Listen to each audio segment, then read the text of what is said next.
Welcome to Dead Man Talking. Come with me as we step into the deep dark forest of fear, and let us pray we see sunrise in the morning. Got a brand new exclusive story for you guys from a brand new author by the name of Ed Smith. As ever, please do let us know what you thought down below in the comments box. Please do like and share, it really does help with the channel and our community further, and why not hashtag Team Fear. And so, with that aside, let's get into tonight's story, entitled The Gugwe Siege of Red Oak, Oklahoma. Let's get straight into that.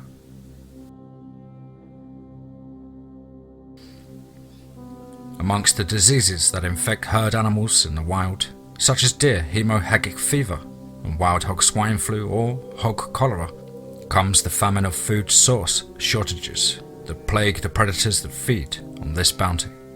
When these food sources are gone, livestock and other sources of food must come into play. And this year, diseases have been rampant. Part 1. A storm is coming. My name is Mitch Jones, but everybody calls me Harley. I grew up in Red Oak, a small town in southeastern Oklahoma with a population of 510, circa 2010. I wanted to fly airplanes for the Air Force, but my ASVAB, or Armed Services Vocational Aptitude Battery scores were too low. The only thing that was open for me was the Army Infantry, or the Marines. I chose the Army.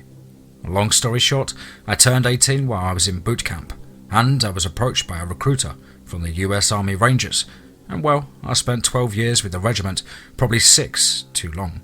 Now that I'm out, I'm back here in the place I started.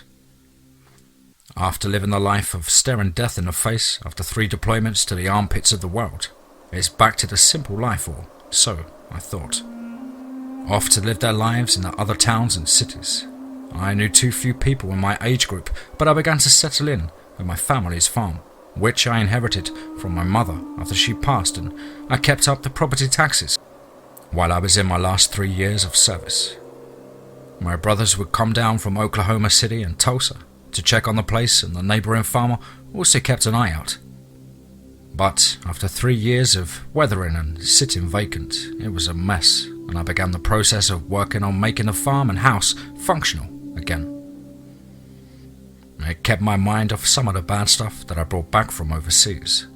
I have been back for about 2 years now, and to have the farm up and running with cattle, hogs and 19 greenhouses, and have a few farmhands. I'm in the black barely, but not losing any ground financially. And the farm is located out east of the town and nested up in a yoke of a valley created by Red Oak Mountain and Red Oak Peak. Yeah, I know, not very original names, but we are simple people here. Life is starting to return to my mind, body and spirit. While eating breakfast at a local diner on an early Thursday morning, I overheard a conversation with the diner owner and a customer that I knew was a farmer, but I didn't know him all that well.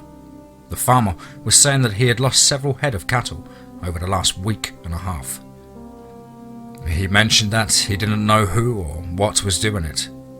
The steers were almost 900 pounds apiece, and it was like they were killed and carried or drug away. He said he followed the blood trail down to the creek, and it seemed like whatever did the deed washed the steers in the creek and dragged them down to the creek in an unknown direction. The diner owner, Mr. Roberts, said, "Walked?" "Yes," said the farmer. "I could not find any place where anything came up and out of the creek, and I checked about 300 yards up and down that creek." "Wow, really?" said Mr. Roberts. The farmer nodded to affirmative. I went over and introduced myself to the farmer, Mr. Johnson, and he said he remembered my parents and that he was glad someone took over the farm. I asked where his farm was located, and he said it was a mile west of the intersection of State Highway 82 and east of 1395 Road. I said that was about 3 miles as the crow flies from my place. I told him that I would keep an eye out, and we exchanged phone numbers. I excused myself, paid my bill, and left. Later, that afternoon, southwest side of Red Oak, Chief Jennings was the chief of police for the city and had been for about 9 years, only because no one else wanted it. He had 2 full-time patrol officers and 1 part-time officer. He was out on his morning patrol, as he normally does at this time, and when he got a call from the dispatcher that a resident had requested an officer to come up to the residence on the southwest part of town that was north of Highway 270. Upon arrival at the caller's property location, and after making contact with the resident, he and the resident walked the property and the small pasture that contained a pond. After walking with the resident, the chief made a discovery of a drag path that led to the pond and then down into it. As he further investigated, he found a drag path that seemed to come out of the pond at the west end of the pasture, and what looked like something heavy had been thrown over the property fence.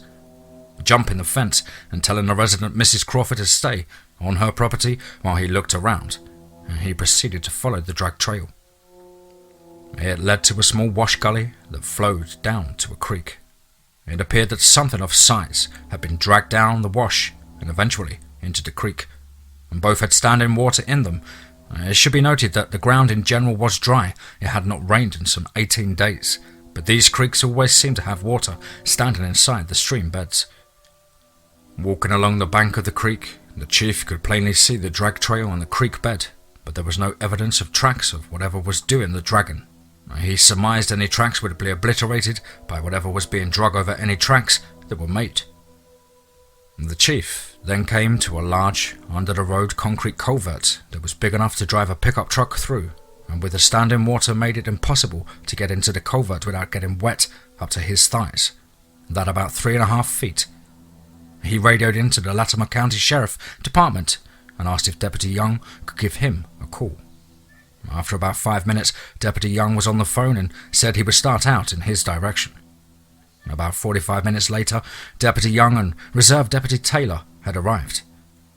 They made their way back down to the culvert, and Deputy Young had his waders on and proceeded to step down into the water. He walked about 20 feet into the culvert when his foot bumped into something and his flashlight lit up the area, and, to his shock and surprise, the head of the horse was floating in the water.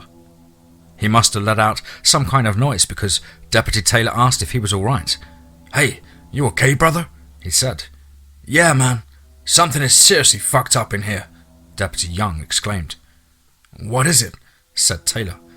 "Hold on, I'm looking," yelled Young, trying to keep his composure. And Deputy Young searched the rest of the culvert and all the way down to the railroad bridge that paralleled Highway 270 and found nothing else. Upon retrieving the head of the horse and laying it onto the bank in front of the chief and Deputy Taylor, Young looked into the chief's eyes and said, "Whatever did this had to be really fucking strong because, well, it looks like it was torn off the animal, not chewed, but torn. I looked down to the railroad bridge and found nothing else of the horse or sign of what did it. This is fucked up," he added while shaking his head back and forth. About that time, Deputy Ellis arrived and he had heard the call and thought he would see what was up. "Hey, Danny, what brings you around?" said Taylor. "I just started off my day and..." His eyes fell onto the horse's head. "Jesus H, man, what the hell?"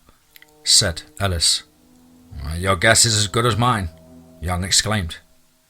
The chief filled Ellis in on what had transpired, and Ellis said, "You know, I took a report about a week or 2 ago from a farmer up north of town about some steers that were dragged off and, well, went missing. I think the name was Mr. Johnson or something like that." "You think a mountain lion could do this?" said Young. "Nah, cattle this size is too big, I believe," said Ellis. The next morning. Old Man Thompson was a fixture around these parts at one time, where he owned a sawmill and lumberyard. But as time went on, the businesses faltered, and well, Old Man Thompson ended up homeless and destitute. He took up residence in the Fair Miller Park on the south side of town. He was kind and polite. Nothing ever seemed to bother him. Local residences and churches would bring him food and medicines from time to time. It's just the way small-town America worked. He had a small tent/plywood shed in the southeast corner of the park, out of the way and not visible, unless you were looking for it. And technically, it wasn't even in the park. It was located just outside the park, in the field, right on the creek bank. One Thursday morning, Mrs. Donnelly had baked some cookies and bread, and she was going to take them to Old Man Thompson. When she arrived, it was about 7:30 a.m. She parked and proceeded to walk towards the area where she began to call for him. Her calls were met with silence. She walked closer to the area where she could see his shed, but when she drew closer, she began to notice that something wasn't right. The shed was in disarray, and part of the lumber planks were ripped down, and parts of the tent were missing. She walked a bit further, and she stepped in something mushy. She looked down, and it was a mass of bloody intestines that were still fresh. She screamed and dropped her baked goods, and as she turned to run, she was struck by a 3 to 4 inch rock right to the right side of her chest, knocking the air out of her lungs. When she fell to her knees, and while trying to catch her breath, she noticed something moving in the creek, about 150 yards to the east of her. It was dark in colour and seemed to be walking on 2 legs, and it looked like it had something in its hand that it was dragging, and something appeared to be in its mouth. But then she realised that there was something closer to her, in the creek about 30 yards from her. It was dark like the other, but it seemed to be bristling with anger and excitement. It was looking right at her. She urinated herself, and this thing had a large frame for a body, and her face was elongated, like a baboon, but the thing that struck true terror into her was the eyes and the teeth that it bared. And within seconds it had lunged at her as she was scrambling up the 25-foot sheer creek bank.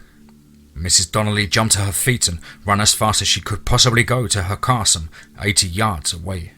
Lucky for her, she had left her keys in the ignition. Because she had dropped her purse onto the ground back at the creek bank, she started the car and noticed the monster peering over the creek bank at her and the car, and then dropped back down into the creek. As she sped away, ignoring stop signs and any speed limits, she drove north onto Main Street. She bumped across both sets of railroad tracks and ran the stop sign at the intersection of Main Street and Highway 270. A dangerous move under any circumstances. As she drove up to the police station, she jumped the curb and smacked into the building with a loud thud. Within seconds, several people were helping her, and she broke away from them and ran inside the station. The dispatcher, Mrs. Kelly, was just settling down to take over her shift when she heard a bang on the building that shook, and in short order, Mrs. Donnelly, who she recognized, was running and acting very much out of character for herself, entering the lobby screaming, "Oh God! Oh God! Mr. Thompson is dead! Oh God! Help! Help! Mr. Thompson is dead!" Mrs. Kelly was doing her best to get her to calm down from being hysterical and scared out of her wits. "What happened, Mrs. Donnelly? Karen, what happened?" Mrs. Kelly said in a calming type voice. Mrs. Donnelly looked at her with a glazed look and screamed, "Monster! Monster! Goddamn monster!" She took 2 steps back and collapsed to the floor. Mrs. Kelly then called for the EMTs, and that's short for Emergency Medical Technicians. And when that call came across the chief's radio, he was at home finishing up on the report of the horse's head, listing it as an animal attack on livestock, for insurance purposes. He hit save on his computer and grabbed his equipment and jumped into his patrol car and drove off to the station. While en route, he called in all units to meet at the station. When the chief arrived at the station, the area was busy and active with emergency traffic. He went into the station and saw that the lobby was in chaos, and there was a gurney and with somebody on it. The 2 full-time policemen were there, Officer Benjamin and Officer Janice.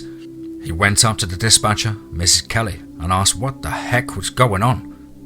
And she explained, and after a careful and delicate interview with Mrs. Thompson, he called Officers Benjamin and Janice over to him, and then instructed them to go and have a look around the park, and then in no uncertain terms advised them to be careful. The officers arrived around 11:30 a.m, and when they drove up to the parking area, they observed tyre marks and peel-out scars on the gravel. As they came to a stop, they got out of their vehicle. Officer Benjamin smelled a faint odour of what smelled like rotten dead meat mixed with shit. "You smell that?" said Benjamin. "Whoa, stinks!" I've never smelled that around here before. Officer Janice winced. Hey, let's take this slow, Mike. This feels weird, Officer Janice added. Both were veterans. Benjamin, a Marine of 2 years, and Janice, 3 years, U.S. Army Cavalry Scout. They slowly walked towards Mr. Thompson's shed and called out for him several times. As they drew closer, they observed a basket and a yellow purse on the ground near the bank of the creek. They got closer, and then they saw the gut pile and blood trail. They both drew their sidearms almost simultaneously. The odor was more intense, and as they were standing next to the gut pile, when from down the creek to the southeast they heard a wailing scream and a splash in the creek, but could not see nothing else out of the ordinary. What the flip was that, Pete? Benjamin said starkly. I don't know, Mike. Damn, this just doesn't feel right, said Janice. Chief, you need to get out here to the park, Officer Janice said on the radio. Why? What's going on? The chief said. I would rather not get into it on the radio, sir, Officer Janice replied. On my way. Chief out. The officers scoured the area, and they found that the shed was barely standing, and the amount of blood that was sprayed and slung around was, well to say, the least impressive. Whatever happened here was a one-sided fight. As the officers searched the scene, the Gugwe pack made their way down the creek, headed east-southeast back to their new nest. When they walked through the large under-the-road culvert, dragging the body of Mr. Thompson, they observed a tractor moving in a field to the south of them. They stopped and watched as Mr. Baker got off his tractor, not much more than 60 yards away from them. 2 of the 7 Gugwe went into attack mode and began to stalk towards Mr. Baker and his tractor. A series of clicks and tongue pops from the Alpha, and the 2 advancing Gugwe stopped and held their position. Mr. Baker was working on his tractor when his head shot up and he started looking around like he was trying to get a sense of what was around him. He returned to his tractor cab and retrieved his .30-06 rifle while looking around some more. He leant the rifle next to him against the tractor tire and went back to working. The Alpha then chirped. The 2 pursuing Gugwe returned to the group in the creek. Then the group of Gugwe proceeded down the creek, past the lagoons and farmhouses and barns, back to their nest for a meal and a nap.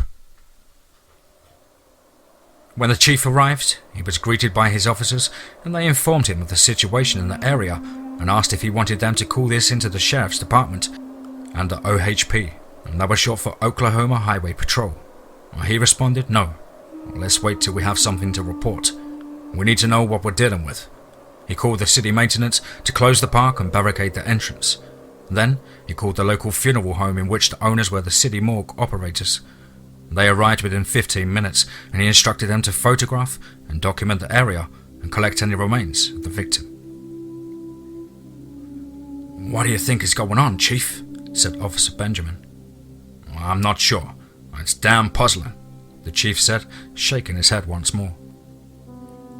We need to search the creek. There's not enough of us to protect the town and do the search. We need to get the sheriff involved, Officer Janice said confidently. No, let's keep this in-house for now. If we let this get away from us, we will end up with a big tangled up mess, people trying to take over, said the chief with a scowl on his face. The one thing we do not want on our hands is a panic in town. If we can keep calm and focus, the town will stay peaceful and manageable, the chief continued. We have to keep a lid on this until we know more. Okay, Chief. What if we got several hunters together and have them take a look around? Janice stated. We need to be picky, but who do you suggest? Said the chief. Brad Wilson comes to mind, said Janice. Yeah, and Mason Peterson, said Benjamin. Kyle Baker, said Janice. Yep, oh yeah, Harley Jones, said Benjamin. Oh, fuck no, not that fuckhead, said Janice. Why? He's a good hunter and has a lot of military combat experience. He was a freaking ranger for Christ's sake, said Benjamin. He's too much of a hothead. Plus, rangers aren't all they're cracked up to be, Janice barked. Ha. Are you still sore about him kicking the snot out of your brother, Pete? Benjamin laughed. Look, if he's a loose cannon, then he is definitely not what we need out there. Go ahead and pull 4 or 5 together and have them in my office this afternoon, if possible," said the chief. About the same time as Mrs. Donnelly was admitted to the local clinic for emotional distress, Harley was pulling back into the driveway of his farm when one of his farm hands flagged him down about midway down the drive. "Hey boss, you need to come see this. I can't make heads or tails of this crap," said Paco.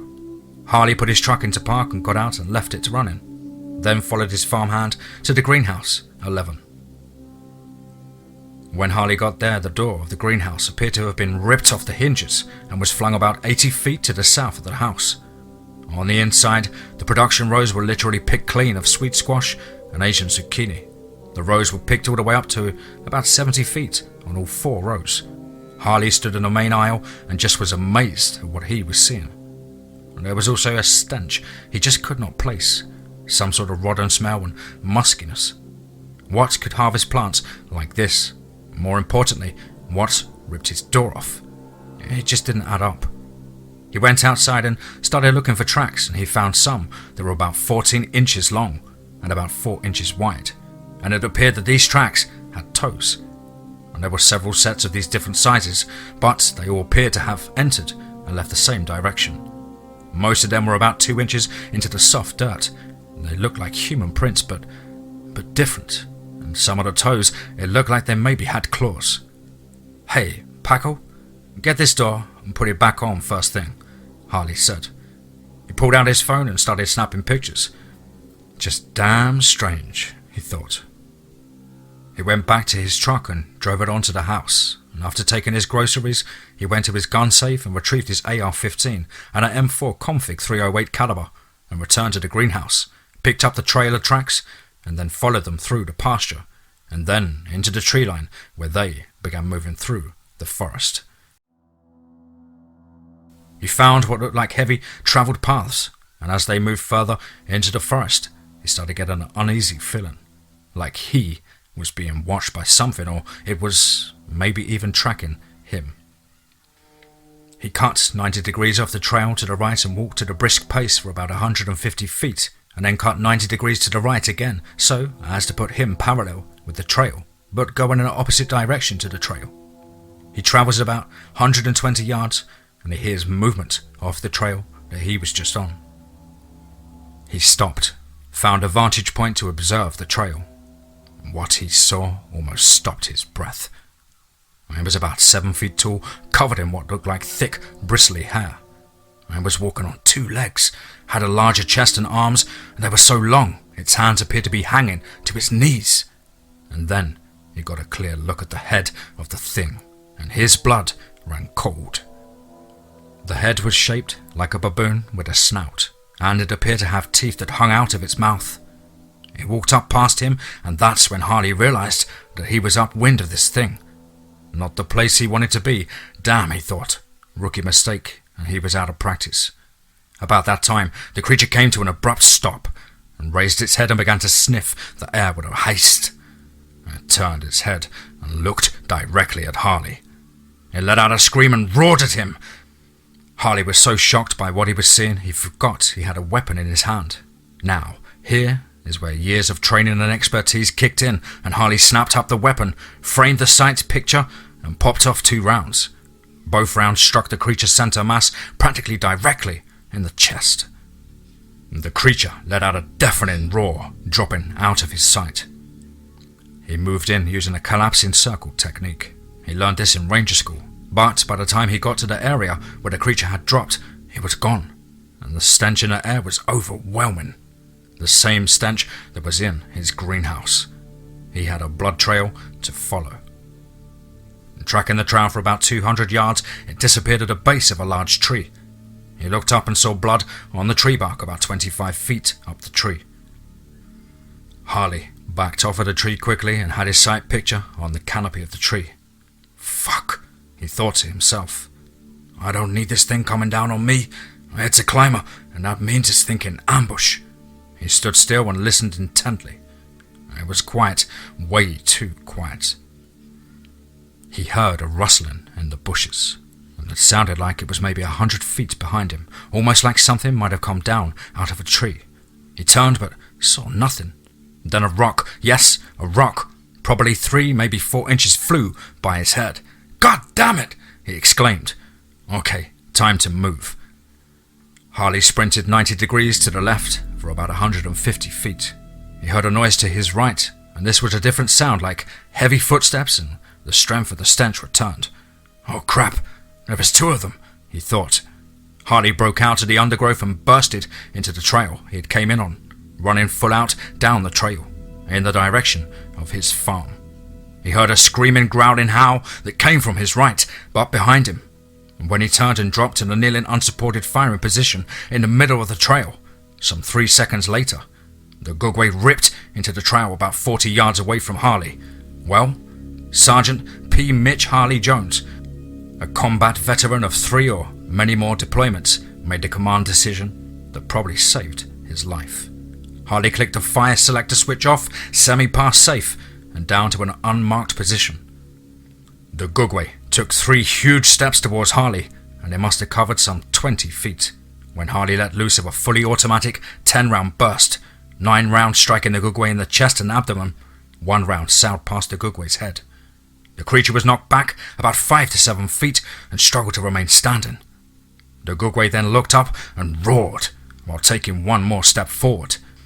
Harley flipped the selector switch back to semi and popped off 2 rounds, both striking the creature's head, and 1 directly in the right eye and the other in the left cheek.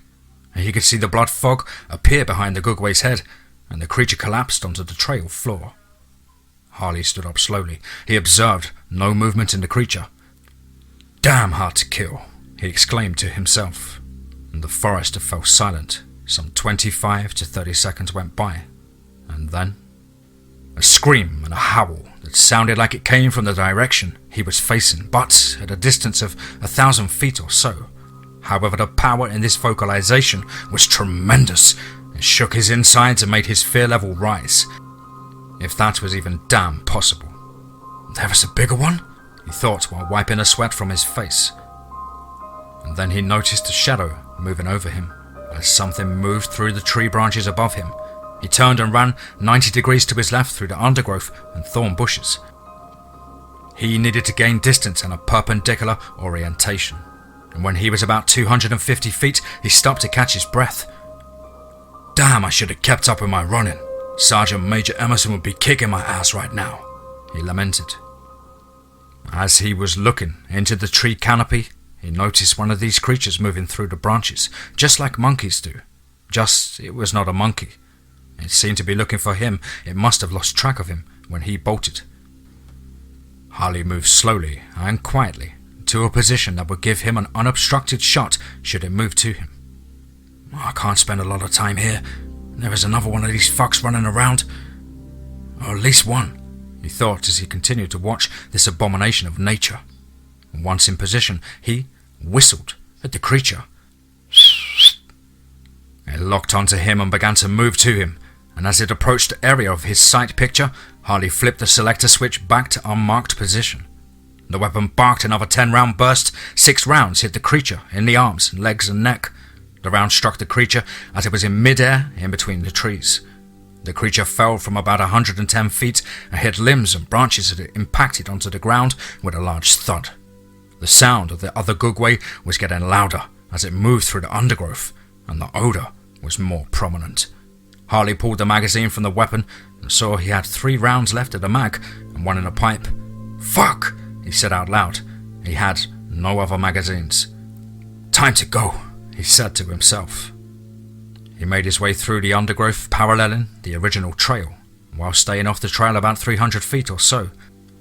He did not hear the other creature move any closer or ever giving any indication that it was following him. Harley broke out of the tree line at his farm and immediately saw Paco and Jim standing like within 10 feet of that tree line.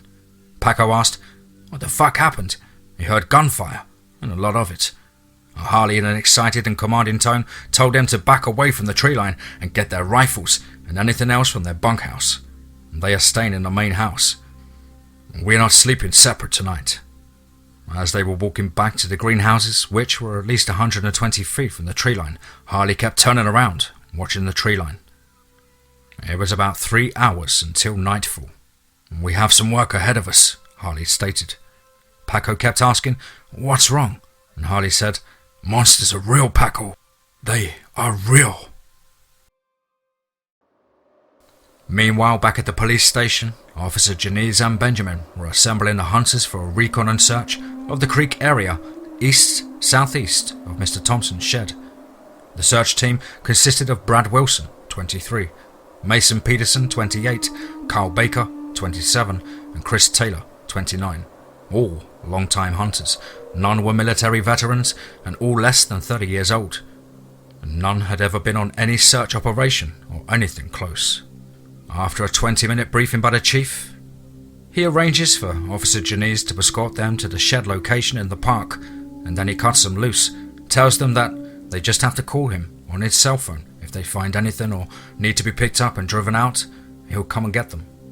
Dressed in their hunter's camouflage, waterproof waders, flashlights, chem sticks and hunting rifles, and knives as weapons, they cross the fence and work their way down to the stream floor. As they begin walking east-southeast, they notice what could be tracks, but mostly they're bullshitting with each other and not paying attention to anything. They see this as an easy $300 apiece.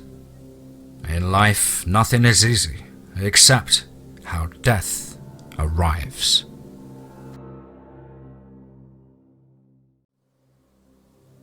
The Gugwe Siege of Red Oak, Oklahoma. Part 2. Hungry Visitors. Let's get straight into that. A week before Mr. Thompson met his demise, Mr. Tully, his wife and 3 teenage boys who resided on the southwest corner of Northwest 1st Street and Northwest Elm Street had an interesting encounter. You see, they have a kind of salvage yard in the middle of town, and well, while the neighbourhood is well kept, it is quite the statement of unusual living. The July night was a hot one. The lot consisted of a house with 3 bedrooms, a Quonset hut garage and workshop, a recreation vehicle, and about 22 cars and trucks in varying states of salvage condition. As well as, lots of parts in piles and assorted stuff. There were also about 30 mature trees on the lot. One man's trash is another man's garbage. Okay, well, I'm not much of a philosopher, but here is the story, that when you think about it, it's kind of scary. The night was a quiet one. The dogs, a 110-pound red-nosed pit bull named Ralph and a 100-pound white pit bull named Lily, are the family's pets and guard dogs of all the treasures in the yard. And they could freely move from outside to inside through the doggy door in the kitchen. The digital clock just turned 2 a.m. when Mr. Tully was awakened by a noise coming from the outside to the west of the house. He got up, stretched and looked around the room, and the dogs were asleep and on their backs as usual. And then he heard the noise again. This time Lily rolled over and stood up, and Ralph was still out. Another noise of metal on metal, and Lily was out of the door. Mr. Tully went to the kitchen door and opened it and walked onto the porch and looked to the west of the house where the noises came from. He'd seen a dark figure move across the front of the old RV and move towards the garage. And Mr. Tully yelled, "Hey! What the hell are you doing on my property? You better go on and get out of here." No reply was heard, but Lily was barking up a storm. Then Ralph came barreling out of the door, and when he got to the garage, his voice joined Lily's. Mr. Tully stepped off the porch when he heard a thunderous growling howl, and this sound caused him to stop straight in his tracks. He heard what sounded like a dogfight erupt, and then Lily came running back past him and then into the house. Mr. Tully backed up and onto the porch and back into the house himself. He went to his gun safe and pulled his 12-gauge shotgun and loaded it with .00 buckshot. And he returned to the kitchen when Ralph busted through the doggy door and was halfway through when he was violently pulled back through the door. He smelled a rotten urine and musky smell, and then Ralph let out a horrifying scream and then fell silent. He went to the door, opened it, and took 2 steps back when he was gripped with absolute fear. Standing there on his porch was a 7-foot-tall Gugwe, and with his dog Ralph in his left hand, lifeless. He raised his shotgun, and when the Gugwe jumped from the porch and ran to the east and around some of the cars and into the trees. Mr. Tully landed on the porch with his shotgun sounding off with 2 blasts. Lily came back onto the porch and was looking for Ralph and looked at Mr. Tully puzzled and confused. And just then his teenage boys came onto the porch and was hollering about what was going on. He told them to get their guns and were going to go look around the property. One of them asked where Ralph was, and Mr. Tully announced that he was gone. He is dead. Now get your guns. A search of the property turned up mostly nothing except for the spot that looked like a fight took place on the backside of the garage. When they returned to the house, his wife asked if he was going to call the police. He shook his head back and forth and then responded, "And tell them what?" Mr. Tully sat in his chair, and when the boys began to ask questions, all he could do was shake his head and stare into space. Meanwhile, back at Harley's farm, Harley and the farmhands Paco, Jim and Troy spent the night at the main house, and the night passed without an incident. He told his farmhands what happened in the woods when he finished. They were in disbelief and shock. He said that he would be calling the sheriff in the morning, and Harley told his farmhands not to venture outside unless you were armed and with each other. "And I mean, all 3 of you, no one moves on this farm alone," he told them. They say ignorance is bliss, but this time ignorance is a reality with teeth. As the Hunter's search team walked out of the under-road culvert that passed underneath Highway 82, it was starting to get dark. With flashlights and spotlights glaring, the team continued walking in 2 to 3 feet of water in the streambed, and they passed by Baker's farm to the south. As they rounded the creek loop in the southwest of the lagoons, it was officially dark. The next 2 farms were abandoned, and no lights were visible from them. As they moved into the woods just south of the lagoons, they caught the smell of what they believed were the lagoons in the warm night air. A large splash erupted from behind them some 100 yards or so. They spun and lit up the area, and nothing was visible to them. "Maybe a fish or raccoon," one of them suggested. They began walking down the creek again, and after 200 yards or so, the sound of a large tree falling to their right made all of them jump. The odour of the lagoon seemed to get stronger, and that's when they heard a growl from the left. It was deep, and had volume. Worst of all, it was close at some 100 feet. "What the hell was that?" one of them exclaimed. They probed the darkness with their lights and still could not see anything. Mason uttered, "I think we're being stalked, guys.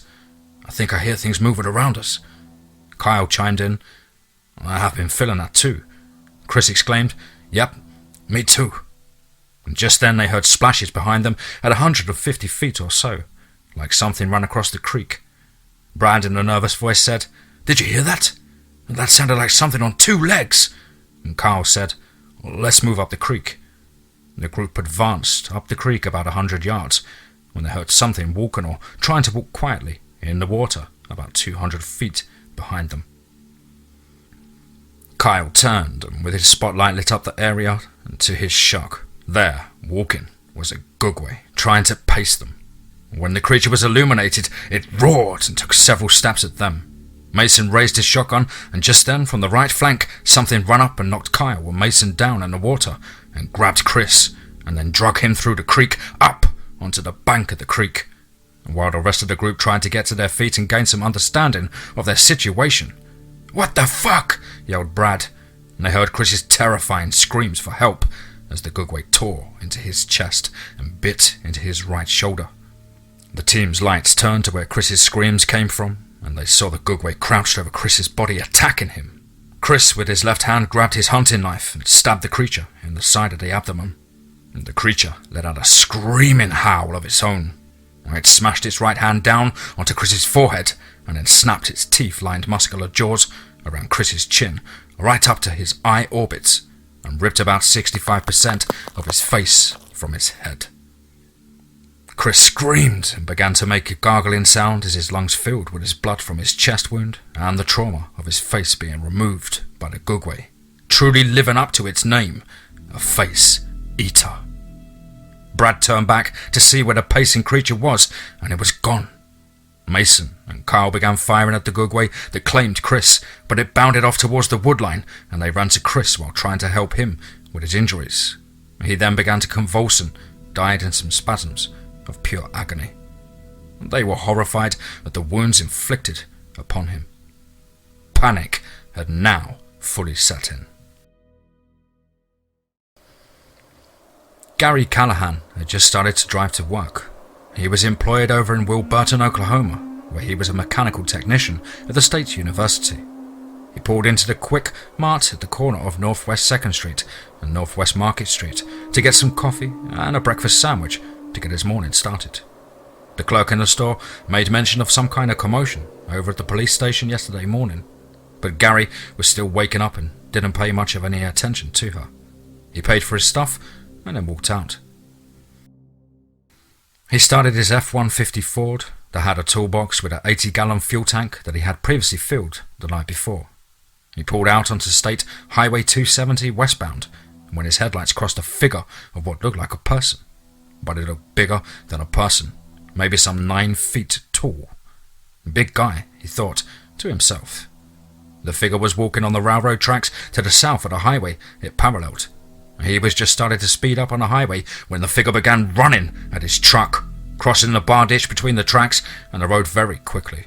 Gary could not believe that some fool would be running in that manner at him. The truck was easily travelling about 45 miles per hour when the figure stepped onto the highway, and Gary started to get a good look at this thing. "Oh shit!" exclaimed Gary. And when the figure jumped into the back of his truck, the truck lunged sideways under the weight of the creature. The Gugwe smashed the back window out of the single cab truck and grabbed Gary's chest as he struggled to keep the truck on the road and fight the creature. The Gugwe dug and tore with his 2-inch claws into Gary's chest and ripped across the whole of his thorax. The pain was tremendous and the truck swerved, and Gary's foot punched the gas pedal and the truck lunged forward.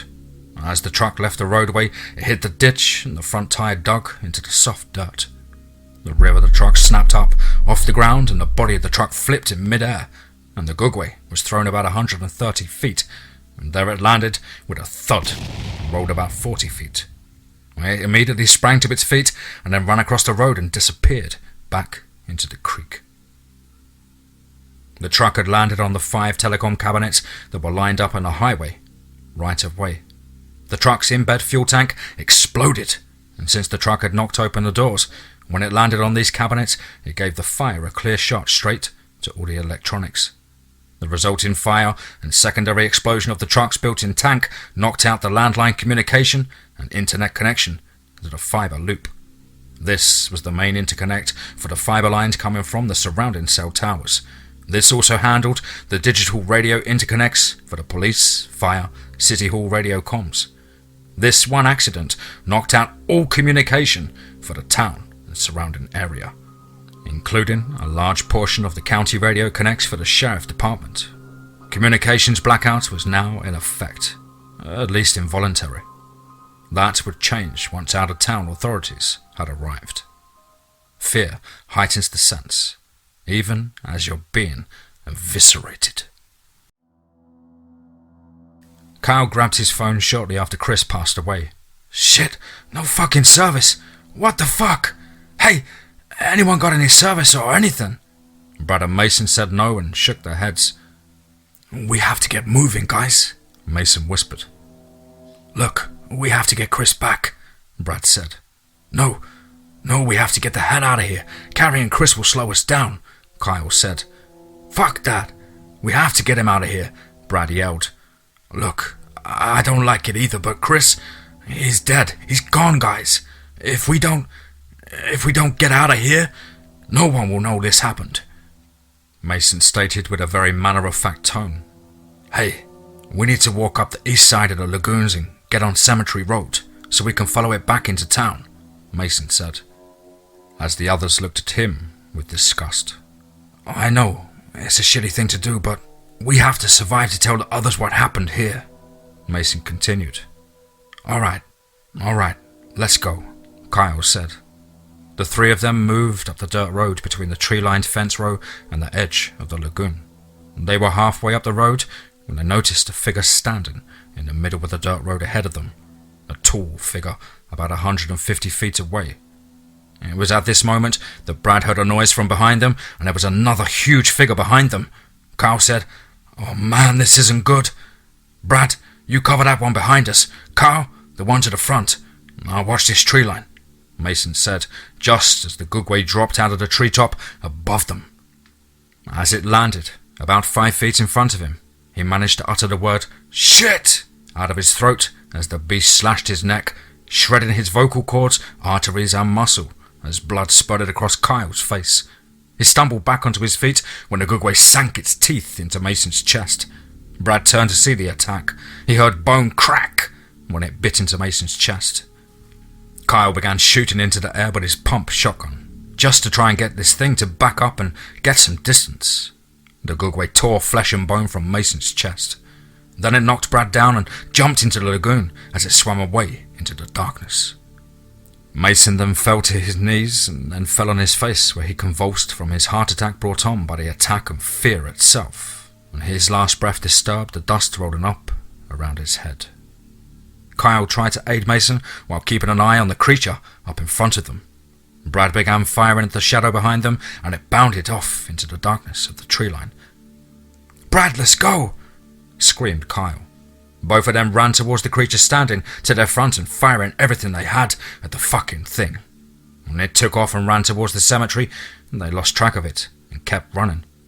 The boys then ran down the dike of the lagoon and made it to the paved perimeter road that ran around the cemetery. They were almost to the front gate of the cemetery when a rock about 5 inches in size struck Kyle's knee and shattered it. Kyle screamed in pain and fell, and with writhing pain, Brad helped Kyle back to his feet and helped him on his injured side. They both heard the sound of running footsteps coming from behind them. They both turned, and when the Gugwe leaped on them, knocking the wind out of Brad, and Kyle couldn't stay standing as he was on the ground when the creature fell upon him and bit his right arm off, just above the elbow. Blood then gushed and spurted from the arteries severed, and flesh flung and hung from his arm as he held up the stub of where his arm used to be. Kyle screamed once more as the Gugwe grabbed his leg and dragged him off into the darkness of the cemetery. "Brad, get the fuck out of here now! Go! Oh, Brad, oh, for God's sake, go! Tell the boys I love them! Tell them!" A few seconds afterwards, he heard Kyle's voice. "Oh, God, help! Fuck, help me!" As the beast ripped into Kyle's abdominal cavity, pulling out his liver, intestines, and stomach. "Please! Oh, God!" And then silence, when the viciousness of the beast ended Kyle's life by reaching up into his chest and pulling out his heart and lungs through the already open abdominal cavity. Brad bolted. He ran as fast as he could north of the Lagoon Road and into the intersection of Lagoon Road and Southeast Oak Street. He then turned left, and there were homes along this street and some streetlights. He felt a little less scared, but he still didn't know where these fucking things were. He slowed his pace a little, and all the while trying to listen for any noise that might tell him where these things were waiting. The strange thing is, there were no dogs barking, and there were always dogs barking. This was very, very odd.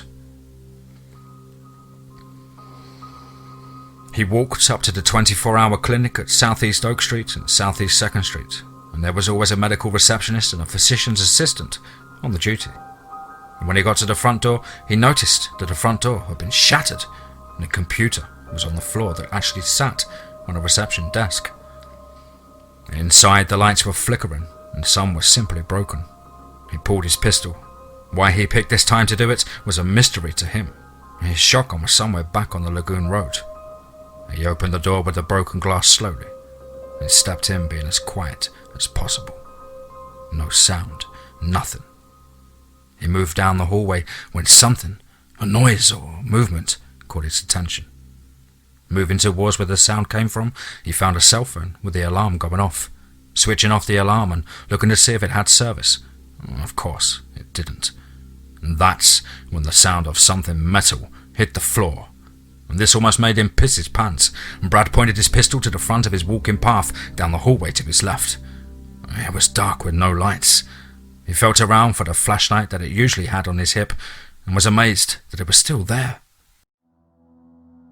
He pulled it and switched it on, and progressed slowly down the hallway, moving carefully and quietly as he could.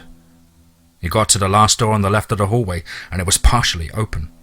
There seemed to be some noise, however, it was faint. He slowly pushed the door open, and when he did this, his flashlight fell onto the body of a receptionist that appeared to have been fed upon.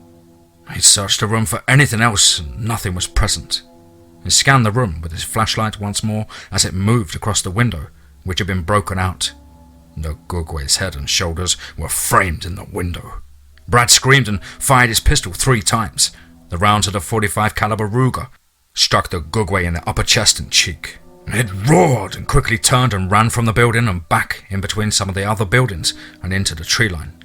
He heard footsteps on the flat roof of the clinic. Oh crap, there's one on the roof, he thought.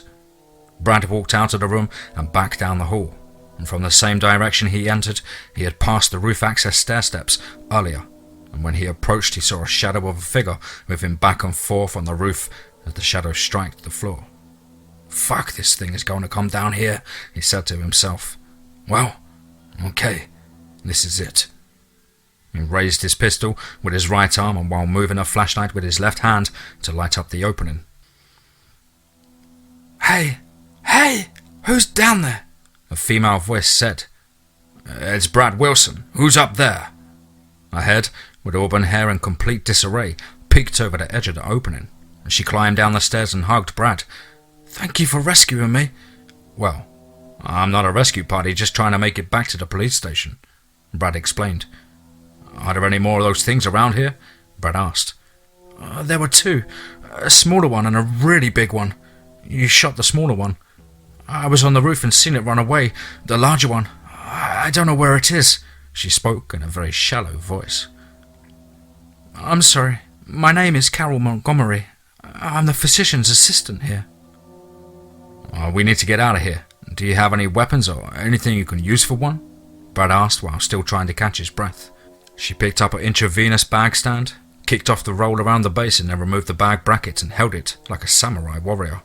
Brad smiled and said, That's first-class thinking, girl. All right, let's go, he said with determination. They began walking down the dimly lit hallway with some of the lights flickering. As they crossed an intersection of another hallway, Brad noticed something that caught his eye. On the floor at the other end of the hall, it looked like a cell phone going off, but on silent mode. He moved crossing the intersection of hallway, and as they moved, Carol was behind Brad and she was moving across the intersection when she saw it. The Gugwe was standing down at the other end of the crossing hallway, at about 130 feet, and it was slouched over, because a 9-foot Gugwe doesn't fit too well in an 8-foot hallway. She screamed, and Brad was about 12 feet down the hall looking towards the phone, and then he turned when he heard the scream. He saw Carol standing there screaming when the Gugwe entered the intersection and grabbed her. While still screaming, she began to punch the creature and kick it. It saw Brad approaching it and stepped towards him with Carol in tow. Brad jumped forward to try and free Carol from its grip, and the creature took its hand, yes, hand, doubled it into a fist, and punched Brad in the shoulder. He heard his clavicle or collarbone snap and felt his shoulder dislocate. He flew backwards, landed onto his back and sliding about 20 feet away. As he struggled to regain his footing, his right arm was now hanging useless, and he picked up his pistol from the floor. The beast grabbed Carol's head, and Brad screamed, "No!" while she was still fighting for her life. The beast twisted it to the right and then re-gripped it and twisted it once more. Now, Carol's head was, well, sitting backwards on her shoulders, and she was silent now. Then the beast looked at Brad, who was yelling at this time and was approaching the creature again with a pistol aimed. The beast grabbed Carol's head and ripped it from her body. Blood spurted, ligaments snapped, and pieces of flesh were shredded from her neck. And then it threw her decapitated head at him, striking him in the abdomen, doubling him over like a big gut punch. Brad struggled to comprehend the display of vicious brutality. He had no words. The beast appeared to be smiling at him, as if to say, "Look at what I can do." He raised his left hand that held the pistol, and the creature roared. Brad fired the remaining 6 shots right at the beast's head, and all 6 made their mark, striking its cheek, snout, and neck. The beast grabbed its head and moved at him, and with a quick step, hitting like 350-pound linebacker, he spun and hit the wall and then found himself on the floor as the creature ran down the hallway and busted out the double doors leading to the outside of the clinic. Brad laid there on the floor for about 5 minutes, trying to regain his bearings about what had just happened. He saw his pistol behind him on the floor and struggled to regain it. The magazine was empty, but he ejected it and with his left arm found the last one and snapped it into the weapon. Recharged the slide by holding it with the right hand and painfully completing the procedure. Then he noticed Carol's head laying across the hall. With his staring look, as if the night wasn't fucked up enough, he had to see her lip quiver as the last of her nerve activity faded. He got to his feet. The clock on the wall said 4:55 a.m. He looked up and, raising his pistol with his left arm, and began walking down the hallway towards the front desk. His right arm throbbed. He tripped on a purse when he kicked it, as he passed the desk and some car keys fell out of it. Bending over, he put his pistol on the floor and picked up the keys with the little finger of his left hand, then picked up his pistol and stood up and walked out to the front door. Once outside, he looked around checking to see if any of these pieces of shit were still out there. It seemed to be clear. Brad managed to press the unlock button on the key fob and noticed the tail lights of the white Chevy truck blink. He waited to move for another 2 minutes and then proceeded to the truck. He got in and locked the doors and took a breath and managed to put the key into ignition with his left hand, started the engine, shifted it with his left arm and then backed out, slammed it into drive and sped away towards the police station. Chief Jennings walked out of his office. "What the hell is up with the internet and the phones?" he asked the dispatcher, Mrs. Kelly. "I'm not sure. There was some kind of a wreck down on the highway. One of the firemen drove by and came in and told me about it." "Well, how did the fire department know about it?" the chief asked. "Well, someone drove to the fire department and told them," Mrs. Kelly squawked. "I can't get diddly but squirt out of the radios. I have no idea where anyone is, Chief. 911 is down too. We're dead in the water here," she said in a frustrated voice. Let me try from my handheld," the chief said. "Well, that crap won't work either. You see, they have all of our radios routed through one trunk. I think that's what they called it. So everything can be recorded," Mrs. Kelly said, shaking her head once more. "I hate this digital crap," she grimaced. "Call them on the cell phones," said the chief. "No go, they're all down too, Chief," she said. "Well, what does work around here?" he grumbled. "Well, my lighter, and I'm gonna go have a smoke," she said with disdain, as she lit a cigarette up underneath the no smoking sign.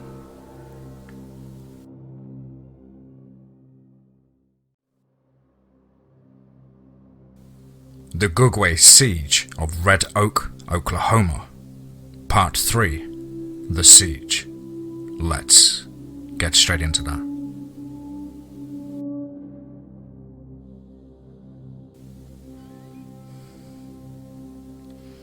Garrett Hoss Blankenship owned and operated the LaFleur Pipe and Metalworks Company just east of town, and Hoss would get into the shop about 5 a.m. Monday through to Saturday and without fail always beat Mike, Big Mac or BM Nevins to work. But today when BM came wheeling into the West Pipe Yard, Hoss's truck was sitting with the front of the truck big F450 duly pushed up against a stack of pipe and with the driver's side door open. What the hell? BM thought. It almost looked like he got out and left the truck in gear. No, that's just not Hoss. BM drove up to the truck and got out. The driver's door had some big scratches on it that looked like fingers, with 16-inch nails that went down it.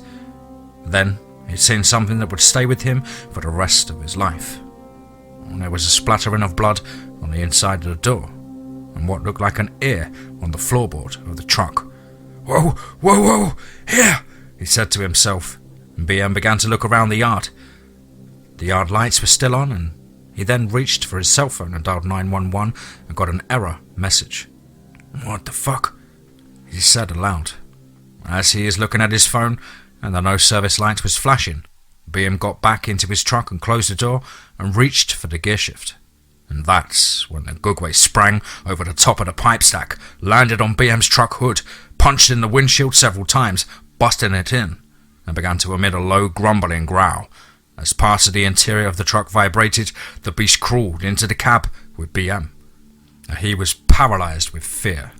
While holding BM's face against the truck window on the driver's side with its left hand, the beast took its right hand and, using its index and middle finger claws to slice open his abdominal cavity as it did so.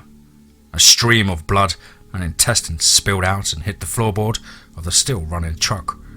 The pain was tremendous, and BM tried to scream, tried to fight. He wanted to reach for his .45 caliber pistol, but somehow he just couldn't. He thought of his wife, his sons and daughter's wedding that was supposed to take place in the fall. His blood loss was enormous. His thinking was blurred by the stench of the beast and the odour of his own bile. As the Gugwe gutted him and then ripped off his face with its jaws, the sound of the diesel truck running echoed around the pipe yard. As the Gugwe walked over to the back fence where it had hopped over just hours before, having scouted its prey the previous morning. It knew breakfast would arrive shortly. Now fed and full of the bounty of its kill, back to the nest to sleep was where the beast's goals now laid. When Robert and Jacob showed up for work, it was about 6:30 a.m. The sky was lighting up and the yard light switched off, and they found a sight that would turn anyone's stomach. Blood was running out of BM's smashed truck and collecting in puddles under the driver's side door. They found Hoss, or what was left of Hoss, behind on the pipe stacks.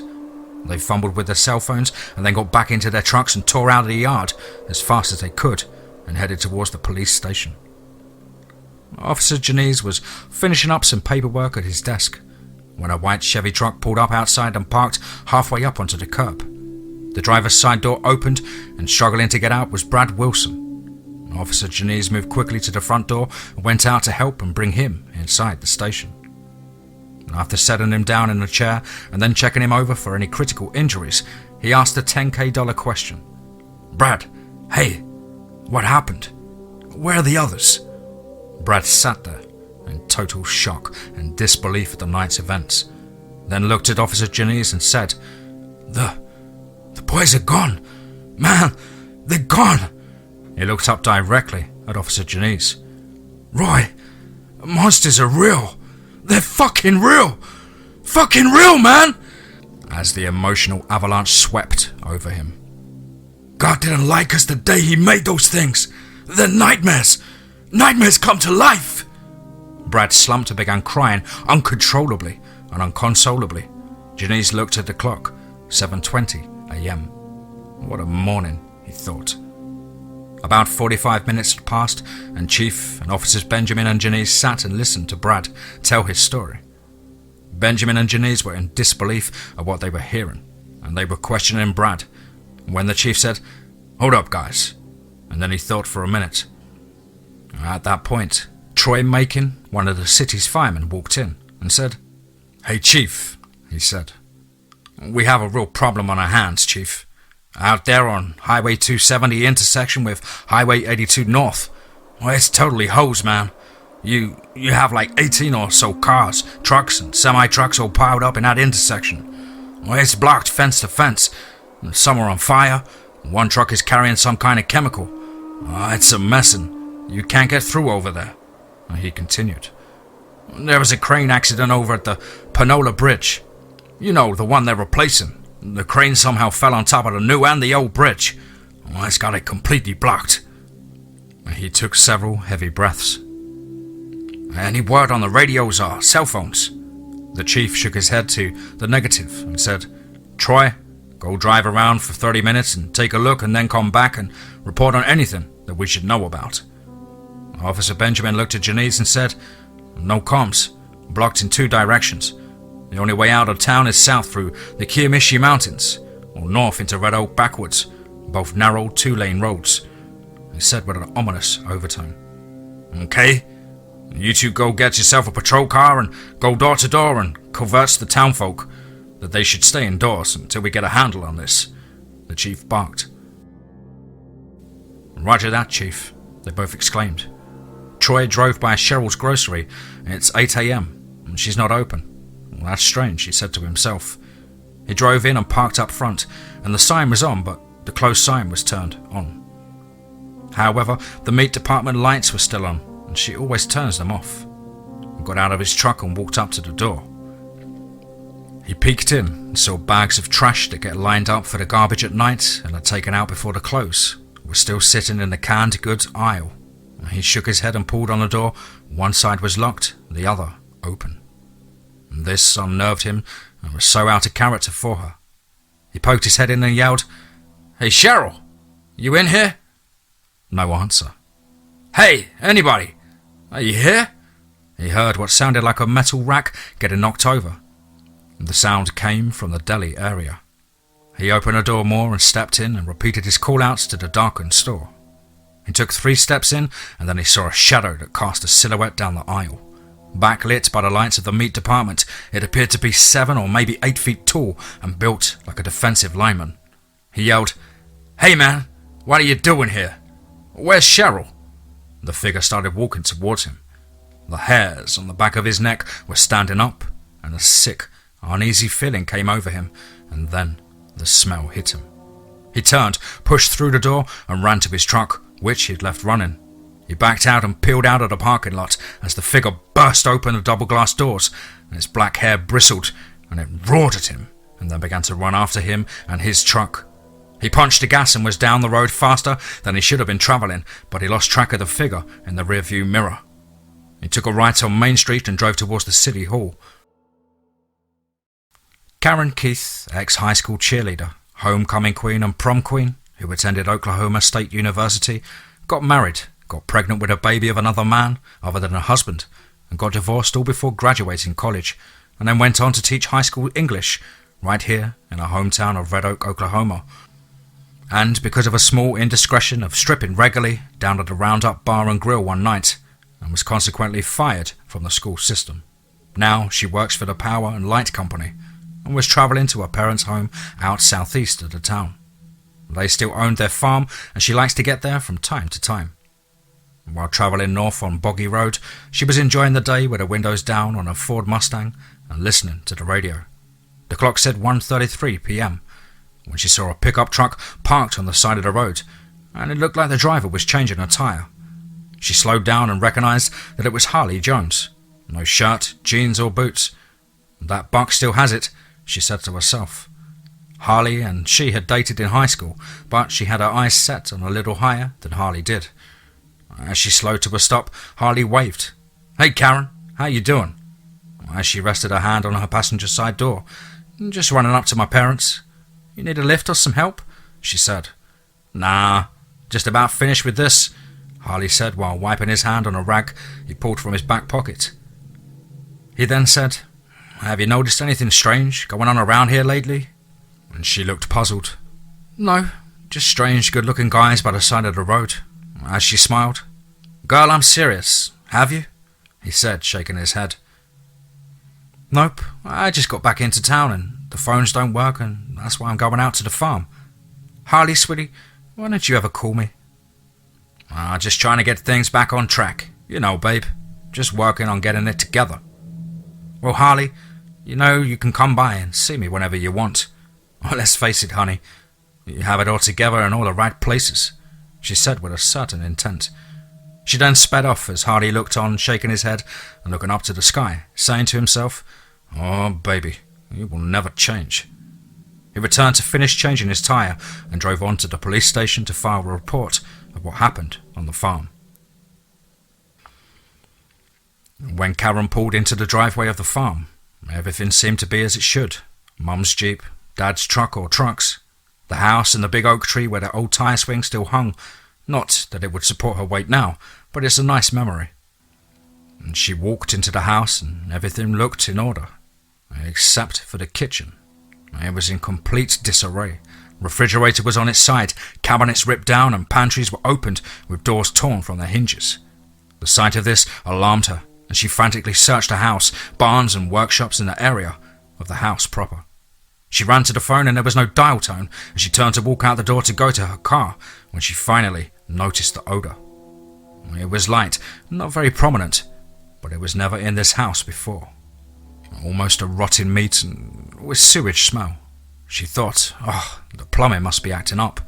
She walked quickly to her car, started it and peeled out of the driveway, right past a large oak tree where, if she would have looked, Karen would have noticed her mother and father were about 35 feet up, hanging in the yokes of several branches, where the Gugwe stored them after killing and feeding upon them.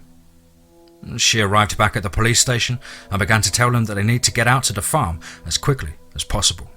She thought maybe Harley could help her, but he was talking to the dispatcher and an officer, so Karen decided to return to the farm. Later, her Mustang would be found at the farm, and to this day, she remains missing. Love is in the night air, and so is the stench. At about the same time as Chris Taylor was being gutted and killed by the Gugwe in the woods southeast of town, Lorraine Burks was taking her laundry into the Wilson laundromat. She liked doing laundry at this time of night, plus she was meeting up with Ronnie Dickerson at 2 a.m. and she and Ronnie had been hooking up for about 9 months now. Lorraine and her second husband Tony had been on their way to divorce, and for the last 3 years of their 4-year marriage, Tony had a drinking problem and gets violent, abusive, and is an expert at being an arsehole most of the time. But the only thing that keeps her with him is the fact that he makes decent money. The house is paid for, and he is good with their 3 boys from her first marriage. He treats those kids like they were his own, but the bruise on her right cheek is her reality. She loaded most of her laundry and sat down in a 45-minute wait until it became dryer time.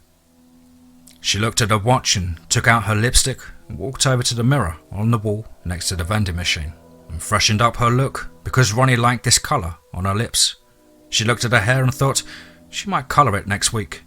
She glanced over at the plate glass window at the front of the laundromat. Some movement caught her eye, and she thought it might be Ronnie showing up a little early. He does get a little eager, she thought to herself.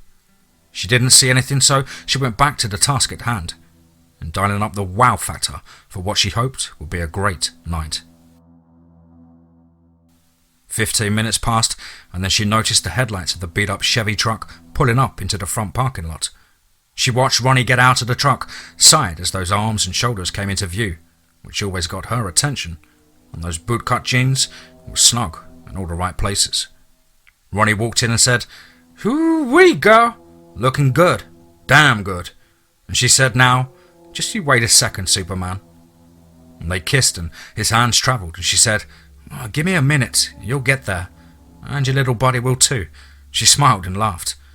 It was always good to make them wait for a while. It builds character, and she laughed to herself. While she walked to the washing machines, she moved some laundry and detergent around to the other washer, loaded and started it, pausing and delaying the inevitable collision of passion that was in store for tonight. Ronnie was crude and rude most of the time, but he knew how to keep pace with her needs. Let's face it, Ronnie has a hell of a smile and the body of a Mack truck just off the showroom floor. You see, Ronnie is a roughneck in the oil fields out in the western Oklahoma and Texas territories. Just what her body and soul needed these days. She walked back over to him and gently took his hand, looked into his eyes and said, "Hey, roughneck, let's see if you can find your way to that oil patch now." And she winked and smiled. The word "damn" whispered out of his mouth as he followed her while she led him. The back maintenance and mechanical room was always unlocked, and it made for a good place for private rendezvous such as this night. Everything was familiar. This wasn't the first time for their hookup here. The clothes hadn't even hit the floor for more than 10 minutes, when the batter was as the plate and the inning was underway. As the Gugwe entered the alley at the back of the laundromat, the beast smelled the air coming out of the exhaust fan. The creature's nostrils flared, and the beast sensed the female pheromones and the musk of a mating male. It took its left hand and felt the back door, and then the doorknob, where it gripped the knob and turned it. Hearing the latch click, it slowly pushed open the door and then entered the short but dark hallway that led to the main washing area. The sinister beast moved slowly and quietly through the fluorescent glow of the laundromat lights. It approached the closed door of the maintenance room, and it paused and listened to what its primitive brain was interpreting as the mating sounds of a competing male. Ronnie was charging forward with the opening salvo of his masculine performance. After all, he had been in the field for 3 weeks with nothing but old magazines and his memories of the last time Lorraine had granted him access to her sweet oil patch. Lorraine scratched the right side of his ribcage with her hand as she let out a siren of passion. The Gugwe pushed the door open and the hinges creaked. Neither Ronnie nor Lorraine noticed. Ronnie's back was to the door and the energy of the room was being sucked into the focal point of the act. With sweat pouring from every pore in his skin, Ronnie was at his point of release when the creature pounced, sinking its teeth into Ronnie's left shoulder from behind and reaching around and grabbing the trunk of his body with the right hand and arm. He screamed as he felt the bones of his shoulder give way and snap to the bite force of the beast. And as he was being pulled from Lorraine, she watched the creature ripping at his abdomen with its clawed hand. As his body was flaying back and forth, her ecstasy turned to horror when the contents of Ronnie's abdominal cavity spilled onto the floor. Adrenaline was coursing through his body, and somehow he pried the creature's hand away from his stomach and was able to punch the creature in the snout with his right hand. This caused the creature to release his shoulder from its mouth and step back, shaking its head and snorting. Ronnie's head was spinning. He tried to gain his composure when he felt a tugging on his lower abdomen. He was standing in his own intestines, and that was pulling them as he moved. For the first time, fear gripped him. As the Gugwe stepped towards him, and he stood terrified. The beast grabbed him by the neck and slammed him onto his back, onto one of the tables in the room. The creature loomed over him, holding him down with its left hand, and then the creature looked at him wildly, snapping its mouth, baring its teeth, and in an act of utterly violent brutality, the beast proceeded to rip his scrotum and testicles from his body, throwing them with its right hand against the wall with such great force that it caused at least one of the globals bursting and slowly slide down the wall. Ronnie's breathing was like that of a runner that had just sprinted a quarter mile and back again. He tried to scream, "You motherfuck!" as the brutality of the beast apexes into a punch of its left fist. That landed on Ronnie's head and caused a large indentation into his face as it drove his nasal cavity into his brain, killing him instantly. The Gugwe then sniffed the body of Ronnie's torso, even licking his chest and abdomen with its long, curled tongue. As he detected the mingled sweat of Lorraine and Ronnie's passion, he opened his mouth wide and pulled a large volume of air into its mouth down past the olfactory lobes these things have in their throats. The beast almost looked longingly at Ronnie's body. Lorraine then whimpered. The Gugwe turned quickly to Lorraine, and she was in shock at the sight of the violence and violation of Ronnie's body. After dispatching Ronnie, the creature roared and screeched at Lorraine, and paralysed with fear and terror as the beast approached her, as she still laid on the table where Ronnie placed her in a happier moment of time. And coming to her senses, she kicked the beast in the snout.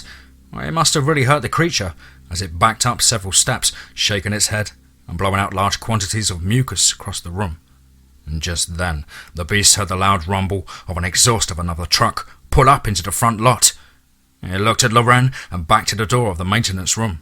And then it bolted towards Lorraine and flipped the stainless steel table over, spilling her on top of the floor, and the table landed on top of her. It smashed through the door that was typically not used, and then disappeared into the night.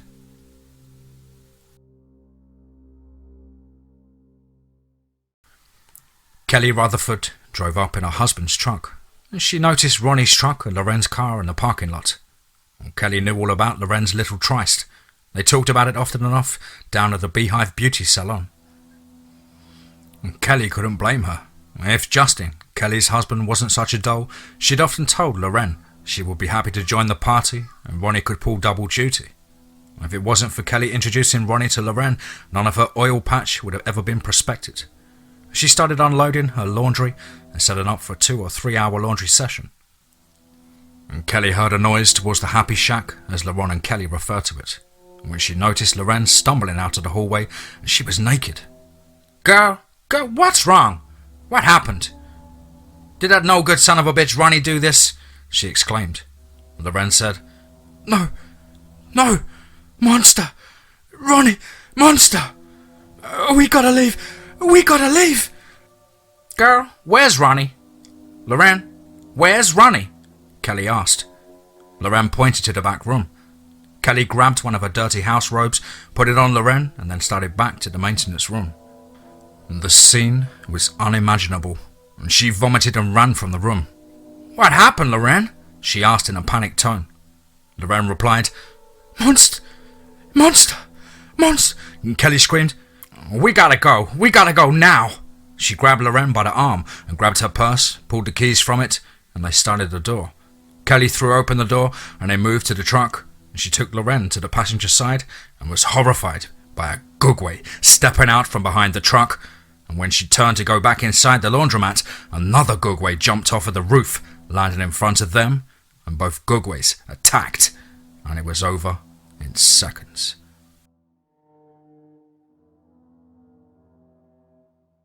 At about the time Ronnie's manhood was being dispatched by the Gugwe in the laundromat, Jerry Benning is the late night shift clerk down at the Quick Mart. The first few hours of his shift were exciting because of the accident on the highway, when someone lost control of their pickup truck and wiped out all of the telephone boxes. He has no phone, no cell phone or internet all night. Now that it's getting on towards 4 a.m, it's really got dead and boring. He has been getting on with his nightly duties like stocking shelves, deli case and cleaning the fryers.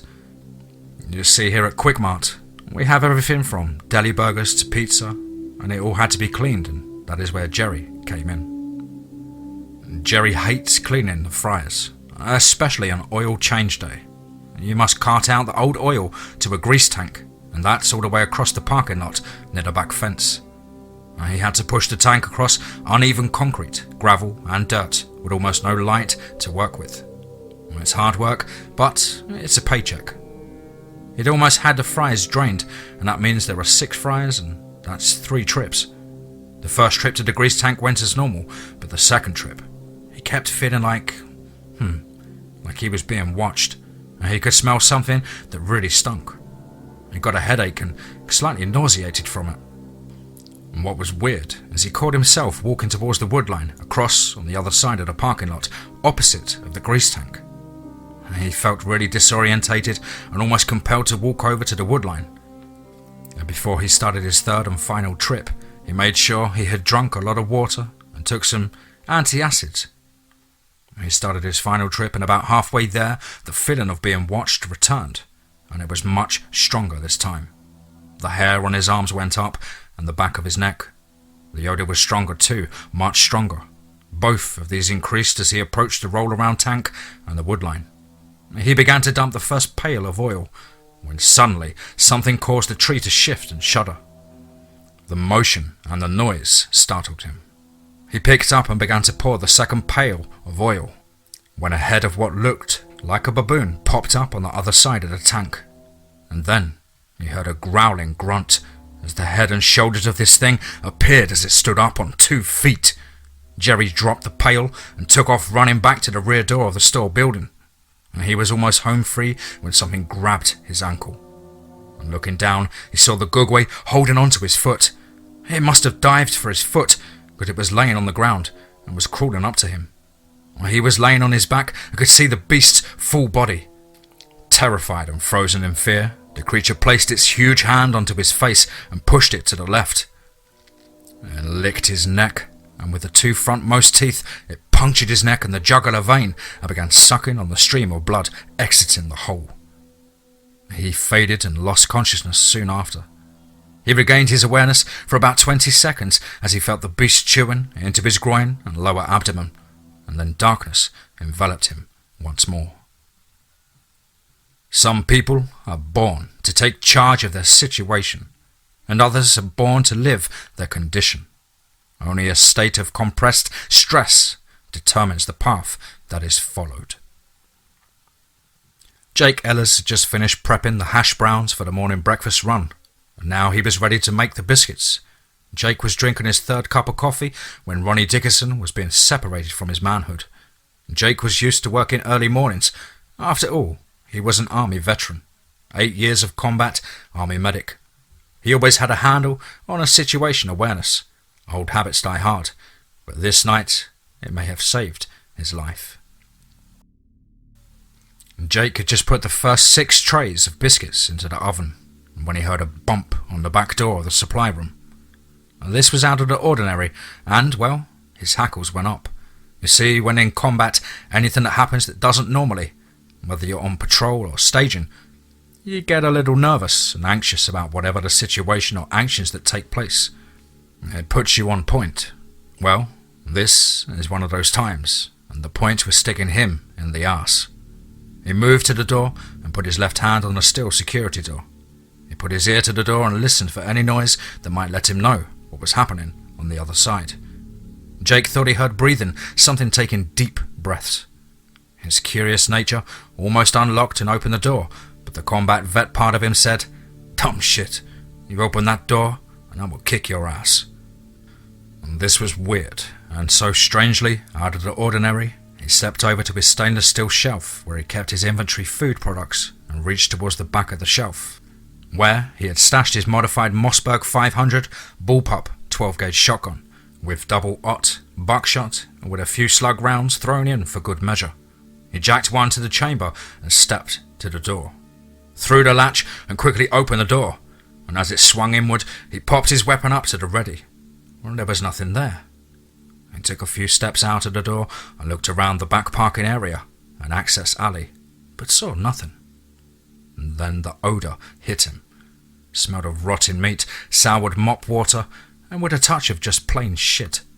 He stepped back into the supply room, closed the door, locked it, and replaced the 2x6 wood plank board in the hooks on the sides of the door. There's nothing coming from that direction this morning. He returned to the kitchen, putting his weapon onto one of the prep tables, and then he went about checking on his biscuits, when he heard a loud crash outside the side of the building. Okay, one of those mornings, damn it. Jake grabbed his shotgun. Jake walked into the dining area with determination, holding his weapon at the ready. He didn't see anything, and so he walked out to the front door. Nothing out of the ordinary in the parking area either. He walked around the north side of the building and noticed a Dodge truck that had slammed into the building. Well, fuck, he exclaimed. Snapping into medic mode, he ran over to the vehicle, and as he got to the back of the truck, he saw a truly grisly sight. There was a body on the ground with an animal or something over it, and it was ripping chunks of flesh out of the person on the ground. He screamed, "Hey, get out of here! Go on, get!" The creature stopped eating on the body and looked up straight at him. "What the fuck are you?" he said, and then the beast stood up slowly, rising to 8.5 feet.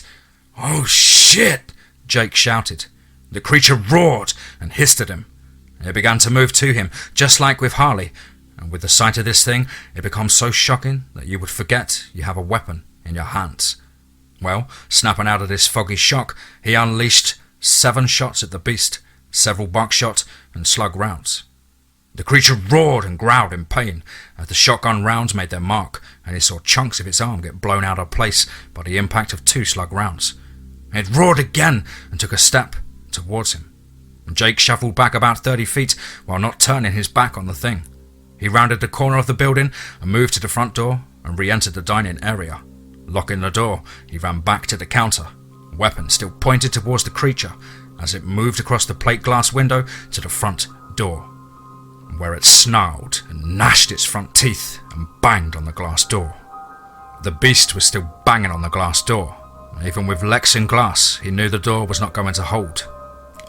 Jake moved behind the counter and stepped to the register area and reached under the counter and felt his 1911 .45 caliber full-frame pistol, then drew it from its holster that he'd duct-taped under there several months earlier. Putting it in his waistband, the creature made another growling howl and hit the door hard with its fist. That caused the glass to spiderweb, and Jake thought, damn, not much time left, as he reached back under the counter to retrieve 2 extra magazines for the pistol and put them into the front pockets of his pants. Jake slowly backed into the kitchen and went over to the prep table with the double shelves and reached up to the top shelf and grabbed an extra box of double-aught shells. Throwing them into a dry, clean bucket, he reached up and grabbed an extra box of slug shells left over from deer season. He put them in a bucket too. It was hard to concentrate while the banging and the deep growling was going on. But he began to feel nauseated and his head hurt. It came on quickly and he couldn't shake it. As Jake put his hand on the Ruger 9mm pistol he had strapped up under the prep table, he heard the door give way and the beast moving inside the dining area. Gotta go, he thought. Jake moved with the speed of a man on a mission, quick stepping into the walk-in refrigerator, weapons and bucket in tow. He had the walk-in reinforced to double as a tornado safe room. He slammed and latched the door shut and barred the door shut with 2x4 boards. He heard muffled sounds of a really pissed off creature. He banged on the door and made what was sure a big mess to clean up. He went over to the blue Rubbermaid bin and pulled out a coat that he'd stashed there, because it was cold in a reefer and he planned on staying a while. Running and hiding may be a coward's way of staying alive, but a paycheck will come soon enough. And rednecks have a saying, out here, they all about their country lifestyle, shooting shotguns, getting fucked up but wild. But tonight, it might just be an even fight. Jolson Creek Mud Park was a rocking place to go mudding with your 4x4, side-by-side ATV or anything you didn't mind getting muddy. If you were a true country boy or girl, then you spend a little time at the park. The site has about 7 miles of off-road trails and a lighted mud track that really gets racked and stacked this time of year and is the only track in the state that has a lighted off-road course. Yes, it's a mudder's paradise. Big trees, big mud holes, big brush, big mud, big motor dirt trails. It has it all. And let's not forget the big-breasted beauties that aren't afraid of dirt or the mud. The ladies are not forgotten either. You see, the ice chests aren't the only things that have 6-packs. Out here, yeah, it's the devil's playground.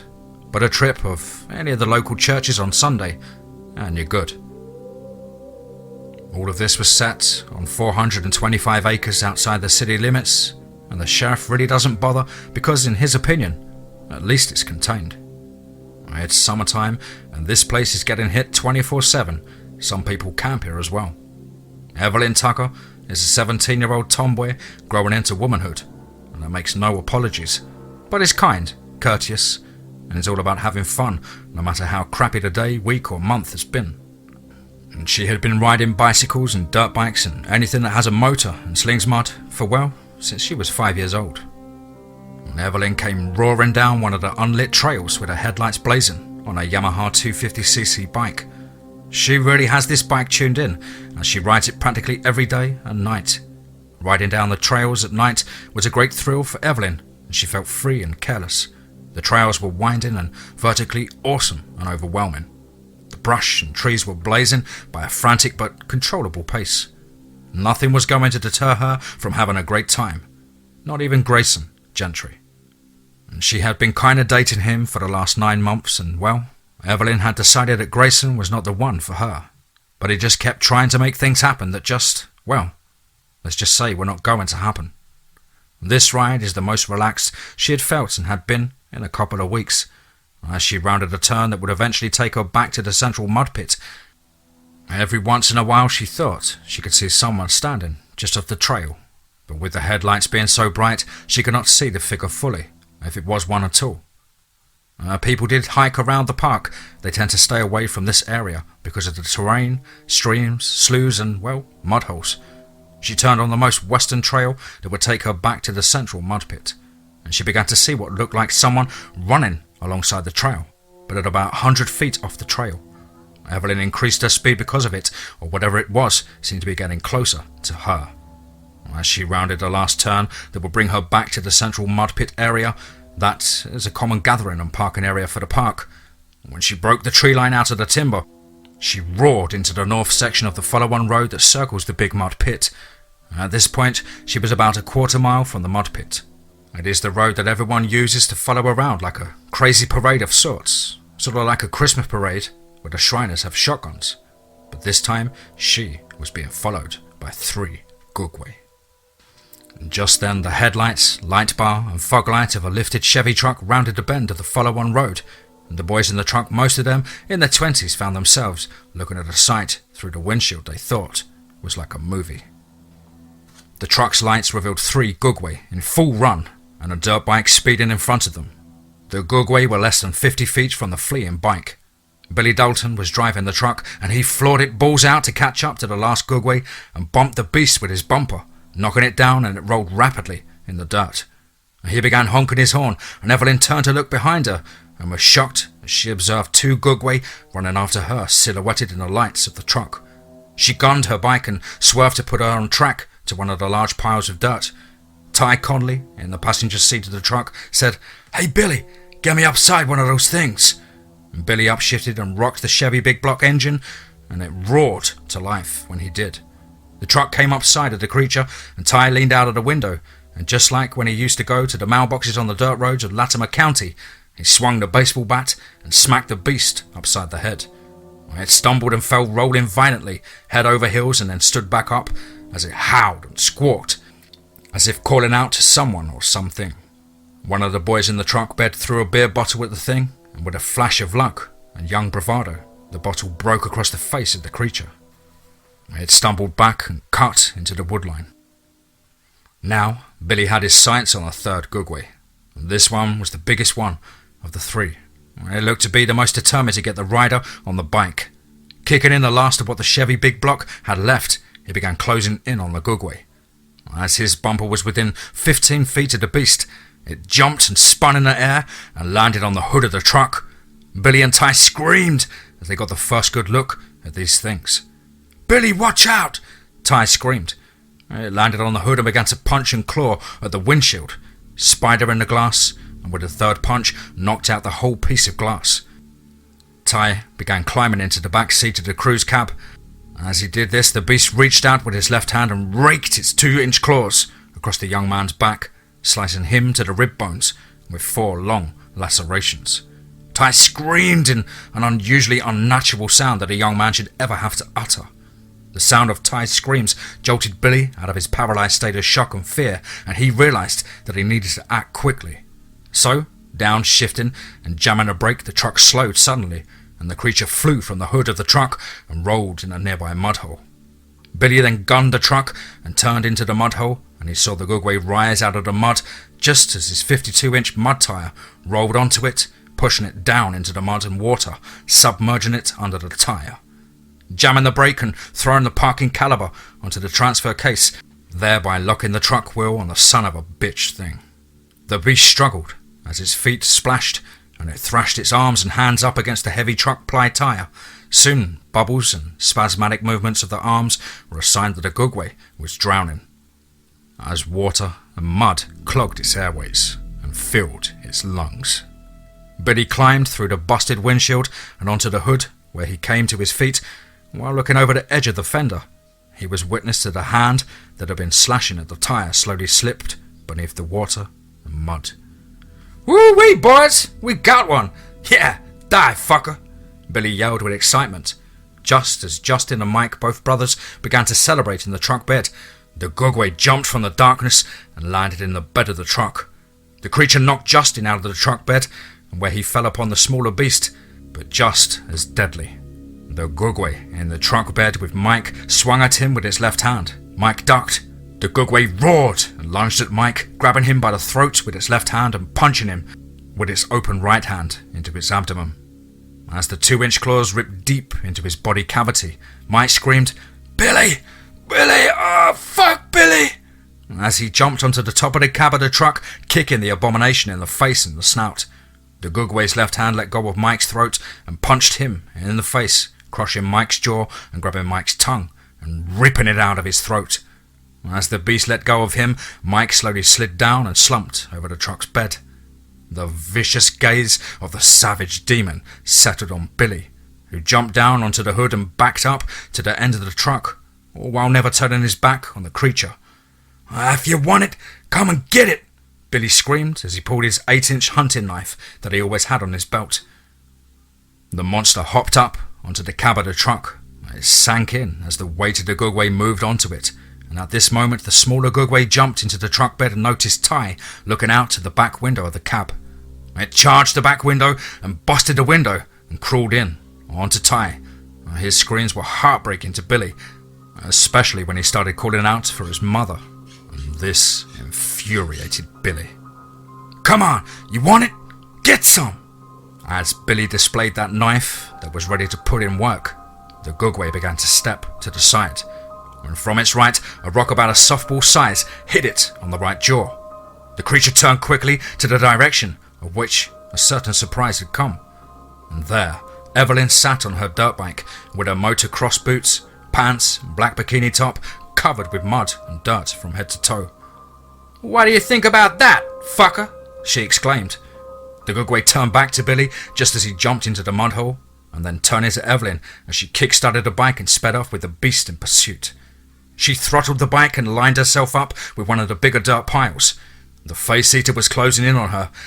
As she reached the bottom of the pile, the bike scurried up the pile of dirt, and when the back wheel left the pile, the Gugwe was 2 or 3 seconds behind.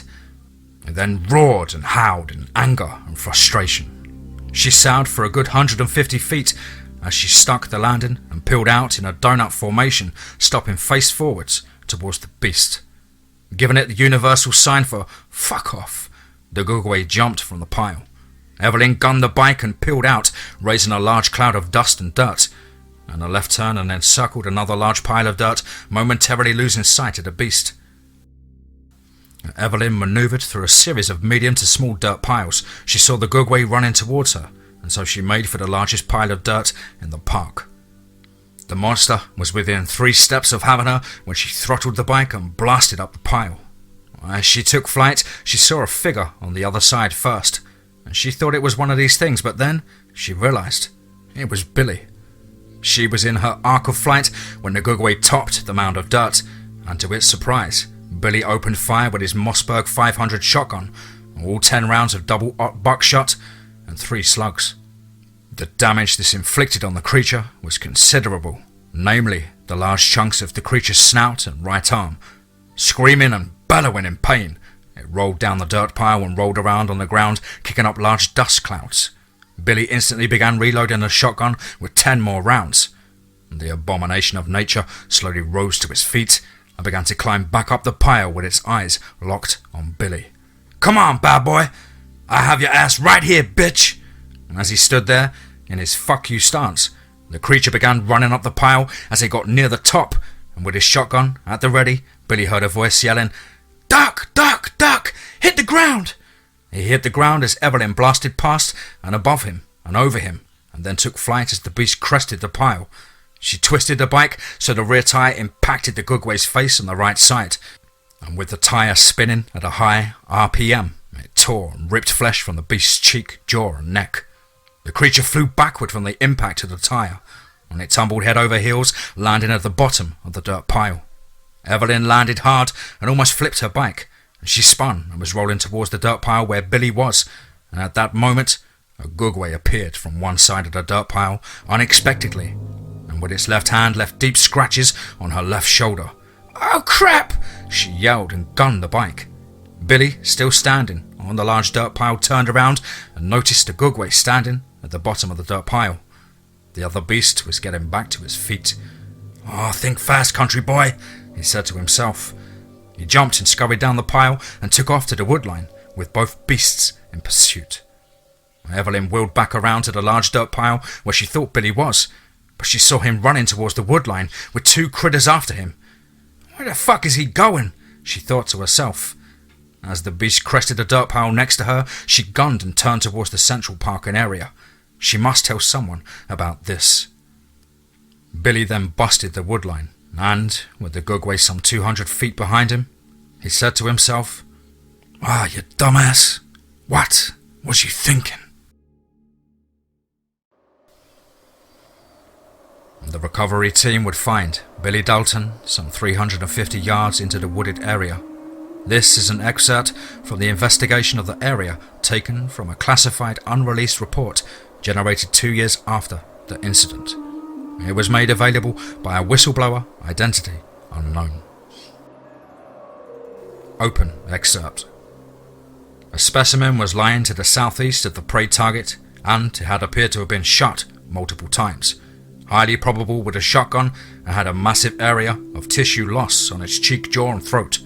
Having been torn away in an inspection of the wound, revealed microscopic pieces of rubber in the flesh and bone of the specimen. No apparent cause was found. This specimen, number 308-GB, appeared to have his throat cut open. The prey target is identified as PT-KIA-47, a one Dalton Billy Wayne, age 22 years, appeared to be dismembered. Wound assessment: right leg severed at the hip, left leg severed just below the knee, left arm severed at the shoulder ball, head severed from torso. Torso appeared to be ripped and torn on a diagonal left to right pattern. Right arm still attached to the remaining torso, and arm appeared to have an 8-inch hunting knife still in a rigged hand. Scene analysis determined that the prey target remained fighting with the specimen while being dismembered. Close excerpt. The chief asked Mrs. Kelly if she had any kind of status on the town. She grabbed her pad that she had been keeping notes on. "Okay, Chief, here we go. The status of the town. All communications, emergency management, police, fire medical, cell towers, landlines and internet is down in the town due to an accident on the highway. Still trying to get through to the county and state by ham radio. All we have is walkie-talkies, but I don't think we will get out of the area with all the hills around us. Truck accident wiped out our communications. 1 fatality. Medical clinic is trashed. 2 fatalities confirmed. City Park is still closed due to a fatality suspected, but no confirmation. Search and reconnaissance team failure. 3 fatalities. 1 injured and 1 delusional. Status pending break-in at the floor pipe metalworks. 2 fatalities. And 2 just not making any sense. Confirmed. There is a situation, Cheryl's grocery status, unknown or little to no information. It appears that there was a major incident at Wilson's laundromat. 3 fatalities, confirmed. Clerk at the Quick Mart is missing, status unknown. The diner is a mess and something got in there and tore the place up. Jake Ellis is missing. There have been several major incidents outside the city limits. Major wrecks out east of town involving several semi-trucks and 2 other vehicles. 7 fatalities confirmed. Also 3 of the fatalities appear to be post-accident, and something appears to have killed them, and an animal of sorts. All lanes and right-of-ways are obstructed. The other accident is out west of town where the new bridge was being constructed. A crane is down across the lanes and no traffic is moving. Fatalities and injuries is unknown. We haven't been out there to look at it. Several local farmers have reported that small animals and livestock have come up missing. There may be other incidents. These are just the ones we know something about, just by our firemen going out and surveying the damage or by people walking in. And truthfully, Chief, our town has gone to shit on a cracker. The bottom line is 18 fatalities, 5 unknown whereabouts, 2 missing and 1 injured. 3 others are scared out of their minds, and my hemorrhoids flared up. The chief stood there, looking in disbelief at Mrs. Kelly. Everything but the partridge in a pear tree. Well, Chief, this is just what we know about. There was a lot of homes in town that we have no information about, she said. Look, Chief, we're under attack. We are under siege. If we don't do something, we won't have a town left. Chief, I think you need to have a talk with Mitch Jones. The chief looked puzzled. He goes by Harley. Oh, he is the one that Janice said was a wild card, the chief reprised. Look, I have asked around and everyone has good things to say about him. Chief, you really need to talk to him and hear what happened to him at his farm, Mrs. Kelly said. So, you think he has something to offer to this mess? The chief interjected. After I talked to him, I'm scared, she lamented. The chief then looked at her with amazement.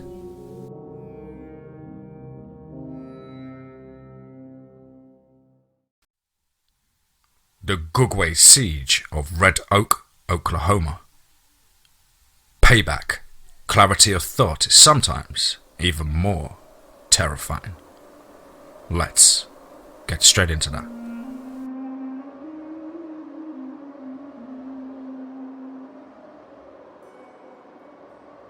The clock on the wall said 11:38 a.m. Harley had been sitting in the interview room for about an hour before the chief walked in. "Hi, I'm Chief Jennings, and sorry it took so long, but we're operating with one hand tied around our nuts right now."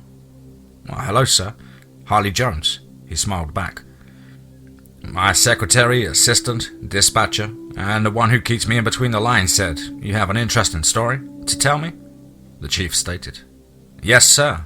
Well, it was 2 days ago," Harley spoke. Harley finished his story, and the chief looked dazed and even a little irritated. "You know, my first inclination is to have you thrown into the drunk tank and drug test you. But considering what's happened here in town in the last 48 hours or 72 hours, I think we both should have a drink," Chief Jennings said. "Well, Harley, if you was in my position, what do you think we should do next?" the chief asked. "Look, these things are deadly. They're ambush predators, pack hunters, and they are tough to kill. I have no idea what they are, but they look like baboons. But then they walk like we do. Their strength is incredible, and they stink. And they're smart. Why they are here and we only now just know about them, I don't know. My farmhand Lynn Harrow told me that his tribe has folk tales of these things, and that they have been here for a long time. I don't know if I believe it, but it's wild stuff, Chief. We need to get some help in here. County, state, feds. Maybe they have some insight that we don't," Harley said. The chief briefed Harley as to the condition of the roads, the town, and the communications, and Harley said, "Okay, Chief. Look, if we took some radios and our cell phones up on Red Oak Peak, that location might have enough elevation to reach out to county repeaters and the State Highway Patrol Control Network, or Oklahoma Emergency Management. That peak is like, 1,425 feet or better. We should be able to get a hold of someone." "I'm short on staff. I can't spare anyone. If I got you some help, do you think you could pull that off?" the chief questioned. "Yes, sir, but I'm going to need some guys that have their shit wired tight. Former military would be helpful, and we're going to need a couple of heavy 4x4s just to get up that goat trail they call a logging route," Harley stated. "Okay, let me pull some people together," the chief affirmed. "Oh, one other thing. Judging from how these things operate, we should get the townsfolk into one locale spot that is defendable, and it will be easier to establish a perimeter and layer in protection for them. It's better to protect one target than many targets spread all over the place, at least in this instance," Harley stated once more. Officer Jennings walked by the interview room and looked through the window. Harley's back was to the window. "Who is the perp the chief is interviewing?" he asked Katie Patterson, a part-time dispatcher. "Oh, that's, Harley Jones," she stated. "What?" he exclaimed. Jennings pushed open the door and said, "Chief, you can't be serious about talking to this lunatic," he said with an exclamation. "What are you talking about, officer?" Harley said, puzzled. "This man is a hot-headed maniac. He can't be trusted," Jennings said. "This lowlife busted out 5 of my brother's teeth, cracked his fucking jaw, and broke 3 of his damn ribs." "Officer Jennings, calm down now," Chief said loudly. "Okay, that's enough. Your brother came at me with a broken beer bottle. Chief, it's apparent that he has something against me because his younger brother had a drunken dumbass moment, and I dealt with him," Harley said while looking at Jennings and rising to his feet. "Please, make that jump, Ranger boy. I'll mop the floor with you, and then I'll show you your cell, you son of a bitch," Jennings exclaimed. "All right, that's it. Officer Jennings, get out of this room right now," Chief said in an agitated manner and standing up with authority. "Chief, you cannot be listening to this guy. He's drunk and nothing but trouble. How much dope have you done today, Jones?" Jennings said. "Officer, get out," the chief yelled. Jennings turned and walked out and slammed the door. Yeah, Chief, sir, I've had some problems in my life. The first year I was back from the military, but I have set myself straight and I'm centered and sober," Harley said with a somber resignation to his situation as he sat down in the chair with his elbows on his knees, looking at the floor. "I'm sorry, Mr. Jones. He has a bug in his butt about you," Chief said apologetically. "Look, Chief, I just want to live my life quietly and work my farm, but now I just want to survive. I don't have time for this high school crap," Harley said with frustration. "I'll take care of him. Here's a pad of paper. Can you write down the steps we need to take to get our act together?" "It's gonna be dark in about 8 hours, Chief said while handing him a pad and a pen. Chief turned and walked out and went to talk to the dispatcher on duty. Harley had about 2 pages of notes when Chief walked back in, and they talked for about 30 minutes more, and then Harley left for his farm to get his weapons and equipment for the trip up the peak. The Chief then walked over to Janice and said, "I need to see you in my office, now, Janice." The officer walked in and he shut the door. "It was time for a come to Jesus meeting. Sit down, Janice." The Chief lit into the officer with vigor and a trophy-winning coach at a big game, and his quarterback hasn't realized it's game day. History repeats, and sometimes it repeats again. Evelyn Tucker was just getting out of bed when she truly realized what had happened the night before. She threw a Tonya Tucker Rules t-shirt and her sweatpants on and went down to find her dad, and she reprised the night's events. While walking down to her dad, she remembered the reactions of the people at the mud park when she told them what transpired, and well, she didn't know how her dad would handle it. The dudes and the girls at the park laughed at her until she challenged them to go look for themselves.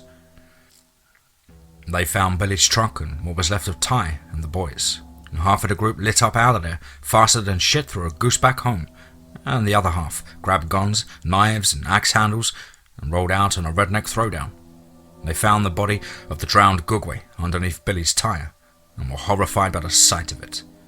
This did not discourage them from continuing to look around the park and surrounding area for about 4 hours or so, when they gave up and decided they needed to report what happened and what they found on the property.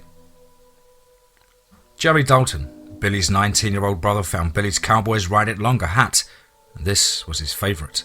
At the beginning of the wall line, he and several other boys and a couple of girls looked for Billy for 3 hours, and they came across a trail of disturbed grass, dirt and mud that led on for about 150 yards, but lost it inside a dense area of undergrowth of privet bushes. These things intertwine and get about 30 or 40 feet tall, and there's some massive green limbs all the way down to the ground. At the point of where it looked like Billy or something ran into the undergrowth and disappeared into the maze, a faint stench hit their nostrils, and this puzzled and startled them, as it was nothing that they had ever smelled before. The group convinced Jerry to leave so they could tell the others and get a bigger search party out to start a real search. And Jerry was hesitant to leave, but he finally agreed. As they left the woodline while walking back to the park, he looked back into the woodline and said to himself, "I'll be back, brother."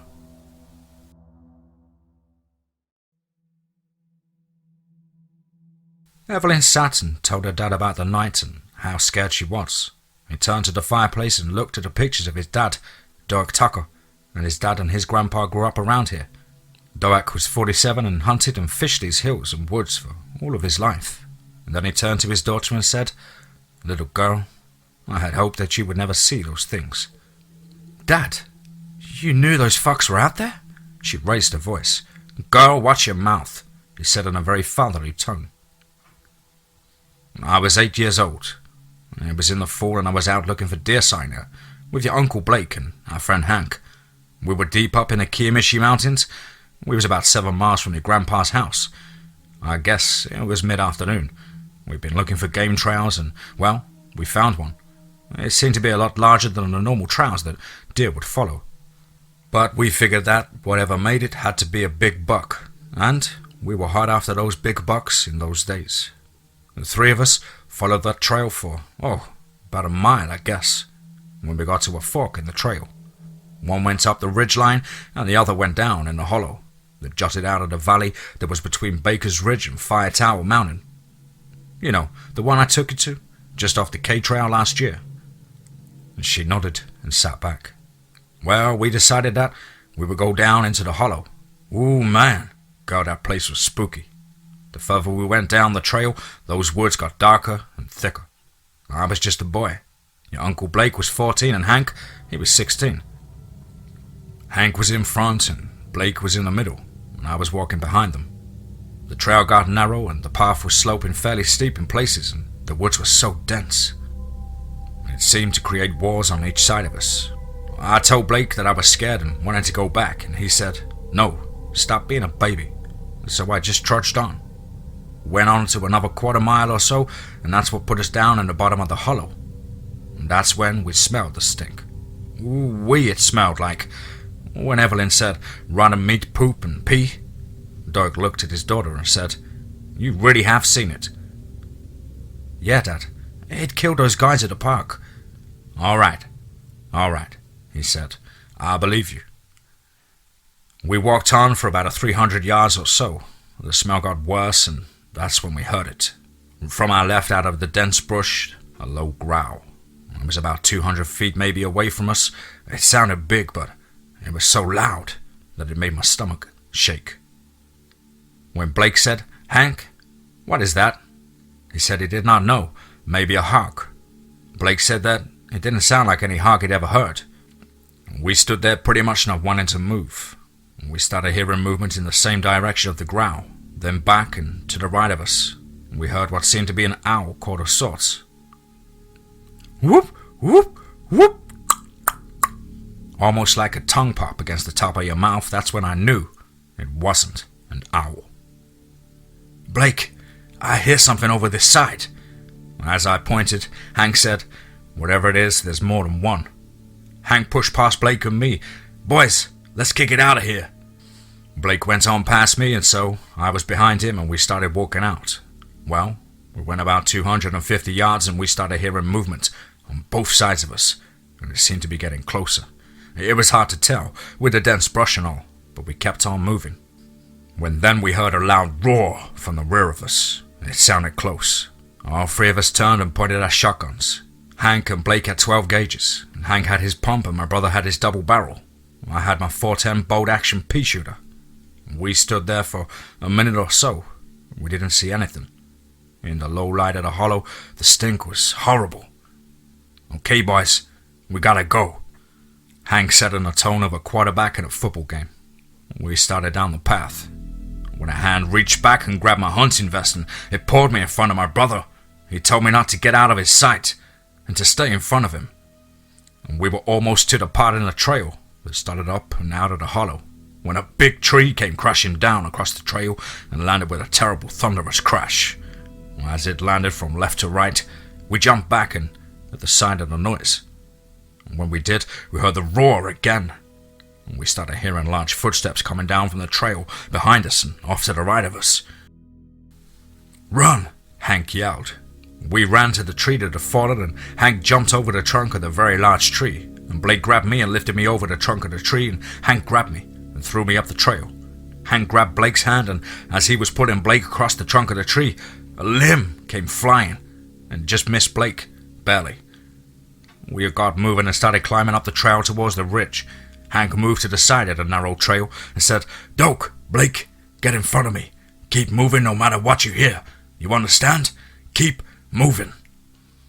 I never moved quicker in all of my life. Even when I used to come home drunk and your mama would chase me out of the house with a pistol for being an asshole to her. He said with an anxious embarrassment. Well, Blake and me were about halfway up to the ridge when we heard Hank pumping off rounds like a madman. We heard Hank yelling, "Move, boys, move!" And we heard another series of blasts from his shotgun. And when we got to the top of the ridge at the fork of the trail, where it was actually daylight, our eyes winced in the bright sunlight. And we were looking down the trail that we'd just come up. "Where the hell is he?" I said. Blake started back down the trail. I started to follow him. And Blake screamed at me, "Get your butt back down the trail and don't stop until you get home. Move it now." Well, I yelled back, "Not without you, brother. It's not gonna happen." As we started down the trail into the hollow again, Hank was literally running, like he was running a set of bleachers in a football practice up the trail. "Run, you idiots! Run!" We hit the ridge trail, and about 200 feet down the trail we heard a screeching howl and a loud low growl. All three of us turned, and that's when I got my first look at these things. I was 14 when I finally knew what a baboon looked like. Did these things resemble a baboon? Evelyn nodded her head yes. Did they have a bristled mane, like a lion, covering the head, neck, and down the shoulders? She again nodded. Or did they have long arms that hung down to their knees, and were those shoulders man-like? continuing to nod and tearing up in her eyes, and then she said, "They have hands and claws, reddish brown on black fur." And then he nodded. "And they look like demons from hell," she said. "I'll never forget 'em," as tears ran down her cheeks. "I'm sorry, Dad. They just scare me." "Don't apologize, little girl. I still cry when that memory crosses my mind. I think it's their eyes that scare me the most. It's like they can see you, all they want to do is shake you to your soul." He lamented and wiped his eye. He pointed to her left arm, and that had a bandage on it. "Did they do that?" And she nodded. "Well, let's get that cleaned up good. I'll get the first aid kit," he said. "Hey, Ellen, come here," he called to his wife. "Oh, what do you want, honey? I'm busy," she said, frustrated. "You're not busy anymore, sweet pea. I want you to have your pistol on you all the time now. And Evelyn, you keep your shotgun in arm's reach at all times." Ellen looked puzzled. "Tell your mama what happened last night," he said with a determination so to make his wife understand the gravity of the situation. After Evelyn told her story, her mama had a hard time believing her until her dad told his story. He finished by saying, "Once we emptied our shotguns at them, they started to walk towards us. They jumped off the trail and that was the last we see of them. When we got back home, we vowed to never talk about it to anyone. Today's the first I have spoke about it to anyone other than Blake. Your Uncle Blake won't talk about it to anyone other than me. And Hank, he just won't talk about it. Evelyn, honey, even your grandpa, my daddy, told me he had seen them when he was a young man. Why are they moving up and out of those deep hollows is anyone's guess. Maybe food, but I think there is just more of them. They have been here a long time, probably longer than us." "Fire Tower Mountain, isn't that where that hunter went missing last year?" asked Ellen. "No, that was up in South Tulsa, down in the Deep Fork River bottom. They never found him," Doak said, "and probably never will." A message to our enemy. Never fuck with the one who's had to fight for being free.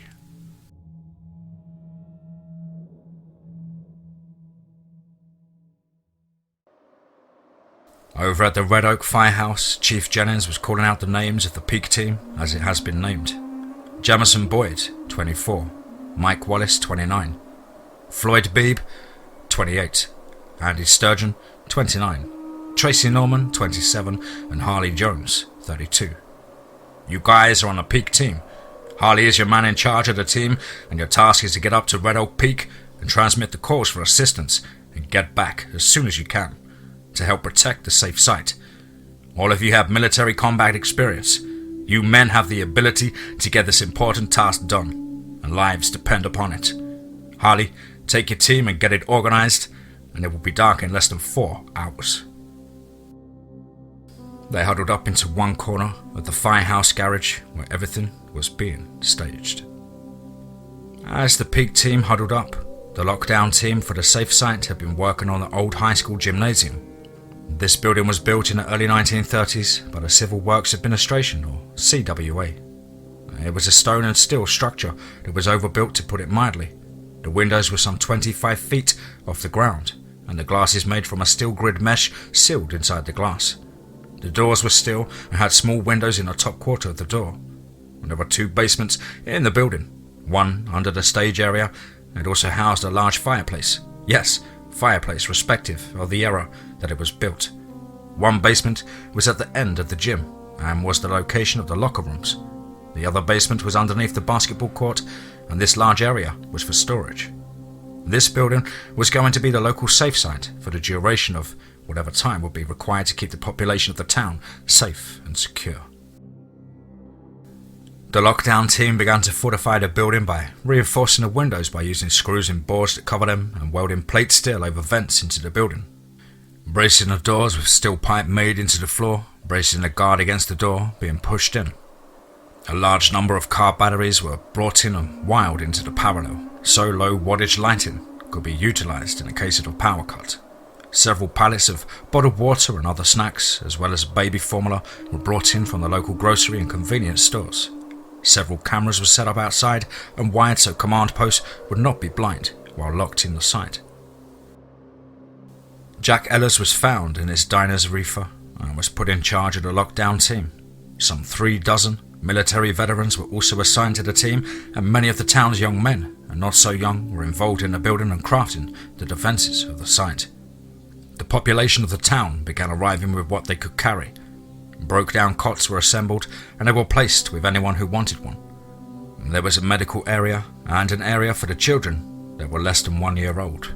A canteen area was also provided for comfort and necessity of purpose for the shelter. The storage area of the basement would serve as a fallback safe room just in case the perimeter was breached, and it was being beefed up to support that purpose. As the veterans began prepping the site for a defensive operation, more and more local townfolk arrived with tales of their own deadly encounters with these beasts, many of them armed with pistols, shotguns and rifles. Even several crossbows were in the arsenal. It was about 2 hours before nightfall.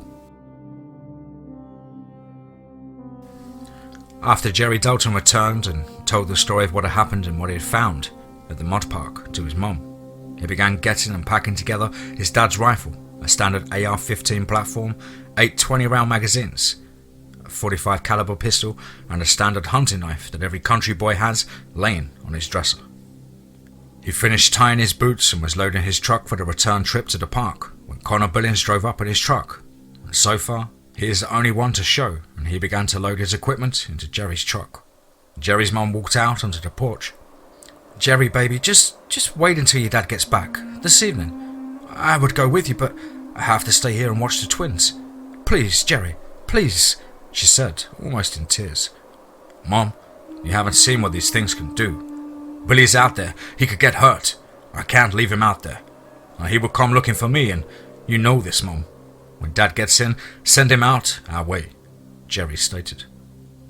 "Hey, the people in town are getting together over at the old gym. They're grouping up in there to stay safe. Mrs. Dalton, I think you should go there," Connor said. "Yeah, Mom, go there. That way I know you're safe. Look, Mom, Connor and me, we can take care of ourselves. You know this. Dad beat it and stomped it into Billy and me. And please go," Jerry pleaded. "Okay, Jerry, I'll leave just after you go," she said, reluctantly. Jerry hugged his mum and Connor got in the truck, and Jerry walked over to the driver's side door and said, "I love you, Mum," and she turned and walked into the house. He started the engine and tore out of the drive and hit the dirt road in front of his house. When he pulled into the entryway of the mud park, it was just about 3 hours before dark. When Connor said, "Hey, Bubba, where'd you want to start?" "Over at the wood line, where we tracked it to the privet tangle. It's sure to be quiet." As they drove the follow-on road over to the location on their way, they passed Billy's truck. And Connor asked, "Are you okay, brother?" And with a big breath, he nodded his head and said, "Yeah, I'm gonna have to be for right now." As they passed, Connor noticed that the bodies of Justin and Mike were missing. Even the body of the Gugwe was now missing. And there were drag trails leading off into the opposite woodline. He pointed this out to Jerry, and they kept driving to the location. They got out of the truck and grabbed all of their gear and equipment. They stood side by side and looked at each other, and Connor said, "Let's do this, Bubba." And with that, they took off to the woodline. One foot in front of the other. That's just fine, until your legs get bitten off. As the intensity of the preparations increased at the firehouse, Jamison Boyd, Mike Wallace, Floyd Beebe, Andy Sturgeon, Tracy Norman and Harley Jones made final preparations for the trek up the Peak Road. The team has 2 off-road trucks and an array of weapons, equipment and supplies. The lead vehicle was being manned by Andy Sturgeon, Tracy Norman and Harley Jones. The follow-on vehicle was being manned by Jamison Boyd, Mike Wallace and Floyd Beebe. The commo gear has been loaded into both vehicles with extra batteries and antenna bundles. Harley called all the team together and gave them his version of a mission briefing. "Brothers, I'm not going to bullshit you, this is going to get rough. These things are smart, strong, and they like to throw rocks and, well, anything they can do to disable you, so they can get to you. They are deadly, and they stink. They communicate with each other, and they coordinate as a group when they're hunting. They are pack hunters on steroids. These things are vicious, tough, and I mean, they are hard to bring down. These sons of bitches are just as effective in the tree canopy as they are on the ground. You must remember to look up into the trees, and when you get a shot to take it, headshots are best. Targeting the torso is a no-go, because you're going to have to hit them 10 or 20 rounds, and we don't have that much ammunition, considering the number of frickin' things out there. No one dismounts alone. If you must go into the ground pound mode for any reason, make sure that all three of you are within 6 feet of each other. If we must abandon the vehicles, then we will form a 2x1 3-cover formation. If we must take that decision, then you must remember the commo equipment. No bullshit, boys. We must complete this mission. Lives of our loved ones and people in this town are counting on us. Boys, our skin is in this game. And I'm not going to stand here and tell you that this is going to end well. It's a gamble. Simply put, if we run into them, it's going to be a fight like you have never fucking been in before. I know all of us have been in harm's way, and I would rather be in a firefight with any enemy than to be in a fight with these things, Harley stated with resolve. And we will travel to this location. He pointed to a spot on the topo map. Once there, we will set up a defensive perimeter, and then we will set up commo equipment. When we have made contact and info is passed to the county or state or both, we will come back via this route. He pointed to a road location on the map. Guys, it's going to be dark in about an hour, so keep your eyes open. Use the night vision that we have provided. Remember, these things smell, and trust your spider sense. If that hair goes up on the back of your neck, then you better trust it, Harley said with a nod. Any questions, boys? Stated Harley. And Jameson said, I think I'll sum it up for all of us. We don't like this shit, but we'll do it, because it has to be done. And so, Harley, just make it count, brother. The rest nodded in affirmative. Okay then, let's saddle up and get rolling, Harley said. Safety is relative. Believing you're safe is foolish. Hoping you're safe is tragically stupid. Calculating your safety, if not this, then that, priceless. Chief Jennings gave the order to evacuate the police station, and everyone is to relocate to the safe site. The preparations were continuing at the site when the police department transferred its operations to the old gymnasium. The chief confirmed with Jake Ellers, who had been coordinating the safe site build-out and town evacuation with the lockdown team, if the town's population had been relocated. He confirmed that 80% of the population had been accounted for, but the rest of them were missing. Unknown, or it had been confirmed that they had met their demise, based on finding remnants of an attack or other factors. 448 souls accounted for, and Chief, that is the best we can do, Jake added. So Jake, if that's everybody, the Chief stated.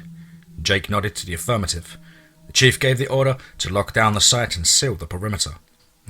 We have done all we can do at this point, Chief, Jake said. Watches are now posted, and we are actively securing the site and perimeter, Jake stated. So, it's up to the vicious bitch called Luck now, the Chief exclaimed. As the sunset turned the sky into a brilliantly colourful kaleidoscope against the darkening blue luster of the Oklahoma July summertime sky, while the trees cast long dark shadows against the green canvas of the wooded line of trees before the last of the daytime breezes waned away. The Gugwe pod awoke and fed on the scraps of flesh and bone laying around the nest area. The disappearing rays of sunlight faded, and the alpha snorted and whooped. The other Gugwe of the pod began to stir. The sentries were echoing the whoops back, and the farthest one was whacking on a tree. And this acknowledgement was meant to let the pod know that there were no threats or other intrusions to their area. The pack was now gathering for the night's forage. Harley radioed to the safe site via Yamaha handheld two-way radio to Chief Jennings that they were rolling out of town and would be out of the radio range in about 20 minutes. Chief called back and wished them luck. Harley responded that he wished them the same. The two off-road trucks rolled down a small two-lane road, now about 2 miles outside of town, as the headlights and banks of the off-road driving lights blazed. The lights fell upon a vehicle that looked like a squad car far up the road. As the trucks drew closer, they could plainly see that the car was a squad car and a county sheriff vehicle. The windshield was smashed in, and at least 2 tires were flat. They slowed and stopped next to the squad car, and Harley ordered everyone but the drivers out and set about searching the vehicle and area around the vehicle, weapons at the ready. They found the car ripped open on the inside. Blood was sprayed all over the interior. It appeared to be several days old and nothing was still fresh. Okay, this is weird. A squad car with a missing sheriff and several days old. Why has no one come to search for him? Said Floyd out loud. A search of the area produced nothing, and so Harley ordered everyone back to the trucks. Roll us on out of here, barked Harley. About 3 miles down the road, they found out why no one had come to find the missing sheriff. 5 vehicles come into view at the lights, 2 squad cars and 3 SUVs, all smashed and ruined on the side of the road and in front of the way of the road. A quick search of the vehicles revealed that this attack happened sometime this morning. Blood was fresher than the last, and the body parts were just showing rigor mortis. The boys shaking their heads to a negative. Let's go, one of them said.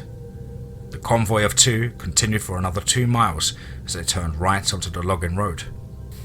The narrow, barely a 1 to 1.5 lane dirt road is winding and rut-riddled with the occasional large rock lying in the tyres' ruts, making it difficult to navigate. The undergrowth was very thick and at some places was spread across the roadway itself. After about 30 minutes, the trailing vehicle radioed that the engine temp was rising and they should stop and look at it before it gets critical. Harley told the driver of the lead vehicle to stop in the flattest area they could find, and the vehicle came to a stop. Harley hopped out and motioned for the driver of the trailing vehicle to roll up as close as they could get to the rear of the truck in front. He told Andy and Tracy to dismount and scan the area up front and to the sides with the night vision equipment. He told Jameson and Floyd to do the same, only to the rear of the vehicle, and Mike, he would look at the engine of the overheating truck. After about 7 minutes or so, they determined that the leak was coming from a C-clamp on one of the hoses, and it just needed to be tightened.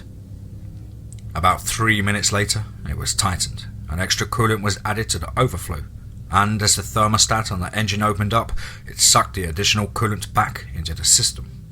Mike closed the hood of the truck, and just then, a 5-inch rock flew by his head and hit the windshield, causing a spiderweb crack in the passenger side. "What the fuck?" he shouted. Harley saw the rock in the light of the light bar as it whizzed past Mike's head and shifted his view to the direction it came from. He raised his weapon and unleashed 3-round bursts of gunfire. This created chaos amongst the others. "Everyone keep it cool, hold your sectors of fire. They're moving around us," Harley yelled.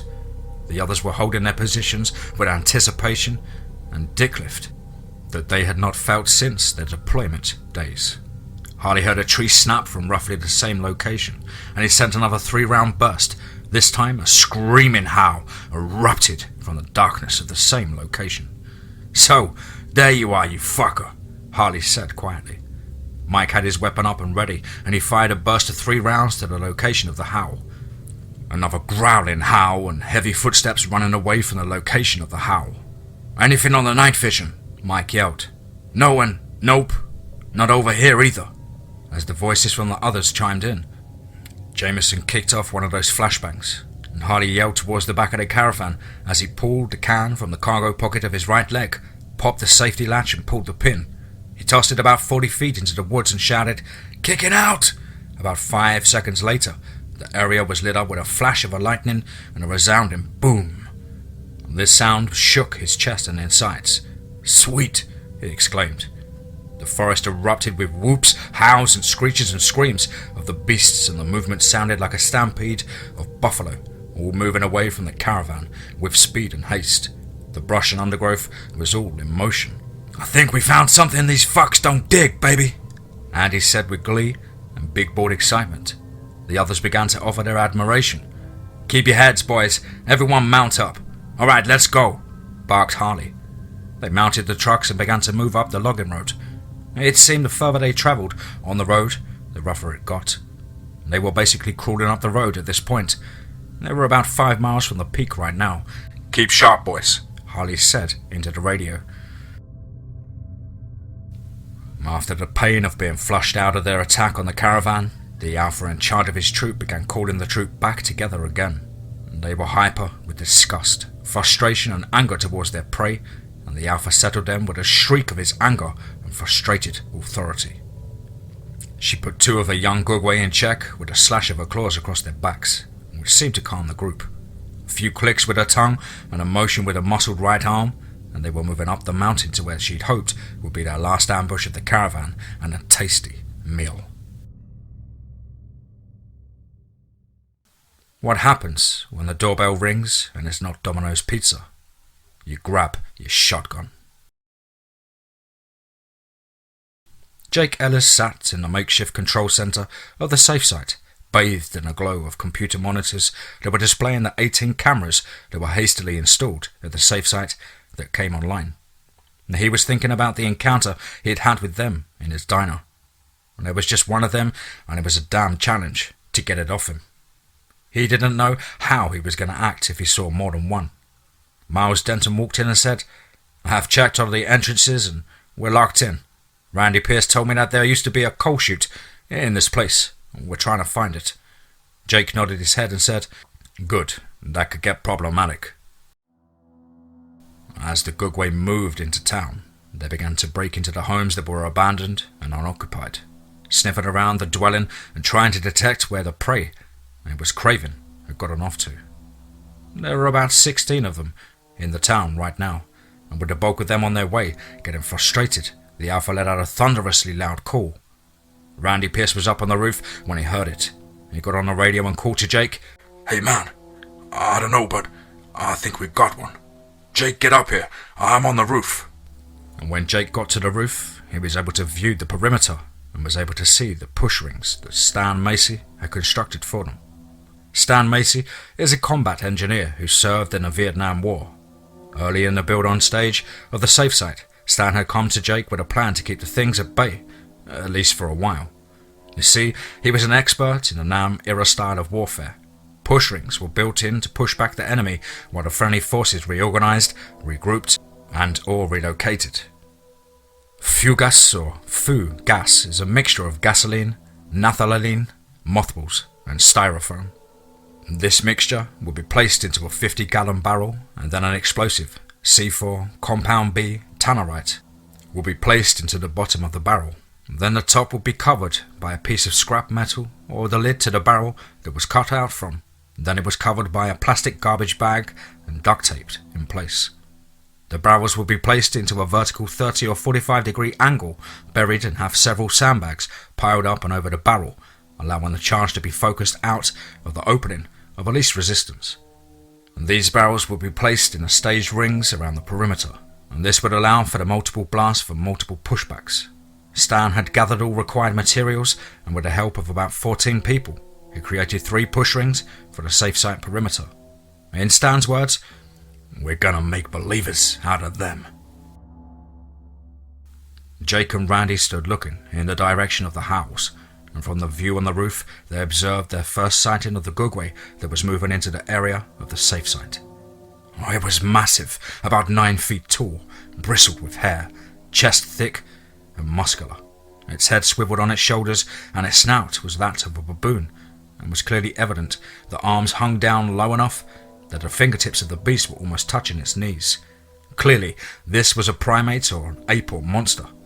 The teeth were for ripping and tearing and chewing, with large canines protruding out of its mouth, and at the hands, yes, hands, clearly for manipulating, clawing and tearing, with the 2-inch claws on the end of them.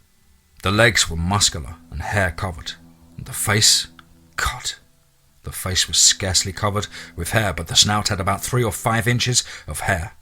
The head was crested with a bump, and a longer, more bristled form of hair could almost be a mohawk-type style. The Gugwe moved down the street on the sidewalk, almost like it was a familiar area. This unsettled Jake, while pointed at the creature. "This son of a bitch has been here before, and we've never known about it? Damn freaky," Jake said. Okay, humor break. A Bigfoot, a Dogman, and a Gugwe go into a bar.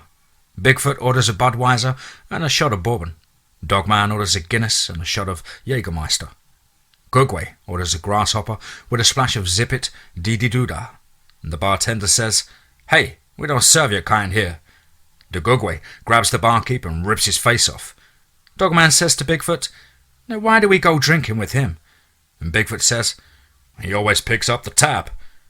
Okay, someone's going to find that one funny. Now back to the story. The logging trail got rougher, if that was possible, and the two off-road trucks continued up the logging road. When Tracy the driver noticed that a large tree was lying across the road and it seemed to still have its leaves, so it's a recent fall. Man, I don't like coincidences, brothers, said Andy. Okay, let's do this. Harley motioned with his hand. The lead vehicle stopped about 40 feet from the tree, and the follow-on truck stopped about 60 feet from the rear of the first. Everyone dismounted and they left the vehicle's engines running. Mike set about getting the chainsaw out and ready. Andy got the logging chain out of the storage box and on the back of the truck bed, and the rest of the guys pulled security and scanned with the night vision goggles. Mike was about halfway through the tree trunk when a 4-inch rock hit him in the upper back from behind and knocked him forward. And then there was a barrage of rocks being thrown from behind them, specifically from behind the follow-on truck. Jameson tore off running towards the second truck while firing off his weapon, as if he may have seen what was throwing the rocks. Harley followed on the opposite side of the road, his weapon up and ready. And as he got to the passenger side door, he seen a shadow moving across the road. He fired 3 shots, and the shadow reacted like it was hit and growled and howled as it moved out of view. Jameson, fall back. You're too far out. Harley spoke with authority. Everyone, hold your positions. Mike, are you okay? About the time he uttered these words, all the guys heard a crashing thud as the beast jumped into the truck bed of the lead vehicle. At about this time, Harley heard the chainsaw fire up. The creature jumped on top of the cab of the truck. As Mike was turning towards the commotion, he saw the Gugwe jumping from the cab towards him, razor-sharp claws out, ready. He raised the chainsaw. Mike swung the bar of the chainsaw up and at the monster as it was descending upon him. The barb of the chain of the saw was moving at high speed, chewed through the upper thigh of the beast, as blood and tissue spewed from the wound. The creature's leg dropped away while the beast tumbled over him and onto the fallen tree, landed on the far side of the tree in the road. The beast laid on its back, screaming and writhing in pain and anger as its blood sprayed from its stump-like leg. Floyd ran and jumped over to the far side of the tree and with his weapon at the ready took aim and triple-tapped the creature in the head. The creature went motionless and silent. That's right, you pissfuck, Floyd said. And Tracy yelled, Floyd, behind you! He spun with his weapon in hand as the Gugwe was just emerging out of the undergrowth.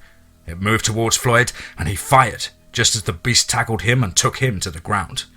The infuriated beast bit down on his left shoulder and the pressure of the bite was tremendous. His shoulder was protected by the Kevlar plate vest and so the teeth didn't penetrate, but the bite force cracked his collarbone. Floyd yelled and screamed, Get it off me! Get it off me! And Andy sunk 9 .308 caliber rounds into the right side of its chest. It didn't seem to faze it, and Andy yelled, I can't get a shot at its head. It's too close to Floyd.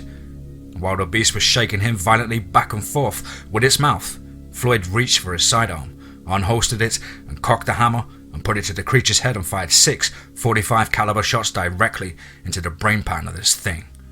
The beast then collapsed on top of him. Its weight was crushing, and its blood sprayed him in his mouth and face. Andy and Tracy managed to pull the Gugwe off of him and got him to his feet. Goddamn thing tastes worse than it smells. Now that stinks all over me, damn it, he said angrily. Harley and Jameson returned to the front of the lead truck and Harley asked Floyd if he was okay. Floyd's shoulder is messed up, but he will pull through, Andy said. Let's get the tree moved, boys. Everyone fall back close to the perimeter, Harley ordered. Mike finished cutting the tree trunk and Jameson wrapped the logging chain around the trunk and attached it to the tow lug on the truck. And Floyd focused through the pain of his shoulder and backed up the truck and pulled the trunk of the tree clear of the road. All right, boys, let's get rolling. We have been here long enough. The 2 trucks moved further down the road at a slow pace, but at least they were moving. As the peak team approached the fallen tree, Jake was making his rounds and talking to the people taking shelter in the safe site when the radio crackled. Jake, you need to see this. Get to the CNC ASAP. He made his way through the maze of stuff quickly stacked and placed in the site. The CNC, or Command and Control Center, was bristling with activity. Gary Harlow waved Jake over to his computer screens. "I count 17 so far. All of them seem to be waiting for some reason to approach the building. They must know we're in here," said Gary. The screens were alive with movement. The Gugwe were moving and grouping up in alleys and other shadowy covered areas. They apparently didn't like the lights that were installed by the lockdown team.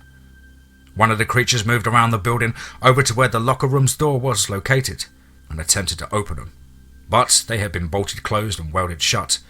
This agitated the creature no end, but it still went looking about the perimeter area where the building met the ground. It seemed to be very interested in a certain spot just east of where the fireplace was located above the stage area. It walked away and then walked back. The beast moved to the corner of the building and whooped a couple of times. At that moment, the entire group of Gugwe ran to the building and began banging on the building's doors.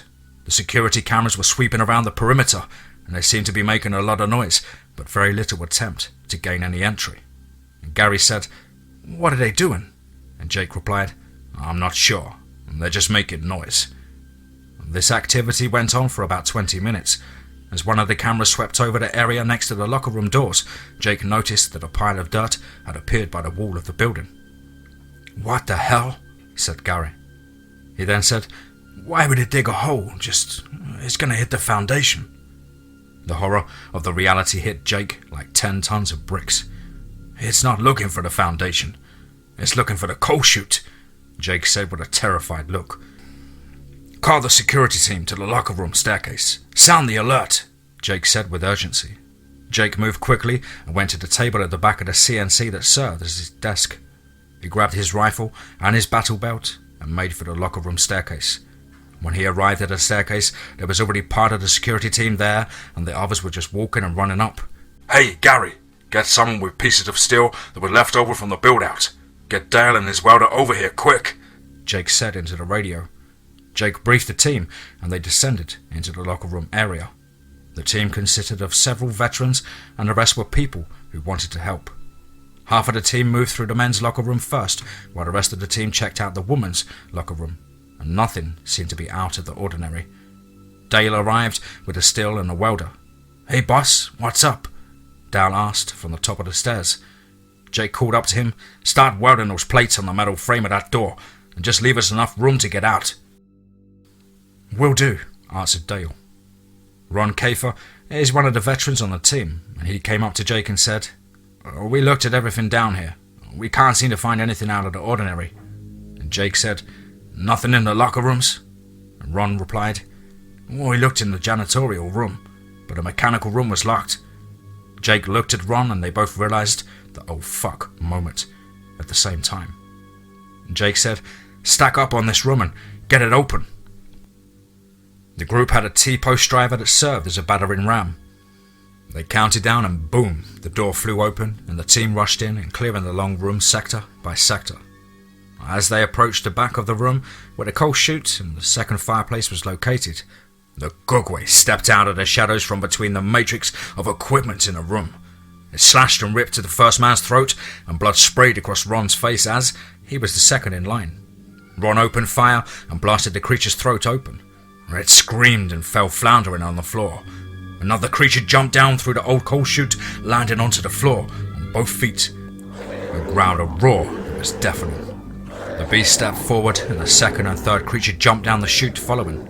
Ron yelled, "Back up! Back the fuck up!" The remaining team members began backing up and firing their weapons in earnest. They were at a mechanical room door when Jake said, "Everyone upstairs! Upstairs now!" The group of 9 began running upstairs, but they were slowed down by the opening left by Dale, where they had to crawl through the floor of the hallway. The firefight was intensifying as some of the creatures fell, but were being joined by others coming down the chute. The team began retreating up the stairway, handing off weapons and equipment to get through the opening. When Ron yelled at Jake to get through the opening as the creatures were moving up the stairways towards them. Jake dove through the opening and quickly retrieved his weapon and began to fire at the Gugwe horde moving further up the stairs. Just then, Ron's weapon bolt locked back and he was out of ammunition. He yelled, "I'm out!" "Get through, Ron, get through!" Jake ordered. Ron threw his weapon through the opening and dove through the opening himself. And at about that time, Jake's bolt locked back, and he pulled his sidearm and began to fire. One of the beasts jumped forward and up the stairway and grabbed Ron's ankle, began to pull him back through the opening and down the stairs. Both men were yelling and screaming as Jake struggled to reload his pistol and hold onto Ron's hand. Another teammate poked a weapon through the opening and fired several shotgun blasts. This stunned Jake and he lost his hold on Ron's hand, and Jake was screaming, "No, goddammit, no!" Ron was pulled very quickly down the stairs. He grabbed onto the banister and the bracket that held it. It gave him some relief that he was able to stop his descent into what was certainly death. Then the beast reached up with his right hand and locked onto his plate vest. The creature's brute strength caused him to lose grip, and he was pulled down the staircase in moments. Jake started to climb back down the stairs when he was pulled back by his remaining teammates. Ron's screams were fading as he was being violently dismembered. In the hallway, Jake was desperately trying to get back down to get Ron, and the others restrained him. And somebody said, "Dale, seal the opening." He fitted a piece of steel over it and began to weld it in place. One of the Gugwe shoved the steel and broke the weld bead. When one of the team guys grabbed the steel plates while the other fired several rounds into the creature's head. Yet others were reaching through the opening and trying to sweep legs and anything into the aperture. Finally, a teammate using his legs pushed the steel plate back into the opening and yelled, "Dale, weld! Dale, weld! Weld this damn thing!" He struggled to maintain it in place, and eventually Dale had enough tack welds on it so he could put the final weld bead in place. The Gugwe continued to beat and smash at the welded steel plate. Chief Jennings was in the hallway and told everyone to get back to the CNC. And Dale said, "I'm going to need some more steel to reinforce this, Chief." The Chief said, "Okay, get him what he needs and get Jake off to see the doc at the medical." Officer Benjamin said to the Chief, "Damn, man, that was close. You know what's going to happen. If just one of those things get loose in here, more people will get killed by the crossfire, not counting what those assholes will do. I know. In the meantime, we keep rolling the dice."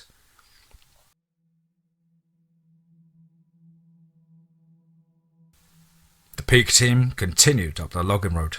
As they approached the intended location of their mission to raise some help on the radios or cell phones, the convoy of the team stopped, dismounted, and 4 set up perimeters, and 2 of them began the task of setting up some antennas. Once the antennas were erected and stable, Harley started clicking on the cell phone units. 4 different cell services were selected, and there was one from each service. The security group scanned the area with night vision. No visual contacts were observed, and nothing as far as the telltale signs of these creatures were detected. In fact, the woods had the night sounds of usual, and no feeling of being observed was felt. A rather pleasant summer's night if it wasn't for the crackle of the radios and the reality of why they were there. Contact was finally made with the higher authorities, and it took some convincing, but they felt good about the response from the Highway Patrol and the Oklahoma Emergency Management Office. They began to break down the equipment and loaded it into the trucks. "Let's roll, boys," shouted Jameson. "That seemed to be awful easy, didn't it?" Harley said. "I take it. Let's just hope those crack-headed monkeys got enough last time," Jameson said with a jest. "Don't count on it," Harley replied. As the convoy rolled down the road on their 7-mile trek back to the asphalt road and then back into town, the Chief walked back to the CNC where Gary and Mrs. Kelly were manning the center. And Gary said, "Hey Chief, the Peak Team boys did it. They got through. We heard from them on the radio making contact." The Chief looked at Mrs. Kelly. "Holy hell, it's about time we had some good news."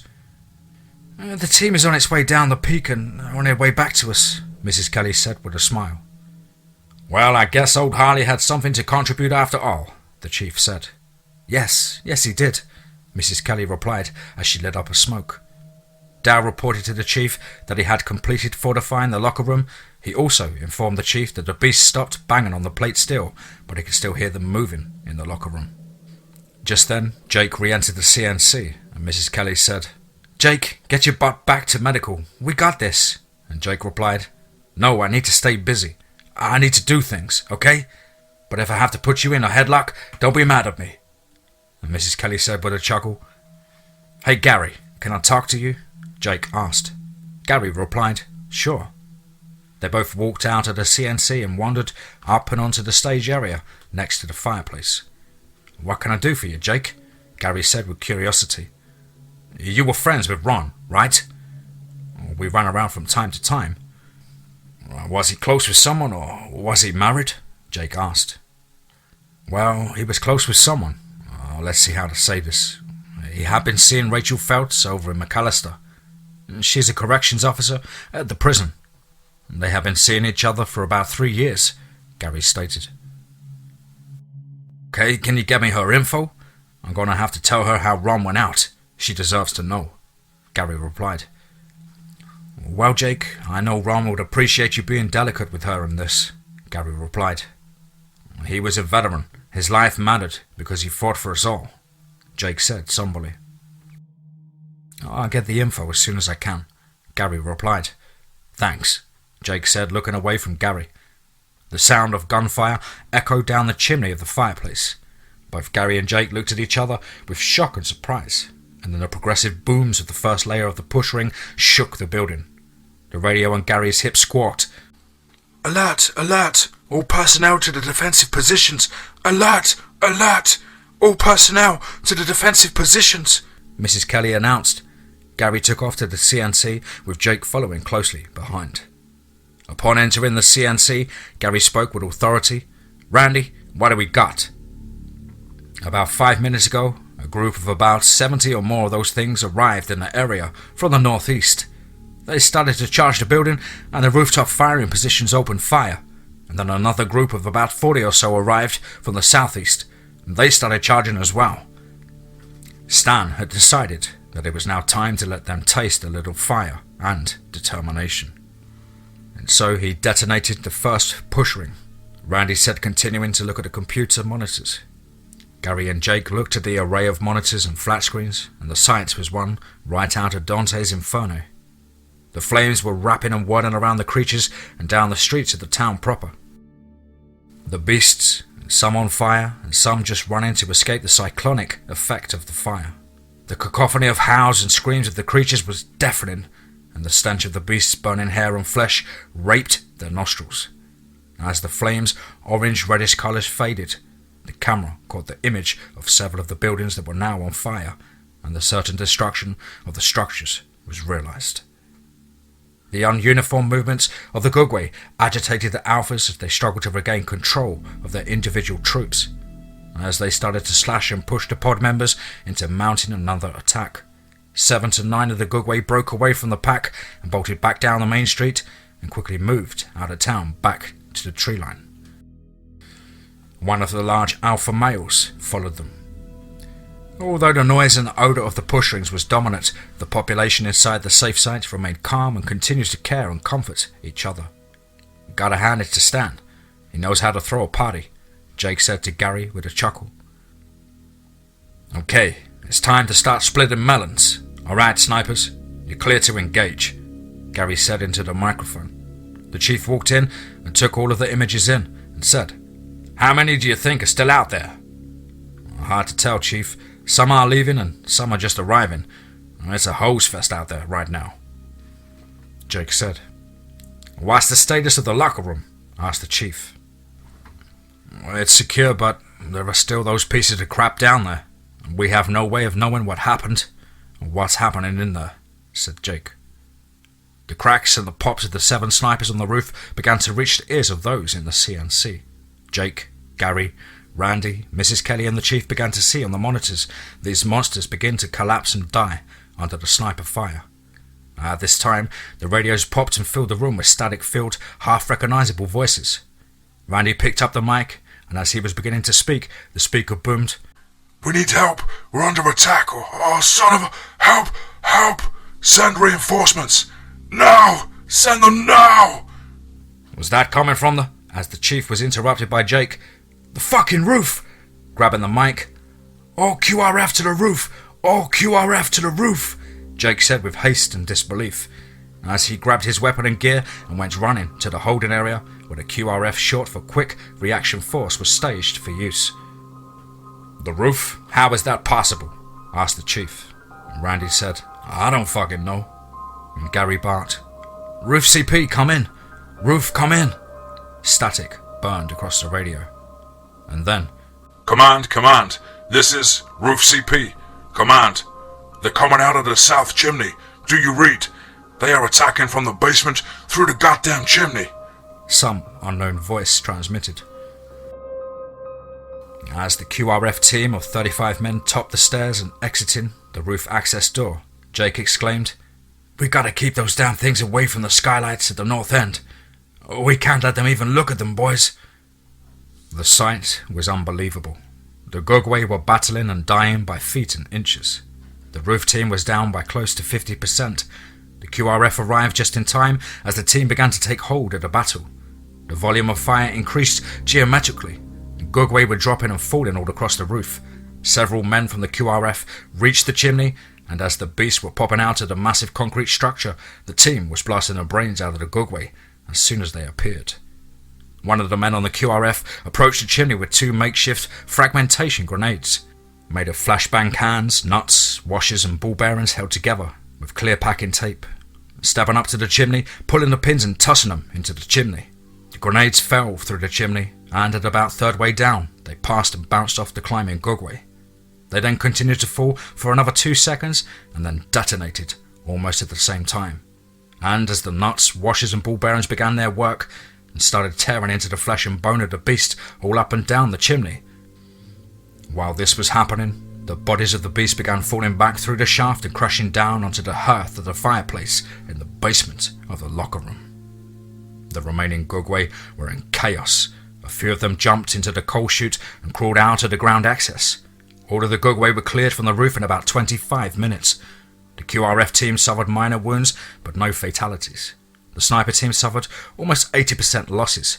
The Romanian snipers remained at their posts and engaging the targets, while the QRF team took down the beasts. Jake looked out across the gym area, out and over the push rings and the charred area. Beyond there was burned out, about 17 burning cars and the smoking remains of at least 70 or 80 Gugwe corpses. Occasionally, he observed several creatures running back and forth as they were being fired upon and taken down by the remaining snipers. The observation posts that were on the highest parts of the gym began reporting movement and creatures massing onto the east and northwest of the gym's location. Jake spoke into the radio. "Gary, get ready, they're up to something. Get some eyes on it." Not long after that call, Ryan Emmers, a 17-year-old high school senior, came through the roof access door with his rotor-powered drone that had a camera on it. "You want to take a look around, sir?" Ryan said. Jake patted him on the back and nodded his head, yes. The drone took flight, and as it made its way to the next street over, where the night vision camera caught sight of a horrifying sight that appeared on the laptop screen. And it was what Jake described to the CNC as a horde of creatures, numbering in the neighborhood of 350 to 400 individuals. Ryan swung the drone back and forth over to the northwest and detected another horde of 250 to 300 individuals. Gary stated in shock of the moment, "Holy fuck. Jake, you better send some of the QRF down here, because we're going to have to shore up our reaction time if those things make a breakthrough on our defenses." "Agreed," Jake said. "I'll send at least 30 down to you. I need to keep a few up here just in case we need to increase our sniping capability. And on another note, Gary, there is nothing holy about what we're looking at. It's just a lot of fuck out there." Ryan brought his drone in and landed it. He said, "I have some other battery packs downstairs. I'm going to go get them." And Jake said, "Okay," and off Ryan went.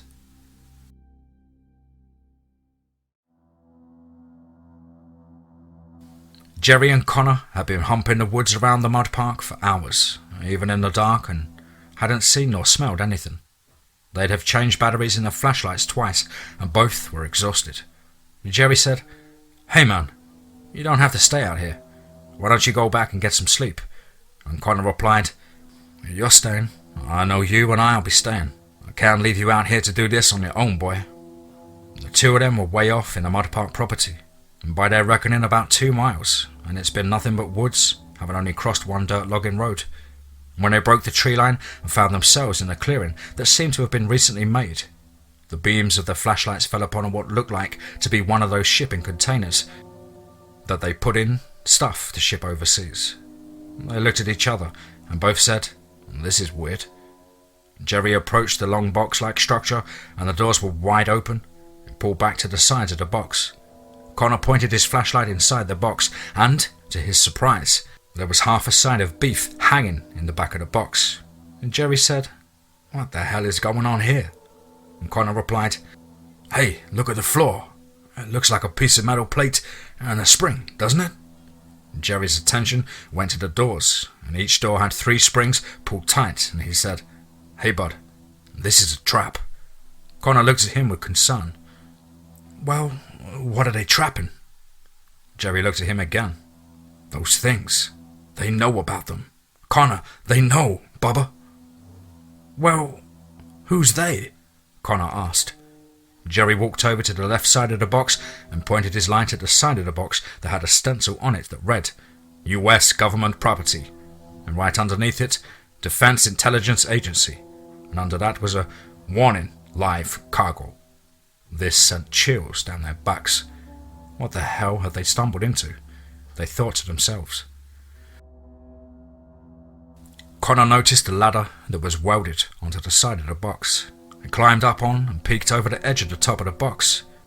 He saw compressed air tanks like the ones his dad had in his shop for the cutting torch, and there were hoses that were running from the tanks to the grey box and then out of it, and they were attached to fittings that were all over the top of the box. And there was another box that was dark grey. It had an antenna and several lights on it that were illuminated. One said power, the other doors armed, and the last one said sedation armed. He climbed down and spoke in a very serious and nervous voice to Jerry. "Brother, we gotta go. Now."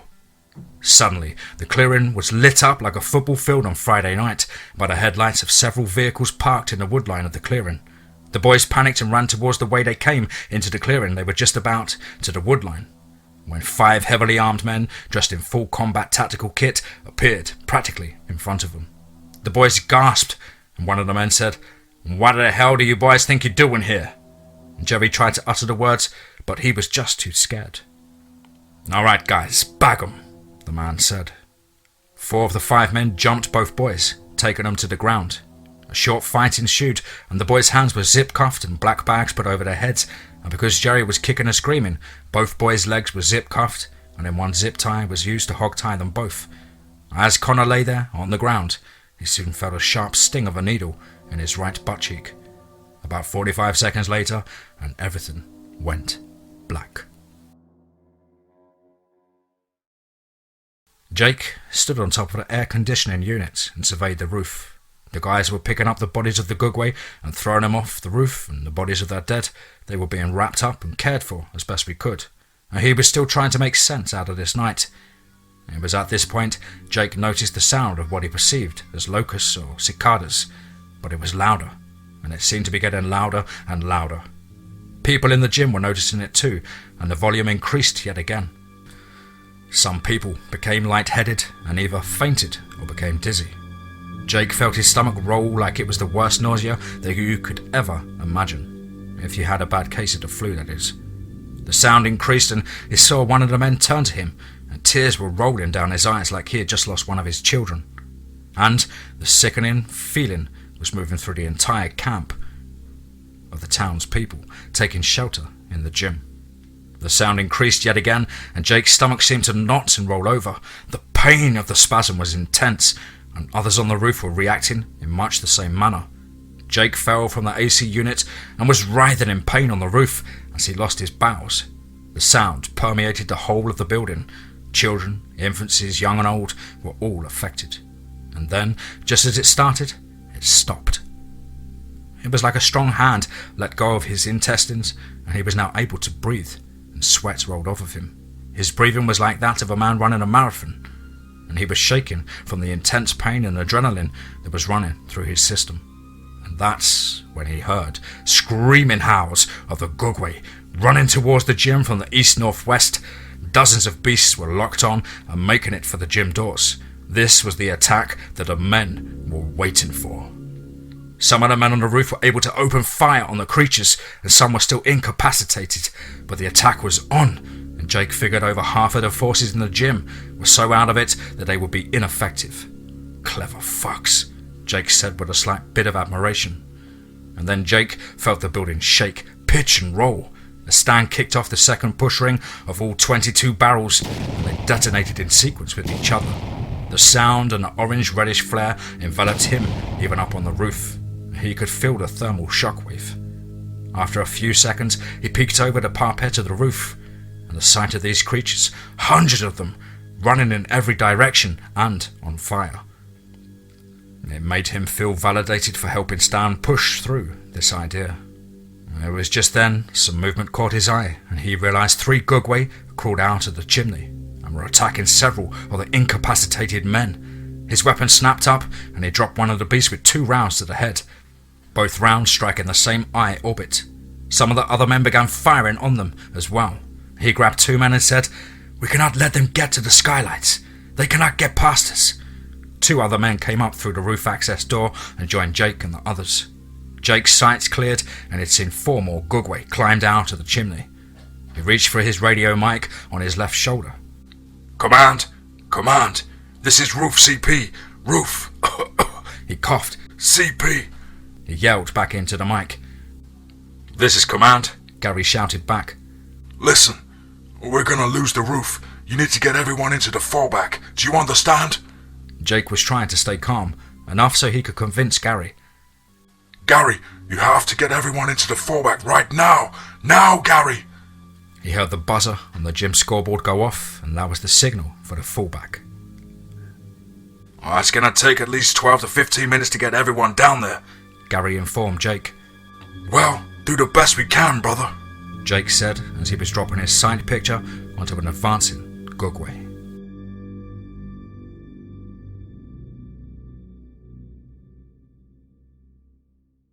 Watch out for the boogeyman. Connor woke up, his head was pounding, thirsty, and he was freezing.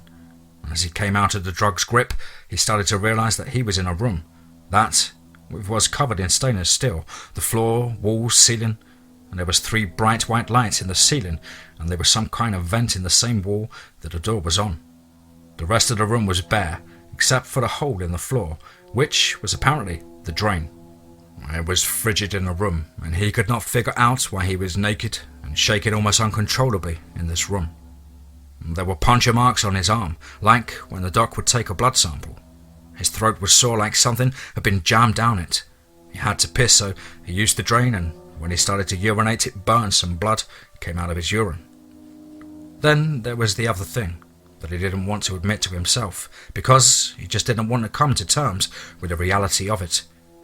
His butthole felt, well, it felt sore, and when he went back to feel the area in question and pulled his fingers back with a clear slick fluid on them. "Oh, damn it, man!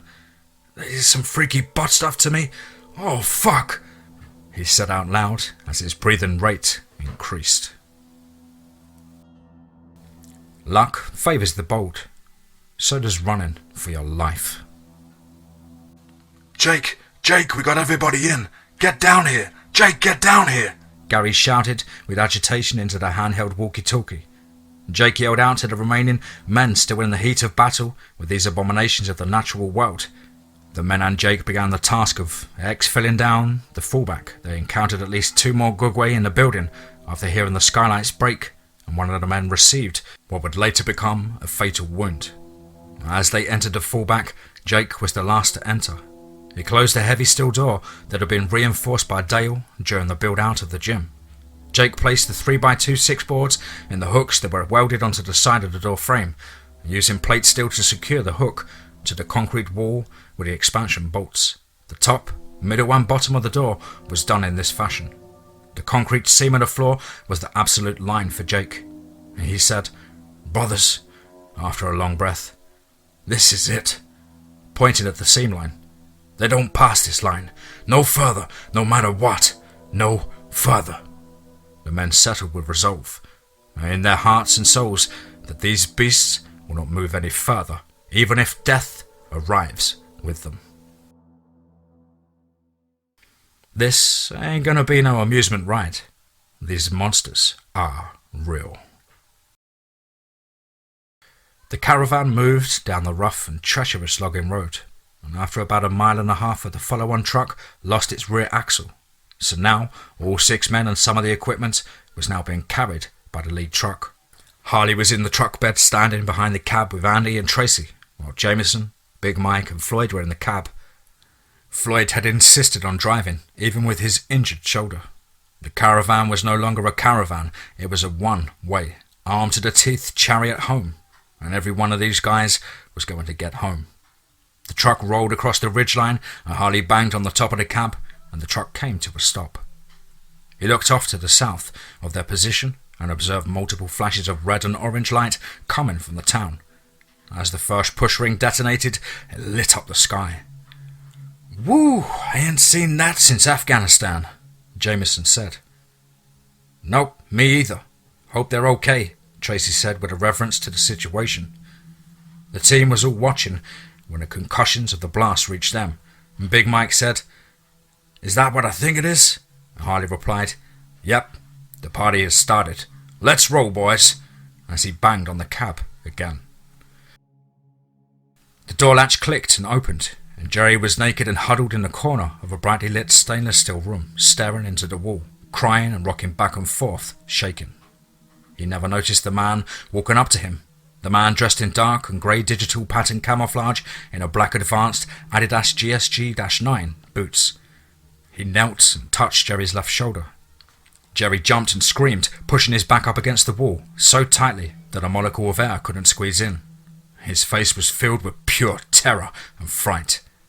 "Tell me, Jerry, what did you see?" the man said in a calm, controlled, uncaring low voice. "What did you see, young man?" Jerry, breathing heavy and lips quivering, uttered quietly, "Tiger, tiger, I saw a tiger," while whimpering. The man responded by saying, "Good, that's very good." And then Jerry asked, Can I go home now?" with a voice of broken spirit and unresolved fear. "Not just yet. One more session, and we'll seal the deal," the man said while walking away from him back to the door. Jerry erupted, screaming and begging and pleading and crying, No, I've done everything. I've done everything you wanted, dude. No, please let me go home. Please let me go. I've done everything, man. I've done everything." As he clambered and scrambled to the door, just as it closed, and he began pounding on it with his fists and hands, continuing to plead for anything other than going back to room G-0601. Jerry then collapsed, slowly sliding down the metal door, crying, Please.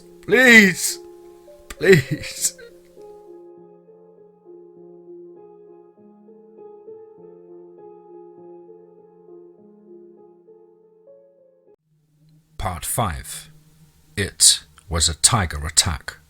No, really. Let's get straight into that.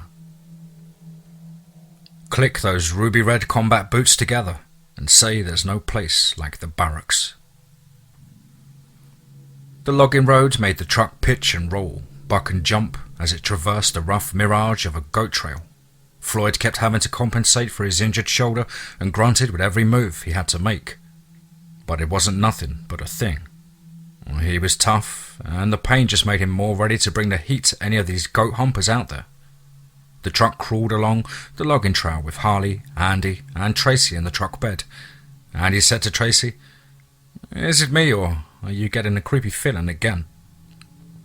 And Tracy replied, "Yeah, I didn't want to be the first one to say it, but I have felt that load in my shorts for about the last mile." As the truck continued down the road, Harley said to Tracy and Andy, "Hey, you boys, kick out a couple of flashbangs. Let's see what's out there." The boys popped the safety clips and pulled the pins. Andy chucked his to his left, about 50 feet, and Tracy was getting ready to throw his to the right when a Gugwe jumped from the tree canopy and fell upon Tracy, knocking him out of the truck, and the flashbang landed about 10 feet from him and the creature on the ground.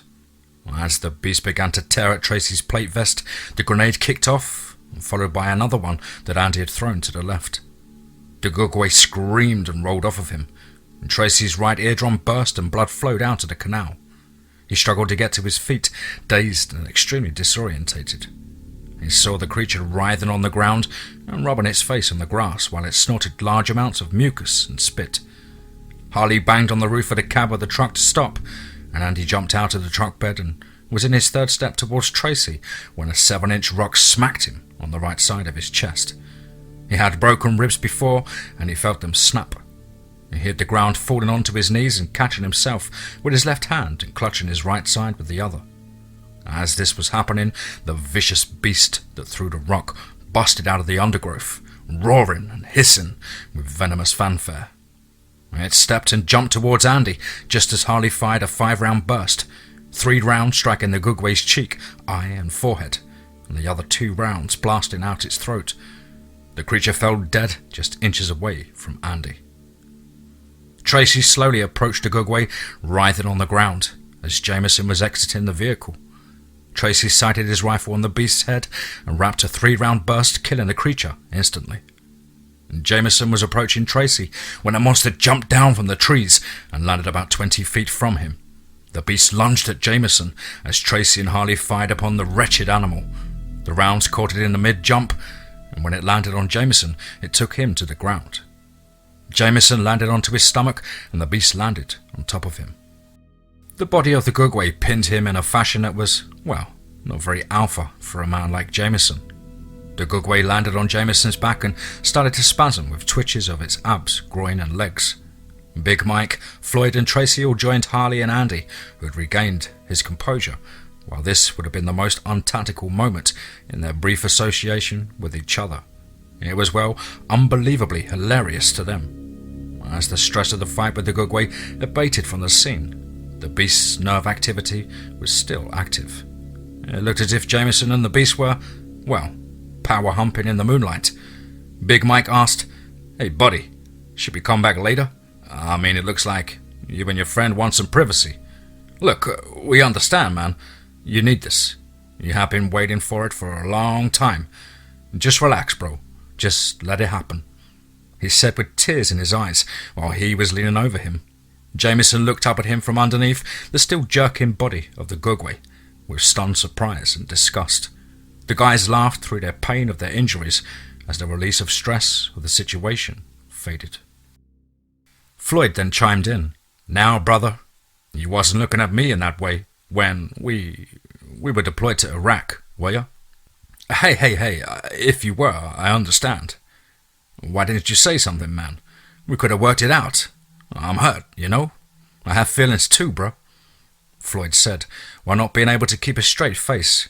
And Jameson was pissed, angry, and humiliated. He almost pushed the body with the weight of the beast on his back in push-up style, but was unable to hold the position. Jameson collapsed with the beast still on top of him, twitching, and Andy said, "Round 2. How much longer are you and your boyfriend gonna be? We gotta go back home soon. I promised your mama I'd have you back for midnight."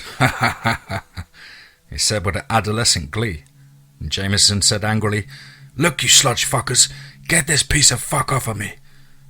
The guys managed to get the Gugwe off of him and get Jameson to his feet. He had blood of the beast all over his back and most of his lower body. Big Mike piped up, "Hey man, did your little buddy there let you get your blood wings?" Big Mike roared and howled with laughter, and the guys were just, well, to put not too fine a point on it, relaxed. Jameson picked up his rifle and gear and started walking back to the truck with the laughter of the jeers of his brothers in his ears, and he began laughing himself. "Ah, damn it," he said. "Can't a girl get any privacy anymore?" As he threw his gear into the truck, Harley piped in, "Saddle it, boys, let's boogie." The boys checked each other's wounds and injuries before they remounted the truck, all the while looking at the woods and undergrowth for any sign of the beast's presence.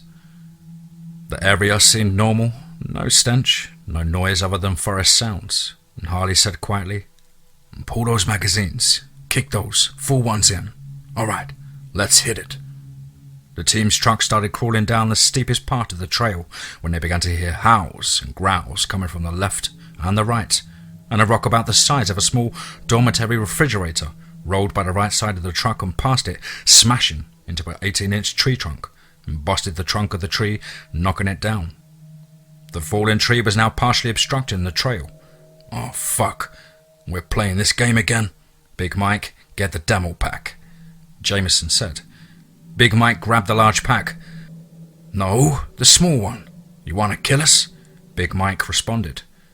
I thought you wanted to do some rat killing. Harley piped in. Cut the crap.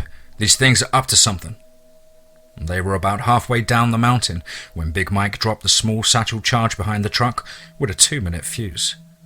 If those things are following us, we're going to make it interesting when they get here, Big Mike said. The truck continued down the trail, and a resounding boom from the satchel charge echoed across the hills and valleys.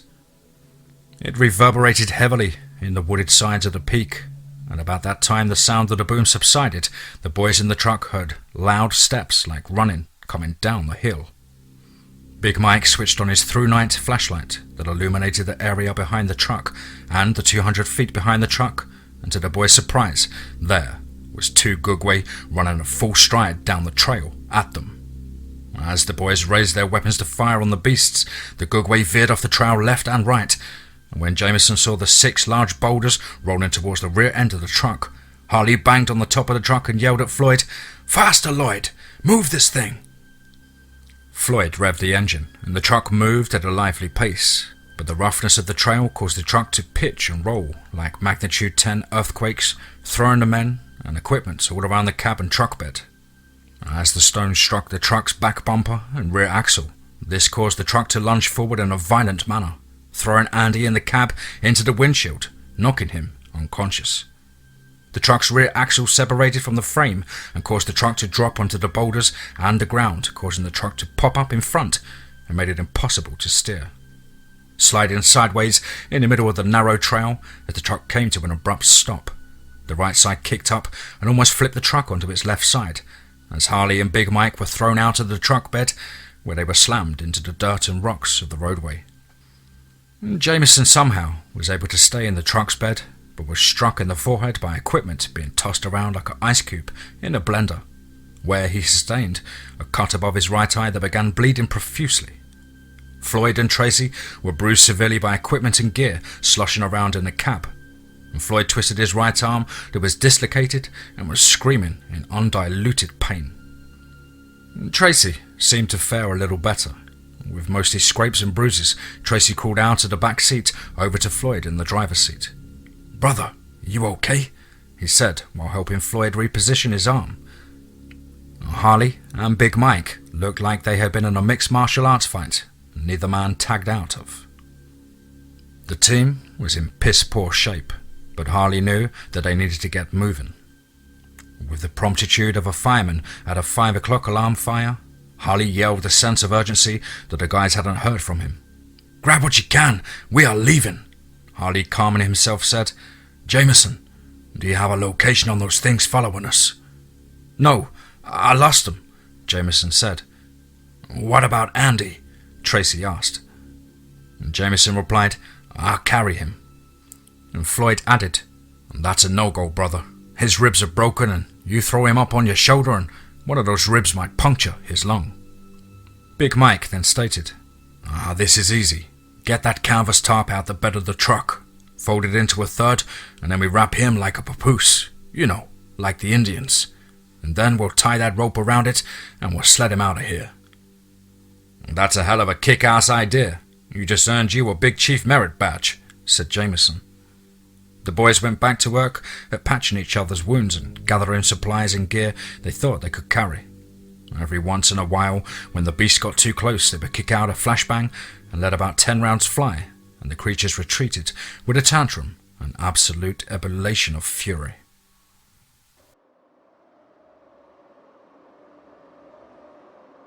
"All right, brothers, this is what I did not want for any of us to have to face, walking out of here with those things on our trail. Now remember, if you get a shot, take it. We have to keep them off of us. And above all, we cannot let them separate us. If that happens, we're dead. Let's ground pound, boys," Harley said with a worry and a bit of fear. The team began walking with Andy in tow. The creatures kept an unusually comfortable distance. Several in the team made mention of this fact, and Big Mike even joked that we got 'em demoralized, bobbers. Nervous chuckles were the anti-stress meds of the day. They travelled for about 1.5 miles and were walking on a fairly flat section of the trail when a burned out cabin came into view. "Hey, Harley, you see what I'm seeing?" Jameson pointed and said. "Yeah, let's see if there's anything that might help us out," Harley said with a little hope. The cabin had apparently burned within the last 72 hours or so, and several hotspots were still smoking, and towards the back of the collapsed structure, Tracy found a kill that the creatures had made. It looked like a man in his early 20s had been ripped apart and fed upon. And Floyd and Big Mike walked over to the barn, in which the doors were still shut. Big Mike opened up one side of the doors, and Floyd advanced inside, weapon at the ready, backed up by Jameson and Big Mike. Big Mike walked out and said, "Hey boss, brother, you ain't gonna believe this." Harley then picked up the rope and pulled Andy over to the barn with him. Harley walked past Big Mike, and there it was, a 1972 Greyhound Cinecruiser bus. "Holy crap," Harley thought to himself. It was a 40-foot long, all-metal body, split-level wonder. "Tell me those doors are unlocked," Harley said. Jameson walked over and pushed the door. At the folding seam, and the doors opened. Harley whistled to the other guys to join the team in the barn. The bus's interior was pretty much original, and some of the seats were taken out on the upper level. It was hot and stuffy, and it smelled like 1,000 mothballs, but it was a lot better than having nothing around them. To Jameson and Big Mike, it was like having an armoured transport dropped in their laps. The boys were sucking down on their camelbacks, trying to get rehydrated, and Floyd set about attempting to find the keys, when Harley came up from behind and said, "Floyd, baby, tell me you get this thing started." And Floyd was a mechanic at Triple J's Auto Shack in town, and he worked on everything under the sun, and was, well, an amazing mechanic. Floyd took a breath and spoke. "If I can find the keys, then I can check the thing out completely. That key is what we need to find." They both began to look everywhere up front. They finished searching and came up with no key. "I bet the key was in the cabin," Floyd said. "Bubba, if you can't get this thing moving, we will last a little bit longer, but they will eventually get in here, and we know what happens then," Harley stated with reservation. "Okay, I might be able to hotwire this thing, but if I get it wrong and I short this thing out, it will never move. I'll see what I can do, boss, but you need to have a plan if this doesn't work." Floyd spoke to Harley with caution. "Floyd, I'm all out of rainbows that I can put out of my ass. Just do the best you can. Just do the best you can, brother," Harley said in a low, resolute voice. And Floyd went to work. Harley told the rest of the team to organise our equipment and what supplies we have. And Jameson wanted to open a window, but Harley said that wouldn't be a good idea, and they would have us sent out and they would come running. "Just breathe shallow, boys. It's the best thing we can do at this point." Tracy was sitting up front when he saw it. An 8-foot-tall Gugwe was walking towards the barn. Hey, boys, see it? Right there." Tracy alerted everyone. Harley ordered everyone onto the floor and told Floyd to stop working on the ignition and lock the door bar in place, and then to get to the upper level. As the beast approached the open door, he raised his snout and smelled the air deeply, and several of the guys whispered, "That SOB is gonna smell us. Let's just shoot the damn thing now."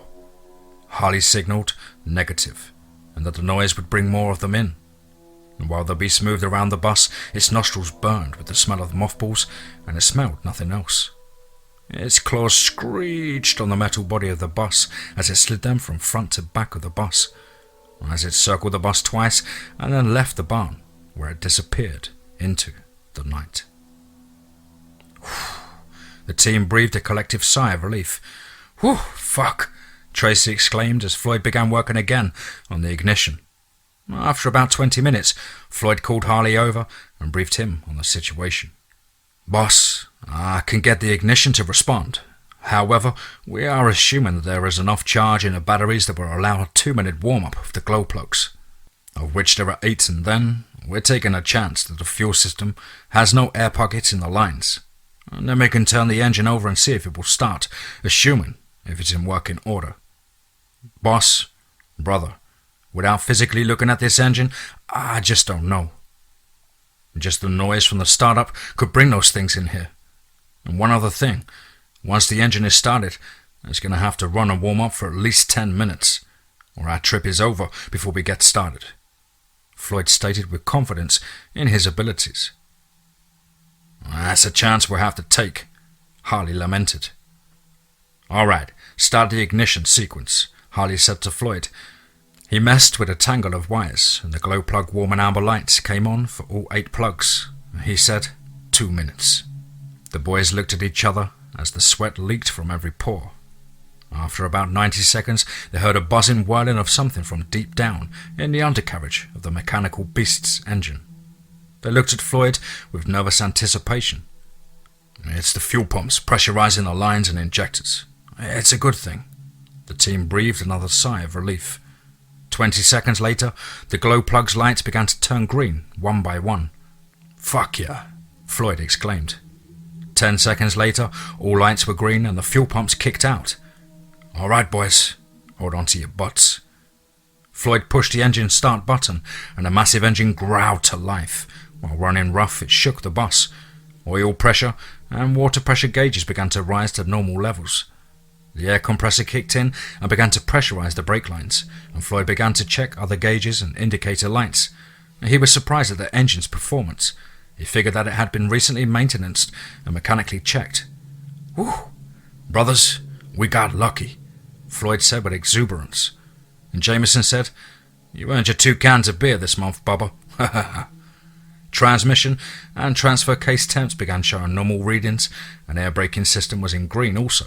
And all the all-important fuel gauge was reading 3/4 of a tank. Hey man, does this thing have any vent or fans? Asked Tracy. My brother, I can do you one better, Floyd said as he flipped the 2 air conditioners to the on position and blower fans to maximum. Hey, you the man, baby, said Big Mike. You can stop by my bunk tonight, so I can show you my appreciation, Floyd said while laughing. So long as you call me sweet thing, at the appropriate moment, give me a little ass slap as you finish off. You know, I have feelings too, Big Daddy, Big Mike said in his phony, passionate voice, which is familiar to everyone at this point. The team erupted in laughter. Boss, we can roll on out now, Floyd said. Take us home, brother, Harley said with relief, and with that, Floyd pushed the clutch and shifted and pressed the accelerator. The Goliath of a vehicle moved out of the barn and onto the gravel road in the direction of the asphalt road back down to town and home. The bus, with all headlights glowing and travelling about 25 to 30 miles per hour down the gravel road, was just about 1.5 miles from the burned-out cabin when 2 Gugwe began running beside the bus, trying to jump onto the bus's side. Several windows were broken out, and one of the Gugwe stuck its arm through the broken window and began to randomly sweep the interior of the bus. With its arm and hands and 2 of its claws hung onto the back of Harley's plate carrier vest, and the monster began to pull Harley towards the broken window. Harley was screaming, Get it off me! Get this fucking thing off me! Shoot it! Shoot it! Shoot this damn thing! And Tracy shot the beast in the head and dropped it. The other Gugwe fell back and jumped up onto the roof of the bus, and Floyd increased the speed to about 50 miles per hour, as the bus seemed to have a good grip on the road, even with the gravel under its wheels. The beast on the roof began to pound its fists onto the roof at the rear of the bus, where it began to move forward, and the dents in the ceiling of the bus were now getting deeper and closer to the front with every blow. Jameson said, The goddamn thing is going to get in through the skylight, up front. And Jameson was about to shoot through the ceiling when Floyd yelled, Hold on to something! Hold on, brothers! Floyd downshifted and jammed the air brakes, and the speed of the bus went from 50 to 20 miles per hour very rapidly. And the beast could be heard tumbling and rolling down the roof. Floyd, Harley and Jameson saw the beast as it rolled past the rooftop skylight, and then it flew off the front of the bus. Floyd saw the creature hit the gravel and rolled violently. The beast looked up as Floyd stomped on the accelerator, and the front bumper hit the Gugwe in the forehead, and then the tyres on the left side of the bus rolled over the Gugwe's body and caused the bus to bounce and rock from side to side. The team screamed and shouted for Floyd, and someone yelled, I want to have your baby, sweetheart. And Harley went up and asked Tracy how Andy is doing. Tracy responded, Man, Boss, I don't know. I have tried everything to revive him, but he's out. We need to get him to a medic, man, Harley said. Well, that's the first thing we're going to do. The bus sped down the gravel road, throwing up dust in the dark of the early morning. Sometimes, even to live is an act of courage. Seneca 4 BC. Connor took a breath and tried to calm himself after the revelation of finding out that he had been violated. He took a deep breath and wondered what he would think of himself when he looked in the mirror next time. Did he hate it? Did he like it? He didn't know. The door opened and 2 guards and a woman in a lab coat walked in, and the guard said, "Come on, son, it's time." The guard in charge said. "Time for what?" Connor said, standing up from the floor. "Look, we can do this with no mess, or we can make a mess of you," one of the guards said. Nope, I don't think so, butt munch. Connor shouted in defiance, and he began to resist and fight the guards. The guards quickly subdued him, and the woman in the lab coat walked up. "Hey, get that away from me! Get it away, you bitch! No, stop it! No!" Connor shouted as she put a jet-injector pistol to his neck and fired it twice. Within seconds, Connor went limp. He wasn't unconscious, but he wasn't aware of the guards, the room, the lights, but he could not make his legs and arms work with any effectiveness. The guards had Connor by each arm, holding him up, and was dragging him down the hallway with tops of his feet sliding on the floor. They followed the lab coat technician to the elevator, and there were 4 buttons. She waved her access card in front of the sensor and pushed the bottom button that was labelled level G. Connor's head was swimming. The elevator doors opened and they continued down the hallway to the room labelled G-601. This room didn't look familiar to him, but a clinical smell burned his nose. The guards pulled him to a table located in the middle of the room. It was a stainless steel table with a frame made to resemble a human body, with bracket clamps at the wrist, elbows, shoulder, neck, hips, knee, ankles, and a strange bracket located in the groin of the table. The table had a pivot point at the centre, along the side of the table that allowed it to be brought to a vertical position, and quite possibly even a 480 degrees. Connor was terrified, and he wanted to fight, but he couldn't fight. The drugs held a hold on his muscles. The guards placed him on the table face up, and the technicians began to secure him to the table. After all points were secure, the lead technician told the guards they could leave, and they will handle it from here. The guards turned and left. A man then entered the room, dressed in black, digital, pattern combat utilities and black boots. He stood far back from Connor, so he couldn't see him all that well. One of the technicians stepped up at the foot of the table, flipped a switch, and a part of the table that held his legs started pulling his legs about 6 feet apart. "What in the hell are you doing, fucker?" Connor screamed as a gloved hand grasped his most prized possession. The tech began to insert the catheter into his penis, and he winced at the pain and discomfort. His legs were brought back together while the tech secured the catheter's hose tube to the frame and to the bag located behind the right knee under the table.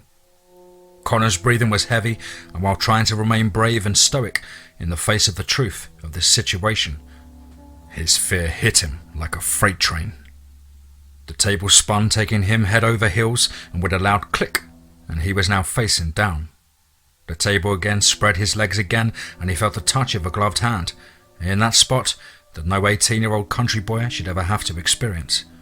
The cold sensation of the lubricating fluid shocked him to the point of screaming, "No, please, no, not that, no!" As the 5.25-inch diameter bulb of irrigation and suction tube was inserted into his anal canal at full length. It was seated at 11 inches and with the seal plug in its proper position. Connor's aspirations of untold disgust and revulsion, which were apparent on his face and in his lungs, manifesting in a string of saliva dripping from his open mouth and falling to the long floor drain below him. The table was spun again to the opposite direction, locking in place with a loud metallic click, and he was now facing upwards. The technicians began placing monitor electrodes across his chest and mid-thorax, as well as his wrists and ankles. Intravenous ports were placed in both arms, and one on the top of his right hand and one on the top of his left foot. 2 banks of 8 intravenous infusion pumps were rolled into place, one on each side of the table. "Please, please don't hurt me. Don't kill me, please," he said in a low, beaten voice of an 18-year-old that never knew of the existence of such terror. Then the technician started to place adhesive electrode pads on his lower abdomen and on the inside of his thighs. While this was happening, several other technicians began to lock in place the head-restraining metal bracket that gripped his skull from behind, and with nylon webbed straps with hook and loop bands to prevent the head from moving in either axis of direction. "Please, man, please let me go. I don't want to die," Connor said, crying and begging to the tech that was securing his head. The tech said, "Well, buddy, that's not up to me. Hopefully this reality conversation therapy will take hold. Otherwise, you'll be repurposed. Enjoy."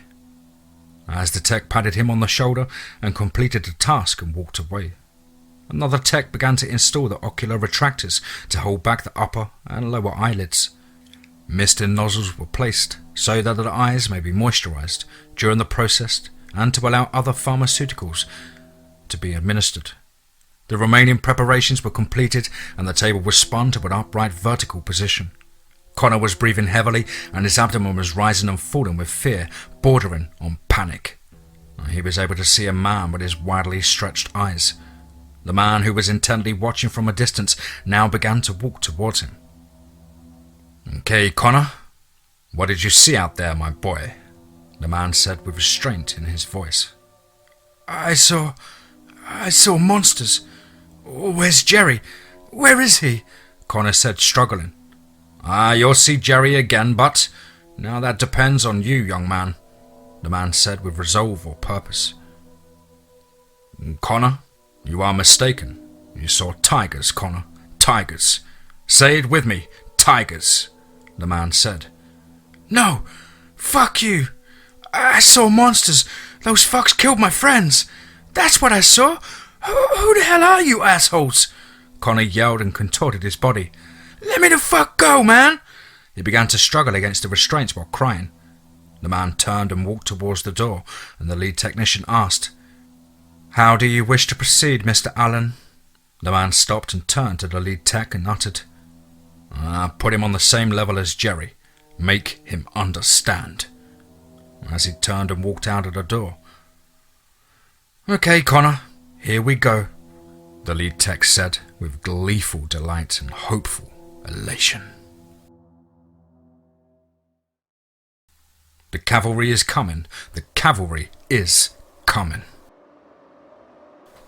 The old Greyhound bus crested a rise in the asphalt north of town, about 2 miles before the city limits, and Harley said, "Let's stop here, Floyd. I need to call to the safe site and let them know we're coming in." He tried several times to raise the command post, and nothing, just static. He thought, well, maybe I need to get a little higher. Harley got Big Mike to give him a lift up onto the roof of the bus, and Jameson and Big Mike pulled security. He still couldn't get through to them. Now that was darn strange, he thought to himself. But in case something bad had happened, they were going to play it safe. He took out his binoculars, and from this vantage point of the town, around the gym looked like a war zone. In the early morning light, cars and buildings burned, and the burning charred bodies of Gugwe from what he could see of the gym. It was intact, and then his stomach turned. He observed 3 Gugwe moving on top of the roof. "Oh, fuck me running," he said to himself. He jumped down with the help of Big Mike and informed the team, and stated that he believed they are all in a fallback. However, since the roof is lost, they would not have any fire support upon their return, as was planned. They will be on their own for the entire trip. There is a possibility that if they returned, they could put the survivors in more danger, as they would have to open the safe site to either let them in or to assist the team's return. The boys made the decision to attempt to return to the safe site, and Harley said, "Okay, let's do this." The bus began to roll, and they hadn't travelled more than a quarter of a mile when Floyd called back to Jameson. "I think we got company." as he caught sight of a large convoy of military vehicles speeding towards them in his side mirror. 14 of the Humvees and the JLTVs, short for Joint Light Tactical Vehicles, overtook them and passed them.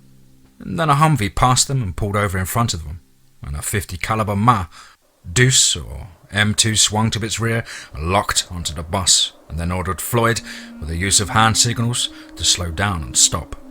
Floyd was pissed. "God damn, fucker. Point that thing at me. Fuck!" The rest of the boys were upset and cussing like son of a bitches, and Harley said, "Hey, calm down. They don't know who we are. Just take a breath." As the bus came to a stop, about 15 combat troops dressed in operational camouflage pattern, or OCP camo, and full combat gear came stomping up each side of the bus, and the boys were unnerved. Harley said, "Boys, take a chill. Do as they say. Again, they don't know anything about us." The troops started ordering them to drop their weapons and come out of the bus, and Harley and Big Mike exited, followed by the rest of the team, minus Andy. "I need to talk to your platoon leader, or your platoon sergeant. I'm Staff Sergeant Harley Jones," Harley said with a command voice. A soldier approached him. "And I'm Master Sergeant Kelly. What in the hell are you guys doing out here?" Harley then explained the long and short of their story. "As per standard operating procedure, we're going to have to take you into custody until we clear your story. You do understand," said Master Sergeant Kelly in a matter-of-fact tone. Harley reluctantly set down his weapons, placed them on the ground, and stepped to the side of the bus and placed his hands on the side of the bus. "Brothers, you know this is what has to happen. Let's not complicate it," Harley said as he thought to himself, "Please don't muck this up, boys." The other team members reluctantly did the same, and a soldier walked up to Harley, instructed him to remove his plate vest and battle belt. He complied, and then the soldier asked him to remove all the contents from his pockets, and the soldier placed them in a drawstring bag that had a tag on it. Harley and the boys, along with the soldiers in the area, heard a series of loud booms in the distance as the third push ring detonated. Harley smiled and thought, "Damn, Stan is still partying." He lightly laughed to himself. The soldier then told Harley to remove his utility shirt, pants and boots. He thought this was odd, but he knew that in the past he had done the same to other detainees. A little different when it's you in that position, he thought. Harley did as he was asked when Jameson said, "Now goddammit, I'm not stripping butt-ass naked for you or anyone. I'm a fucking veteran and motherfucking American. I'm not doing it." The soldier that was processing him replied, "Sir, if you don't comply, we will make you comply. Do you understand?" You know I read that book too, but this is America, and not some piss-ass cat box," Jameson barked. "Sergeant Boyd, you will comply with their orders," Harley barked back. Jameson looked at Harley with frustrated anger and supreme irritation. Jameson grabbed the waistband of his briefs and jerked them down and said, "There, stand in awe," throwing his hands in the air as he complied with the order. A few minutes later, all five were standing buck naked with their hands on their heads, except Floyd, with his dislocated shoulder and broken collarbone that secured his hands to his waist shackles, and the others were zip-cuffed and put into the JLTVs. While this was happening, a stretcher was used to evacuate Andy to a Tulsa hospital by air ambulance. When they arrived at a mobile compound center located in the parking lot of Will Burton High School, just south of the football field, and the open field to the east of the parking lot now served as a heliport, they were ushered into the decontamination tent, and when they were processed to the rigorous standards of the situation, not 1 inch was spared from the scrub brush. They were given medical care, and Floyd's shoulder was reset and his broken collarbone was determined to be a small fracture. The arm was secured by a bracing sling and given some oral pain relievers. The team was made to dress in orange jumpsuits and flip-flops and assigned to one of the holding tents inside the hastily constructed chain-link and concertina wire fence. A meal ready to eat and non-alcoholic beverage was provided to them. Master Sergeant Kelly informed them that in due time they will be debriefed, and then command will determine their disposition. Basically, hurry up and wait. The creed of the United States military, Harley thought to himself. A cacophony of dread, panic, shock and trepidation. all slung on the tapestry of a young life. The lead tech and tech that catheterized his dick were talking in front of him and betting on how many sessions that it would take to break him. And then they were laughing and joking about how Jerry cried like a little bitch begging for the dick. "Are you a little bitch, Connor?" asked the lead tech. "Fuck off, you pieces of shit. Get on with it, you fuckers." Connor barked with anger and desire to kill if he could ever get loose. "Ha ha ha ha ha. You have no idea of what's ahead of you, boy," said the tech that was betting with his partner. The techs moved to their positions at the control panels. "Okay, trader boy, you're about to feel real pretty." Ha ha ha ha. The lead tech teased Connor. Connor began to feel a very cold sensation in his lower bowel, as it was so cold that his intestines cramped, and with the pressure of the intruding fluid, the pain and extreme discomfort racked the whole of his abdomen. His moans turned to heavy breaths of anguish, and then the electrodes began firing in a sequence that caused his bowel to contract and push against the resistance of the fluid inside him. The pain was excruciating. "Oh, Jesus, please. Oh, fuck. Oh, damn you fucks. Oh." The sweat was now rolling down his chest, and this process went on for 45 minutes or more. And when the pain was at a crescendo of Connor's reality, he felt the fluid being sucked from his bowel, and the shocks of the electrodes ceased. His relief was short-lived, though, when the intravenous infusion pumps began to confluence of the pharmaceuticals into the veins of his arms, and the contractions of spasms that racked and rocked his body pushed him to madness. He was screaming before he realized why he was screaming. About an hour or so after this, it ceased. The drugs loosened their grip and some relief came before the cold sensation returned to his bowels. "No! Oh, please! No! Please just kill me! Please!" Connor already expelled the last contents of his stomach. The oscillation of the process continued for the next 4 hours as he grew weary of even trying to scream or cuss at the techs for their cruelty. They hadn't asked him any questions, they just administered the pain and maddening terror. And then the process shifted to the ocular atomizing meisters that had been providing moisture to Connor's eyes all through his ordeal, and now an unfamiliar sting is beginning to add to his overloaded senses. And then he felt fear, like he had never felt it before, and then the loathing of doom as the pharmaceuticals grabbed his mind.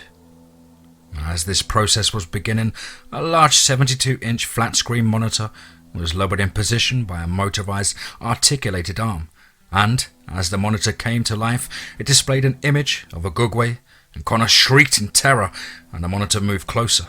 The image displayed was a tiger, and then a severe shock was delivered by the electrodes.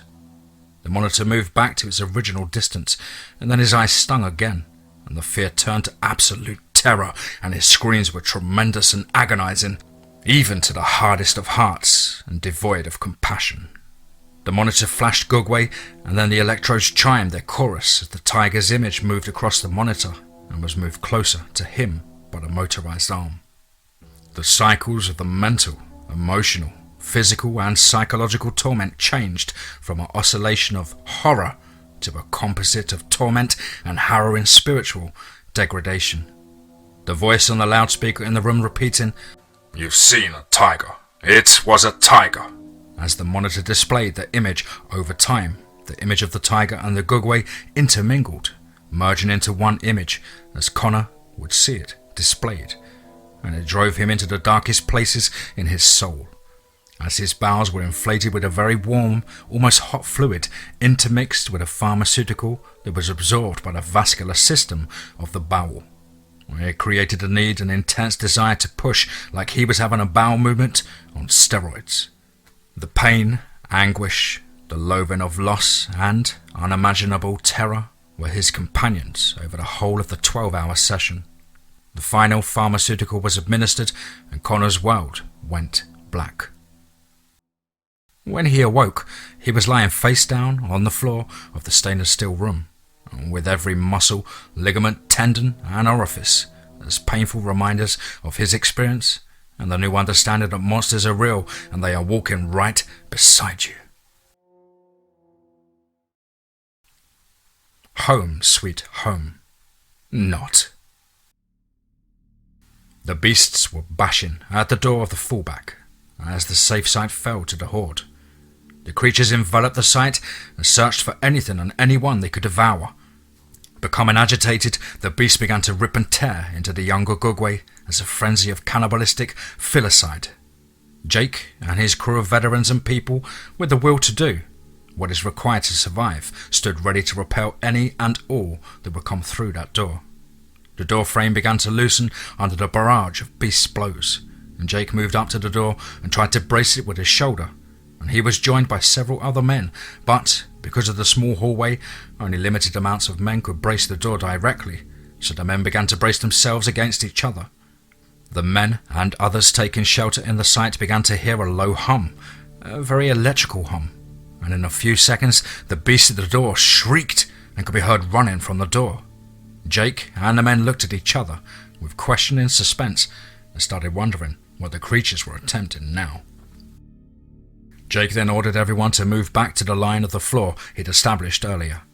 About an hour went by and they could hear movement in the building above them. And then about 15 minutes later, he heard movement outside of the door. One of the men yelled, "Here they come again! Get ready!" Then 3 booms on the door. "US military! Is anybody in there?" was heard in the room. Jake yelled back, "Yes, we're in here." The other male voice responded, "Stand back! We're going to blow the door!" Jake and the other men started to move everyone away from the door, and in seconds it was on the floor. The soldiers entered a large basement and began helping to remove the survivors and placing them on 18 school buses that were lined up outside the gym. When Jake emerged from the stone building, he was shocked and amazed at the level of destruction just outside of the gym's door. Rubble of buildings burned out and hulks of vehicles were strewn all about the area, and the stench of the beasts and the burnt husks of their bodies were permeating everything and every body. The buses were arriving at the Wilburton High School football field stadium, where tents and portable shelters for bathrooms and field kitchens were set up, and medical tents and trucks were staged. Chief Jenkins asked one of the sergeants that were helping at the camp with check-in and assessment of the survivors. "I'm Chief Jenkins of the Red Oak Police Department. I need to speak to the person in charge of this operation," said the chief. The sergeant responded, "Sir, I need for you to proceed to the processing and decontamination, and then we'll see what I can do to help you with your concerns." The chief then stated, "Now look, I have known these people a long time, and they will listen to me. I can make this move easier for them and you guys if you let me help. I can lead them in a way that makes this more comfortable for them, so we can get through this."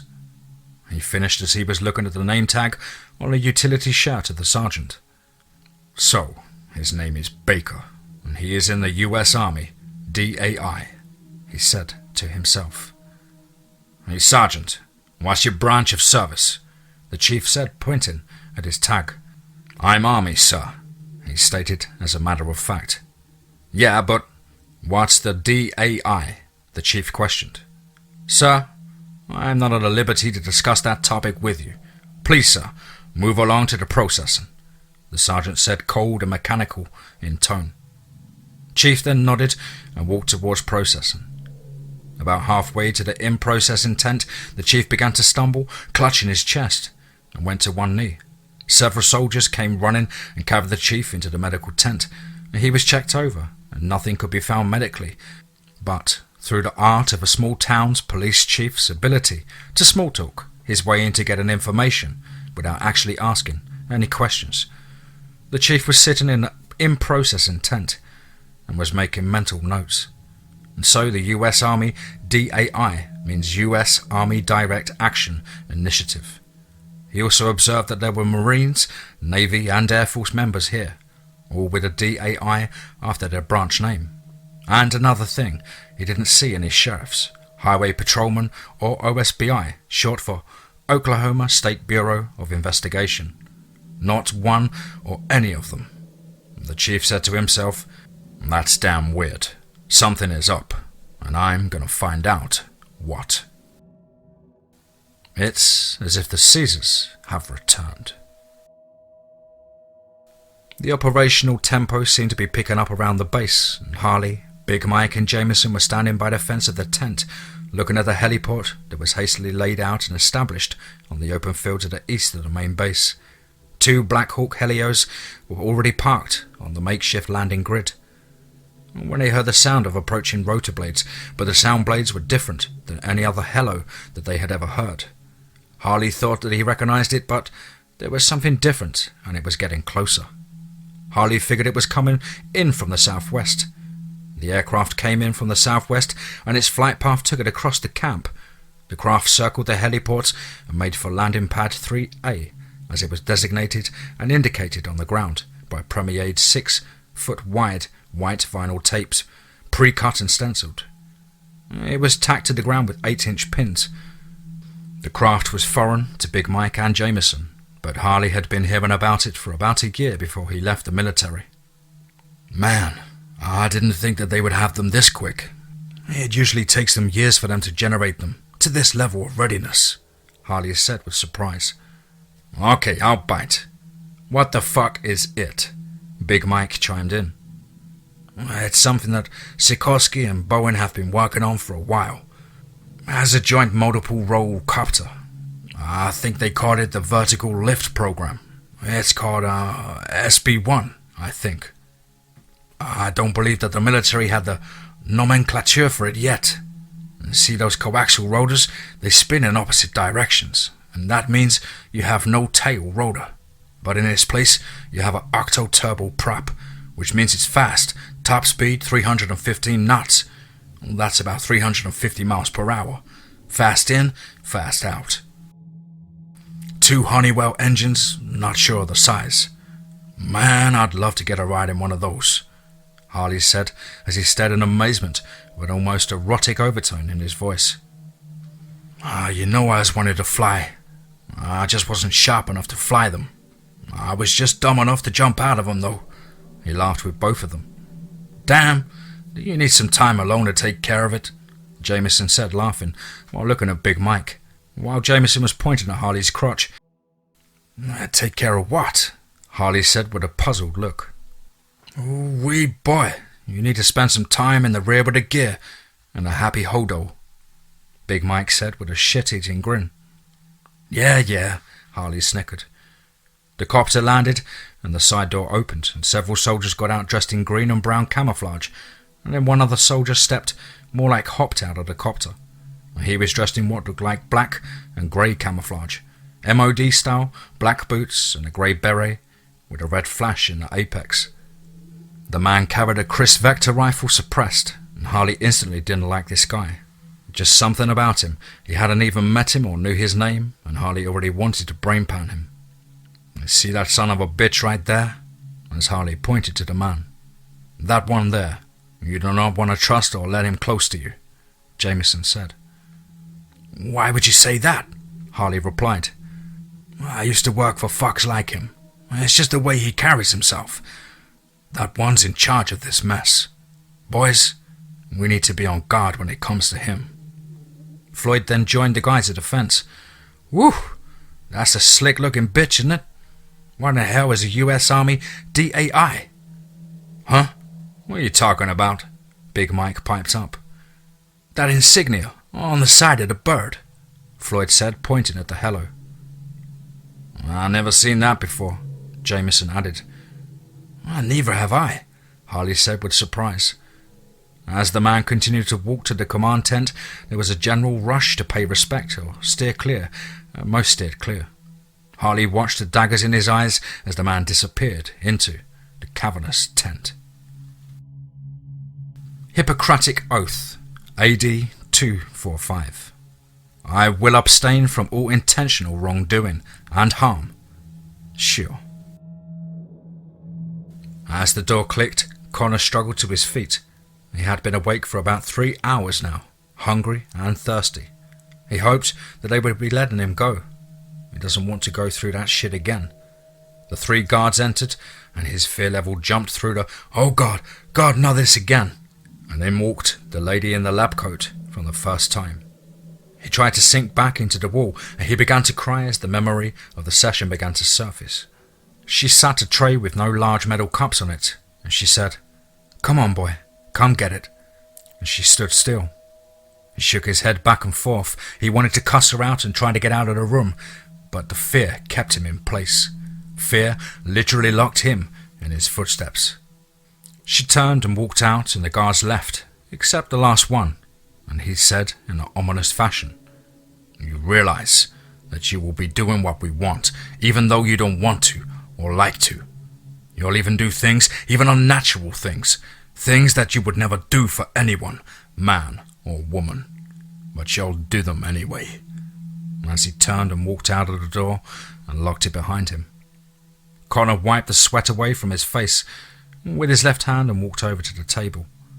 One cup had water in it and the other had a chocolate shake. He downed them and he had to have something in his stomach. He couldn't figure out why he was crying, why his mind was scattered, and he was unable to focus on one single thought, and his mind was racing at incredible speeds about what he could not say. Another hour passed and the door clicked again. 6 guards stormed in and grabbed him, and the familiar psst, psst of an injector gun, and then he went limp once more. As before, he started his terrifying journey to room G-601. The maddening terror was masterfully precise as it coiled around Connor's mind, and a macabre fear that gripped his soul, and pictures of Jerry in bed with Connor's girlfriend flashed across the monitor. This sent him into a fury of anger and hate, coupled with his hurt and heartbreak that he experienced in his mind. As the pharmaceuticals tore and ripped across his mind's landscape of time and reality, as the sounds of the act of sex between Jerry and Connor's girlfriend boomed over the speakers in the room, and the man speaking kept reminding him that if he says anything other than it was a tiger, that Jerry will have sexual relations with his girlfriend more than he. Remember, it was a tiger. As the ocular phase began, and fear, panic and horrific nightmares that have raged across his mind have now become his reality.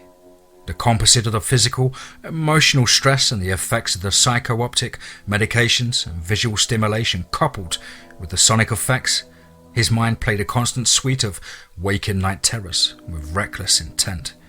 This was finally more than his young body could physically process. At this point in the session, he went into a respiratory arrest. The lead tech said, "Oh shit, incubate him now!"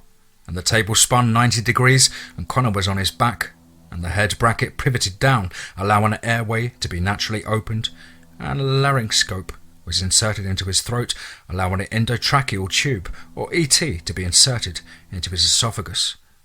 As the tube was attached to the ventilator unit, the cuff was inflated, allowing airway to be sealed, and the breathing rate was re-established. And after a 3-hour period, Connor was breathing on his own. The tube was removed.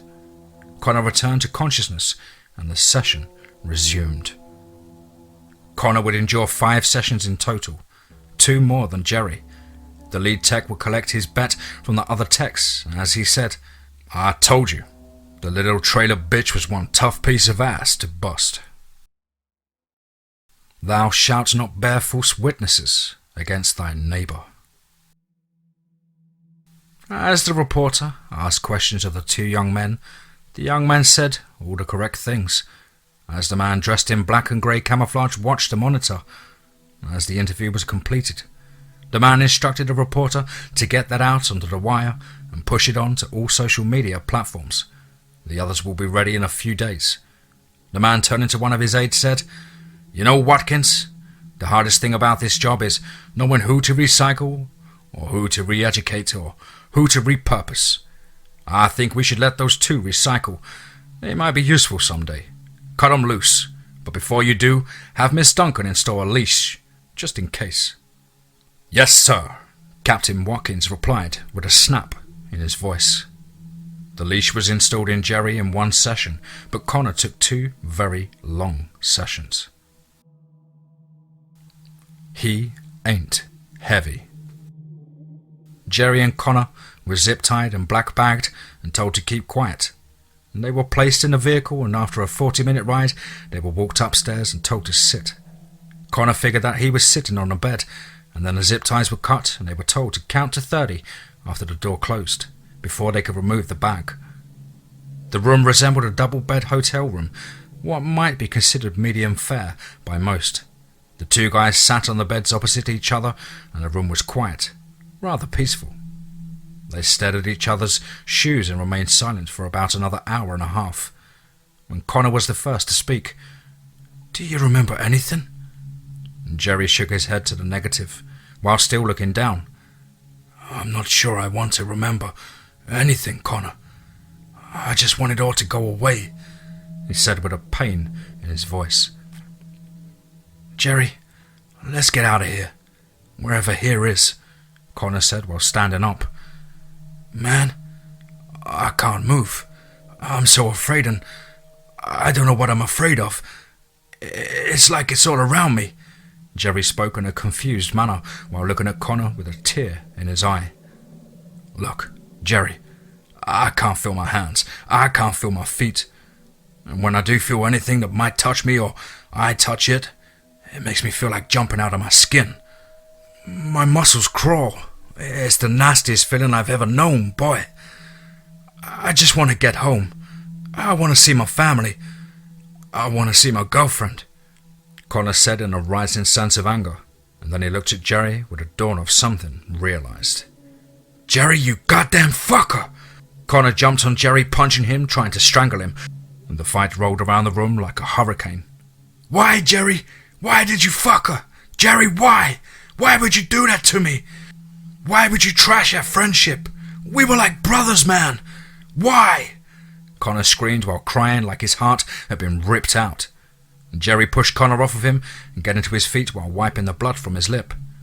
"Do you really think I fucked her? If I wanted her, why would I even introduce you to her? Think about it, Connor. If I wanted it, do you really think that I would have gotten you two together?" Connor got up ready to pound Jerry again, then turned to the wall and punched it with his right fist, causing it to dent in the drywall. And then he put both hands flat against the wall and lowered his head and hands, and stood there breathing like a prize fighter that just gave it all and lost his bout. "Connor, brother, are you okay?" Jerry asked. A long pause, and Connor looked up at the wall, staring into it, and said, "They really have mind-fucked us, haven't they? Hey man, I don't want to know. I don't want to remember. I don't want to have anything to do with what happened to us. These people are bad, like really fucking bad. I want to forget it," Jerry said with a resolution in his voice. Jerry picked up a chair that had been knocked over during the fight. He turned it and sat it backwards, facing Connor. "Are we okay with each other, Bubba?" Jerry said cautiously. "I think we will be. I don't know what to believe. It's like I think I know, and then I see things in my head. I hate this damn feeling," Connor said while throwing the mattress back onto the bed frame and flopping down onto it, landing on his back. "I'm sorry, brother," Connor said quietly while looking at the ceiling. Don't worry about it. You still hit like a girl," Jerry said while laughing, and his laughter was joined by Connor's. Jerry may have been laughing, but he was rubbing his jaw, and his tongue was filling around the loose teeth on his right side of his jaw. Connor jumped up and said, "Let's get the hee-hi hell out of here." And with that, the boys opened the door and walked out into the sun. And after going down the stairs, Jerry walked over to the office of the motel and went in and asked the clerk who registered the room 202. After some begging, she said, "Well, let's see. Okay, here it is. Jerry Dalton." Jerry looked confused. "I rented it?" "Are you Jerry Dalton?" she said. "Yes," Jerry responded. She looked even more confused. "Okay," Jerry said. "Thanks, ma'am." Connor and Jerry turned and walked out. They both walked to the street, and Connor walked around and turned. "I know where we are. We're at the Travelers Inn Motel in fucking Wilburton. We need a phone. See if the clerk will let you use hers," Jerry said. The clerk did, and Connor called his aunt, Well, his ex-aunt, and she picked them up and took them back over to her house, which was about 15 minutes away. They made up a story of how they got to the motel, and that they got drunk and got picked up by some girls, and the girls left them, and Connor's truck is back in Red Oak. It seemed that she didn't know what was going on, other than there was a truck or train accident, and that a large number of tigers had gotten loose and were hunting people. And Connor asked if they could borrow his uncle's truck, and Connor promised that he would bring it back because his uncle owed her some money, and she wanted something that he would want back, she jokingly said. She also told them about the large army presence in town, and because of the escaped tigers, the boys looked at each other and smiled. She told them that the soldiers were over at the school, and that they were bringing people from Red Oak over here to care for them. After they got to his aunt's house, she gave the truck keys to Connor. They hugged, and the boys rolled out. Country life is about the back roads. You can't get there from here, but you can if you use the back roads, goat trails and creek washes. Then you can get anywhere in the country, as long as you remember to close the gate. An hour and a half later, they were sitting in the driveway of Jerry's house, and Jerry told Connor to stop just inside the driveway. "What, Bubba?" said Connor. "Mom's SUV is here. She was supposed," Jerry replied. "Go to the gym?" "That's what you told her to do," said Connor. "Oh shit, brother. I don't like this. She shouldn't be here. That damn truck shouldn't be here," Jerry said with extreme concern. Connor rolled the truck slowly down the drive and parked it in the circle drive. "Man, bro, we better be careful," Jerry said with concern. "This just doesn't feel right," Connor said quietly. "I hope we don't run into any of those tigers," Jerry said in a serious tone. Connor looked at Jerry with an unbelievable stare. They got out of the truck and walked cautiously up to the porch stairs. They creaked, and they stopped and looked at each other as if to say, "Stop that." And then Connor saw it. Blood on the front door jamb. "Dude," he pointed to the smear. "Oh shit, no, no," Jerry let out with a sense of exhaustion. Jerry barged into the house and they started calling for his mom. "Mom! Mom! Ty! Ann!" Jerry was on the verge of losing his calm. "Connor, where's my mom and the twins?" "Oh, look, brother, we need to get some weapons, man," Connor said, grabbing Jerry by the shoulders with anxiousness in his voice. "And stop fucking yelling." "Oh yeah, tigers," Jerry said and started walking towards his dad's office. Connor standing looking at Jerry, walking away from him and throwing his hands in the air while shaking his head in complete, unbelievable amazement. Jerry then entered his dad's office, punched a combination on the gun safe. He opened it and started to pull a pool ball pup tactical 12-gauge shotgun for Connor, and then his hand stopped. He took one of his dad's AR-15s the other night, but his dad's other AR is missing. "Ooh, Dad's rifle is gone," Jerry lamented. "You mean the one you took?" Connor responded with a look of "Don't you remember?" "No, his second one," Jerry said. "Well, maybe your mom took it?" Connor replied like question solved. "Nah, she doesn't like it." Jerry's tone shifted. "She would take a pistol," Jerry continued as he reached for it and pulled it out. "Ooh, damn," Jerry said while fighting tears. "Okay, what does that mean?" Connor asked. "Dad's been here. Dad's fucking been here," Jerry said with a grin. "So that means your dad," Connor added, "went looking for us," Jerry and Connor said in unison. "Oh, damn! Search the house!" Jerry exclaimed as he jumped with nervous action and tone as the boys searched the upstairs. The windows were open and the air felt good, but they found nothing out of the ordinary or any trace of Jerry's mum or the twins. They went downstairs and found that the kitchen was ripped apart. The search became frantic. Connor passed the dining room table when a notepad caught his eye, and he looked at it and called for Jerry. "Jerry, man, get the fuck over here!" Connor yelled, and Jerry ran over to Connor at the table, and Connor handed him the pad. Jerry read the note on the pad. "Randy, baby, you need to get to the mud park and help Jerry and Connor find Billy. Something bad has happened. Me and the twins are going to the old gym. They've set up a shelter there. And we're... The note stops abruptly. She stopped in mid-sentence. We gotta keep looking, Jerry ordered. The boys began to search the basement and were ready to walk out the door when they realized they didn't look in the garage. They walked through the disarrayed kitchen and opened the door between the garage and the utility room. The door in the utility room to the garage was open, and the 3-car garage is empty. He checked his dad's workshop and shook his head. They turned to walk out, and then there was a tap on the metal door of the Tornado safe room. That's on the far side of the garage. The noise almost made them jump out of their skin, and they both drew their weapons on the door. Connor with his shotgun and Jerry with his dad's 1911 .45 caliber pistol. Both boys were breathing like stallions that finished the last lap. I take it that you heard that, Connor said. Yes, Jerry replied. What room is that?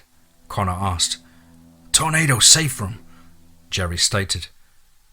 Anything in there that would make that noise? Connor asked. Nope, Jerry replied. They looked at each other and then they walked to the door.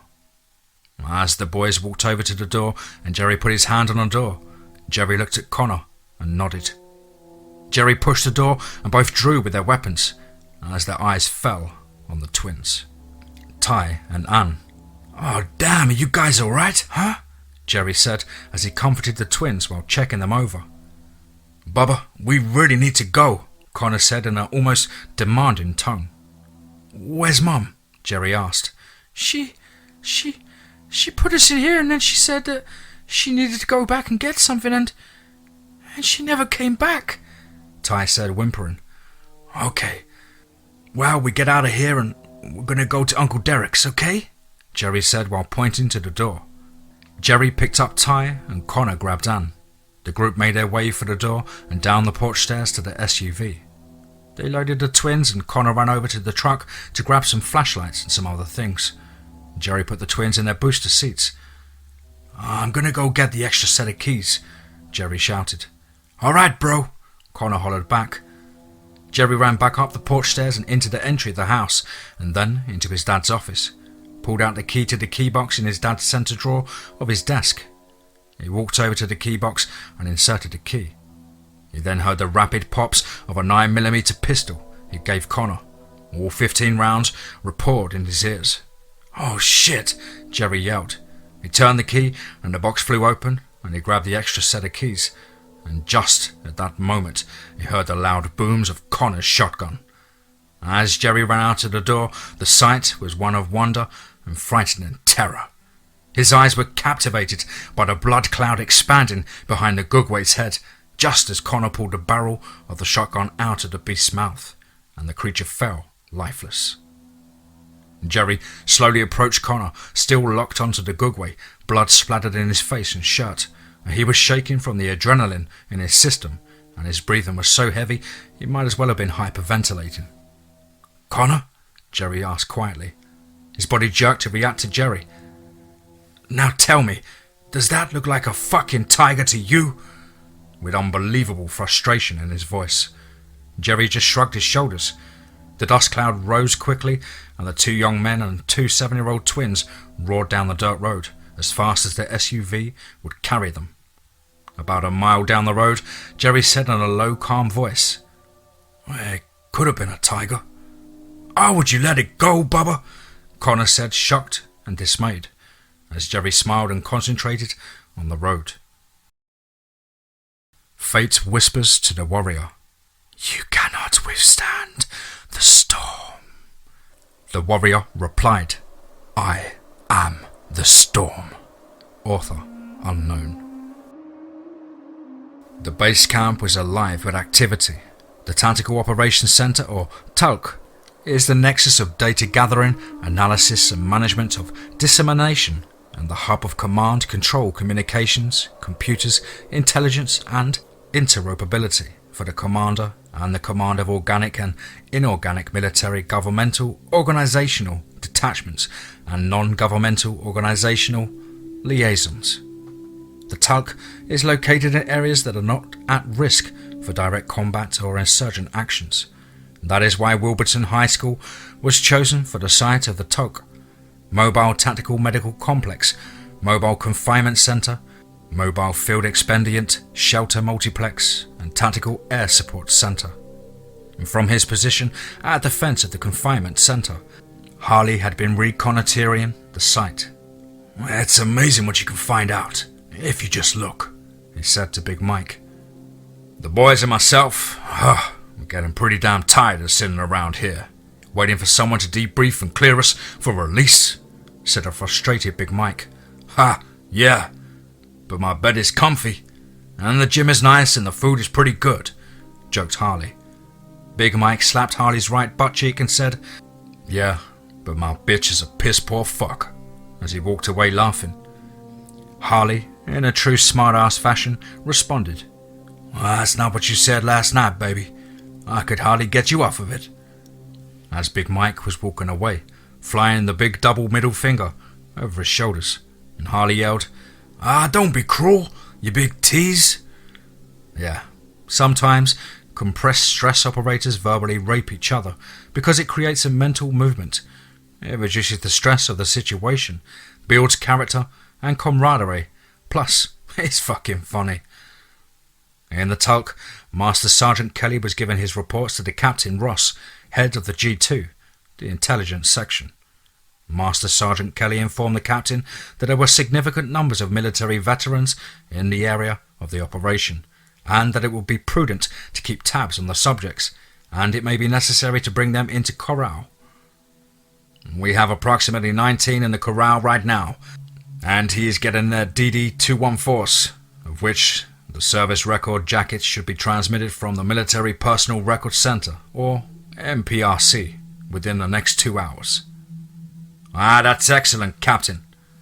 Some may be helpful and others we may need to assess their disposition. I know General Tate will want to be briefed on the demographic cross-section as soon as possible. First Lieutenant Miller, had the reconnaissance and assessment teams reported yet?" asked the captain. Not in complete form, but we are starting to get a picture that is becoming problematic with multiple streams of cause coming into focus. Clearly, we have underestimated the scope and range of the incident. The scale of the issue resolution is going to be seriously consequential to the closure of this incident. The limits of our mandate will be majorly tested within boundaries of the current situation," stated the lieutenant.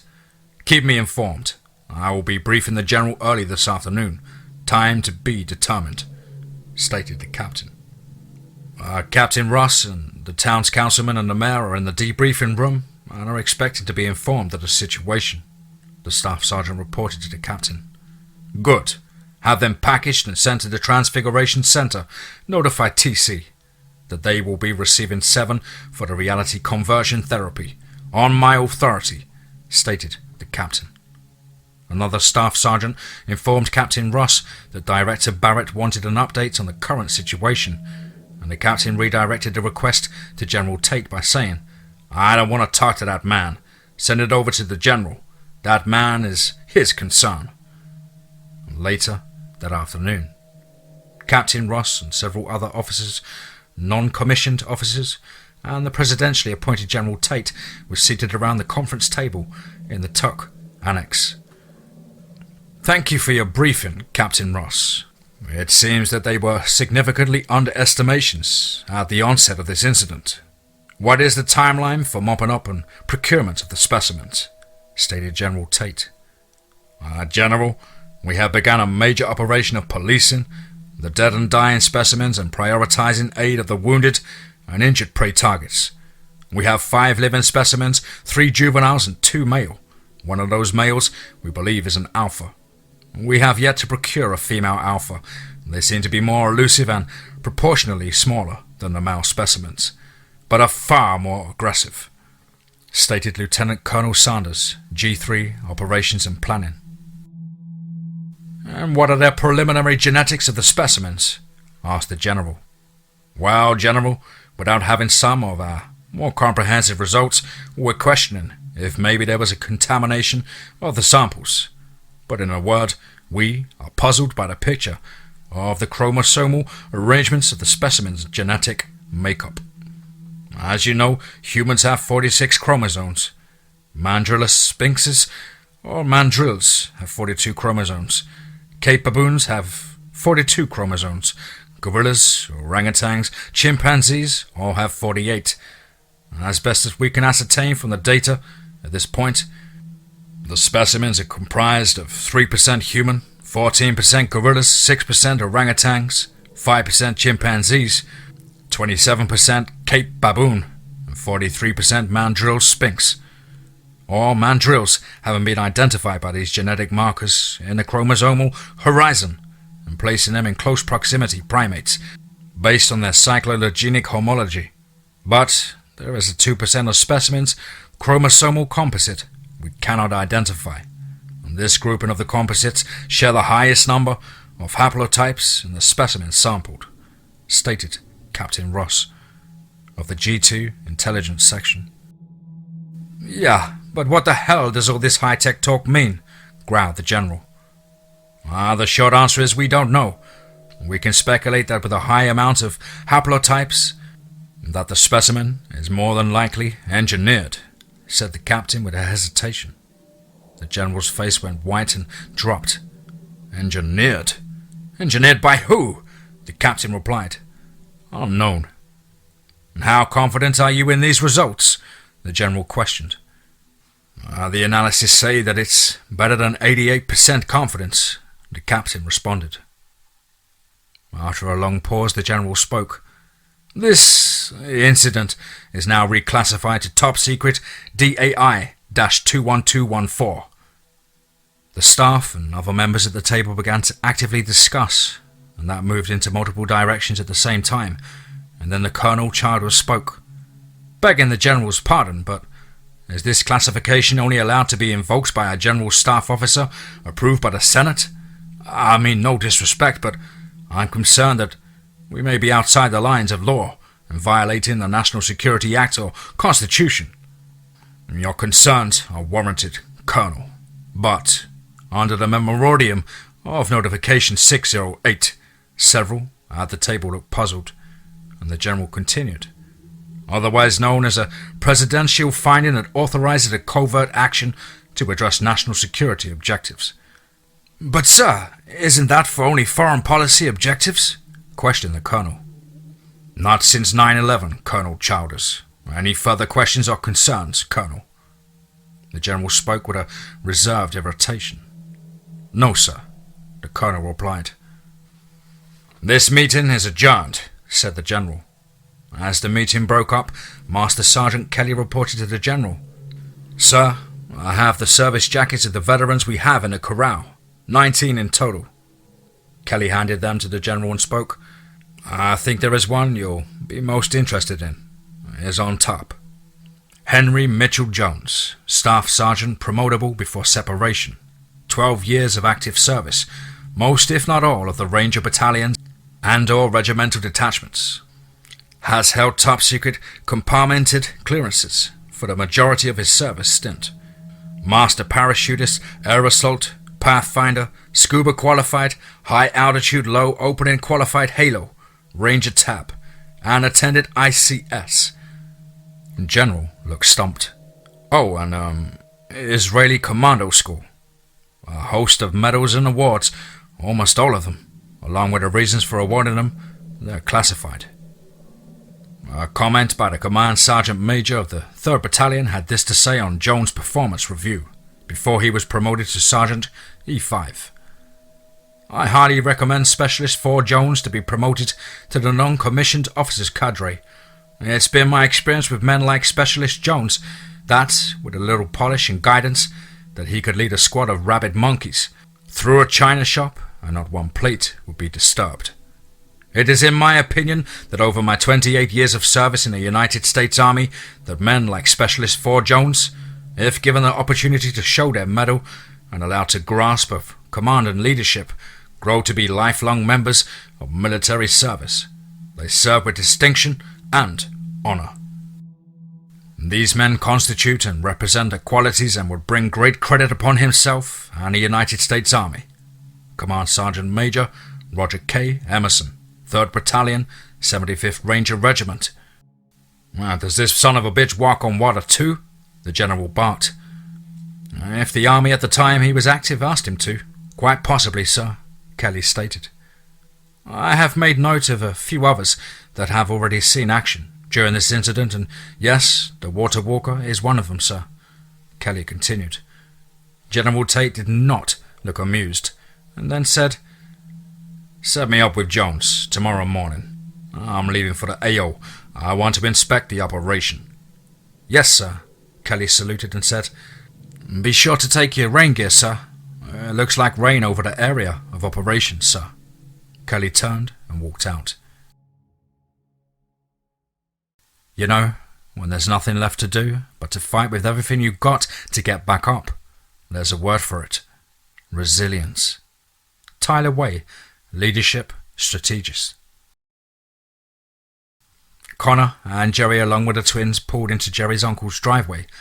It was a long, rough trip across the northern Kiamichis, running the back roads and logging trails, and after 5.5 hours, they pulled up. Jerry's seen his Uncle Derek was working on one of 6 trucks that were parked all over the yard in various states of assembly. Jerry told his uncle about the last 4 days and that his mum, Dad and Billy are missing. His uncle and cousin Kurt were intently listening to the horror of the tale that was being relayed to them. And Jerry's uncle, a former Marine, told his wife and his 2 younger sons to take care of the twins and guard the house. He told Kurt that he needed to get to his pack and his rifle and pistol, and that they were going to go look for his brother and his family.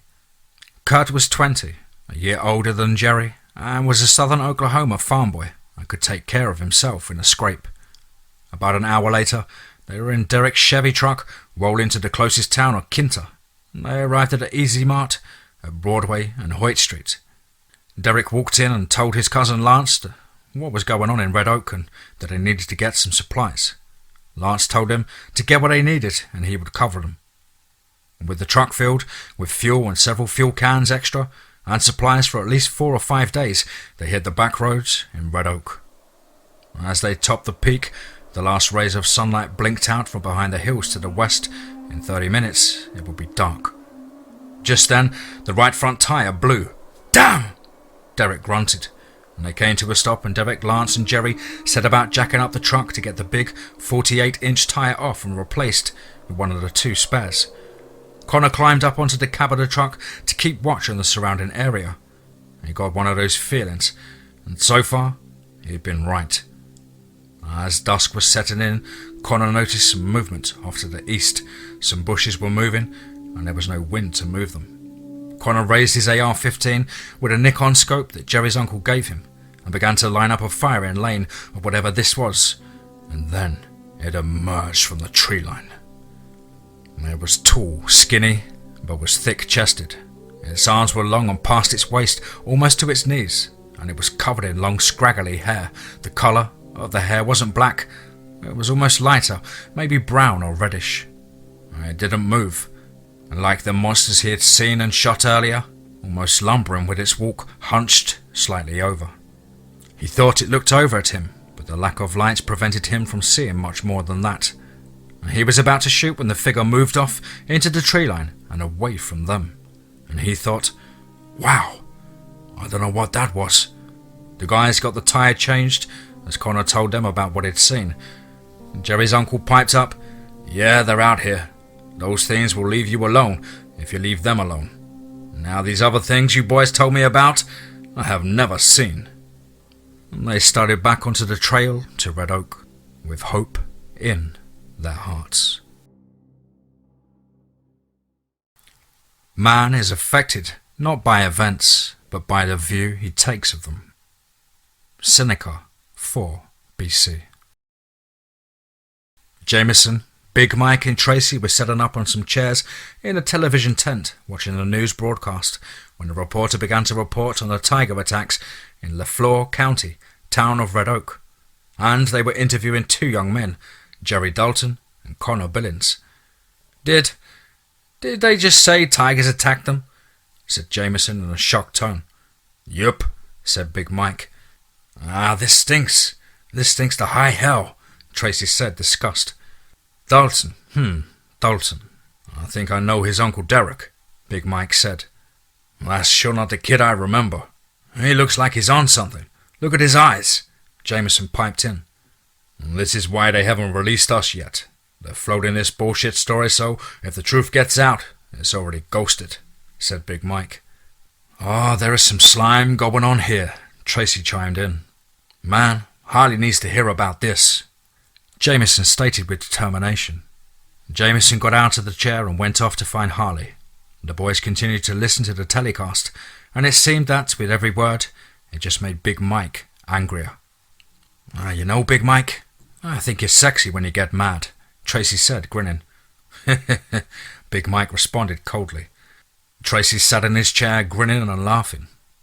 Harley and Jameson came into the tent about 30 minutes later, almost as the report was repeating on the channel. Floyd came in about halfway through the report. What the hell? Floyd uttered. You know, I've been thinking, maybe these things are like Bigfoot. The guys erupted in laughter, and Big Mike shook his head. No, really, guys, look, sometimes I listen to those YouTube channels. You know, everyday people make videos and put them up on their own channel. I mean, if you sat down and listened, there's some good stuff out there. The boys sat in disbelief that Floyd was a Bigfoot nut. Yeah, I know, I get it. And there's some really crappy stuff too, like people reading stories about crazy stuff, but sometimes you run across those channels that, well, they make you think. And there is this one, Wild Bigfoot Radio.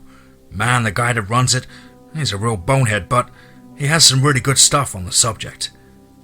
Bigfoot, really? Jameson shouted. After what we've been through, what we've seen, what we killed, what grabbed us, this is all you have, Bigfoot. Oh man, I need a shot of whiskey. Harley is tapping his forehead with his index finger on his right hand. Big Mike is, well, being Big Mike, and Tracy is on the floor rolling around, and Floyd continued. Think about it. They look like baboons, and Bigfoot looks like a gorilla, but you do not see the connection? He said, a little exasperated. And Jameson said, This is Southeastern Oklahoma. There's no gorillas, baboons, or motherfucking Bigfoot, big feet and or big dick monkeys running around out here. What we got into out here was a freaking monster. I don't give a fuck about what it is, and it's a killer. Harley stepped up and ended the conversation. Look, we need to work on getting our shit together and out of this prison because that's what it is. Brothers, tomorrow morning, I'm going to start making waves and I need you guys to back me up. And it could get a little bumpy, said Harley with that look in his eye. Oh crap, Tracy exclaimed. Well, I guess I better wear clean underwear tomorrow, Jameson chimed. I'm not changing mine, said Big Mike. If you're going through hell, keep going. Winston Churchill. The containment site is located just inside the loop of 286 in Paris, Texas, on the north side of the town. It's made to look as if it's an abandoned sheet metal fabrication shop. The building supplies ample room for the operations. 41,500 square feet of space provides room for the containment concourse, examination suite and enough security that will make anyone feel secure. The site is serviced by a railroad spur that allows specimens to be shipped in by train or semi-truck. The location also provides privacy for the operation, and above all, it is a nondiscreet, plain and ordinary, so as not to attract attention. The risk to the population is minimal, and the nearest single-family home is 1.5 miles to the southwest and 1/4 mile to the east, and a multi-family complex. 3 of the 15 containment pods were utilized and more specimens were en route to the facility and should arrive in a few days.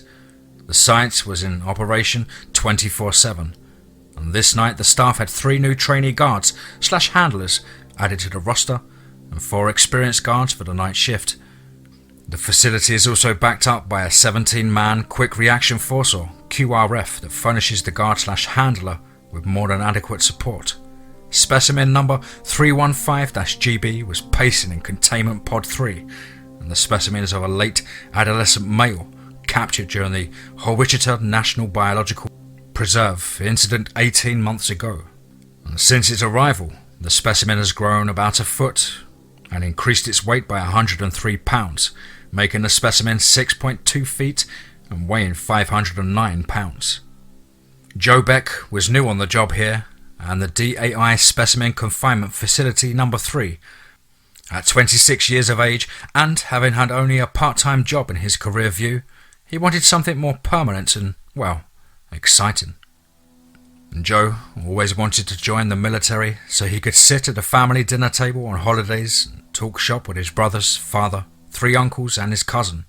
He felt so left out of the conversation since they had their adventures and exciting mishaps of military life, no matter the branch. And if it wasn't for the need to feel useful and have some importance in his life, he would have been content with staying at his GameStop job or the Best Buy customer care advocate. That would have been just fine. But he wanted more. Wanted motion in his life, experiences. His uncle vouched for him with a government contracting firm who will remain nameless, and that's how he wound up here. However, with his new security clearance, he is back to not having anything to talk about when he is at the dining room table on holidays yet again. And Joe has been on the 3rd shift for about 10 weeks now, and for the most part it's been pretty boring, mundane, and it's driving him nuts. But the pay, it's awesome. Joe Beck's account of what happens on the night of July XXXXX at 0338 hours Zulu, while working on Charlie's shift at the DAI Specimen Confinement Facility Site number 3. Please note, some of the statement has been redacted for security purposes. United States Senate Select Committee on Intelligence classified the excerpt, but it was never stricken from the public record because of a posting error 4 years after the incident in Red Oak. However, it was reclassified and pulled from the public records, but was retrieved by a search of a mirror server in its redacted/excerpt form from the Federal Records Centers of the National Archives and Records Administration by a Freedom of Information Act search, executed for an unnamed watchdog organization whose focus is wildlife research. Statement excerpt begins.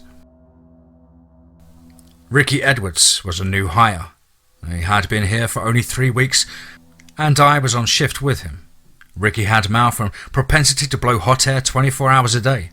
He was forgetful, and he was a slob. Leaved his stuff everywhere. Well, he was 22 years after all. But man, if I did a fraction of what he got away with, I'd have my butt handed to me. We was doing the 0330 hours transfer of specimen number 315-GB to another confinement pod, and in order to clean the permanent pod to allow this to happen, diversion fence panels do most of the work. Most of the panels are automatic, but where the holding pod is located in the building, 3 of the panels have to be positioned and locked down manually, and this can take some strength and intelligence. Well, Ricky didn't possess those, or if he did, he hid them very well. The process got started late, and we were rushing to get this process done before our mandatory break kicked in. Ricky signalled the manual locks were in position and aligned, and Pod 3's door slid open and the specimen rushed forward. The diversion panels were accomplishing what they were designed to do. As the specimen rounded the corner created by the diversion panels, it passed panel 22, which is a manual panel, and it banged on it too, as if it was testing it. Then after another 90 feet or so, it got to panel 29. This was one of the other manual panels, and when the specimen crashed into the panel fell over flat onto the floor with a resounding crash. The specimen stopped and looked at the panel's position, tilted its head to the left, and then charged out of the channel that is created by the panels. One of the guard/handers down at the far end of the building observed what happened, and he bolted for one of the safety niches that line the containment concourse. He ducked in and slid and latched the steel door. And about this time, Ricky had just recognized the urgency of the issue at hand and began to run to the closest safety niche. But, because of his unkemptness, he tripped over his untied shoelace. He fell and was unable to get up in time, and the specimen jumped on Ricky and severed his right arm, at mid-bicep with its very powerful jaws. Now these jaws have the strongest bite force measurement known at 2,272 pounds per square inch or psi. The hippopotamus has a bite force of 1,825 psi. At this point, the guard/handler in the gallery above the concourse began firing the high-pressure water cannons, which had been proven to be a dissuader to the specimens in the past. However, this time, the specimen became infuriated, roaring and howling like I have never heard the subjects do before. While keeping Ricky in its clutches, it started dragging him down and around the south section of the concourse. The diversion panels were erected and will always cut the concourse into two sections of varying sizes. I was located in the north half and was physically isolated from the specimen and Ricky. I had started to unclamp a panel so I could get to the south section, but was stopped by my supervisor. He stated it would give the specimen access to the whole of the concourse. Ricky's screams echoed into the concourse and was joined by the howls and growls of the other specimens. As the specimen's fury reached a pitch, the specimen wrapped its mouth around Ricky's head and bit down, sinking its 5-inch canines into Ricky's skull, and with a swift twist of the specimen's jaws, Ricky's head was removed from his torso. But in this process, the teeth of the specimen became lodged in the skull cap, and it could not remove them to get Ricky's severed head out of its mouth.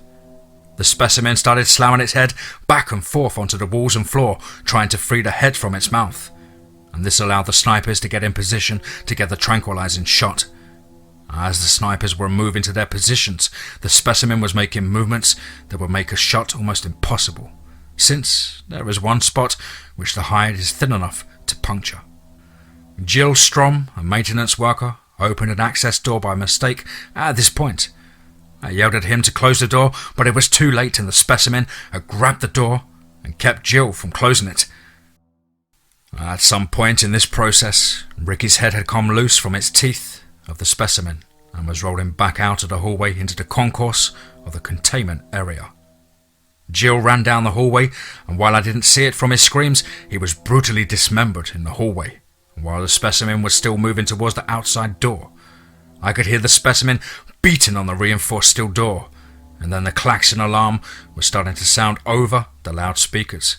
There came the shift duty officer's voice calling for condition black, which meant exterior breach or breach imminent, and that deadly force is authorized.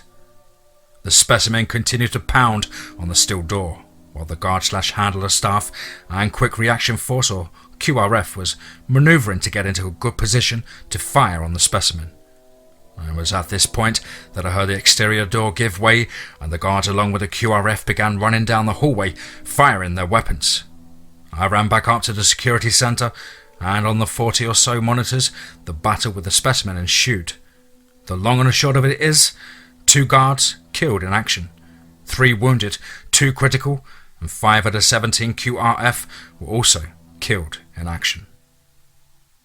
I continued to work for the DAI's containment section for about a year, after which I resigned from my position. After this incident, and at least 2 others that I know about, I could not in good conscience continue with my employment. I have had nausea, sweats, anxiety, and nightmares.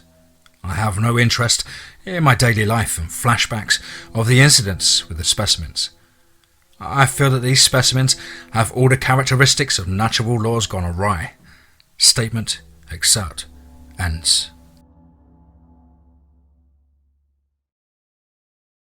Something that people should realize, that in order to fight monsters, you have to employ monsters.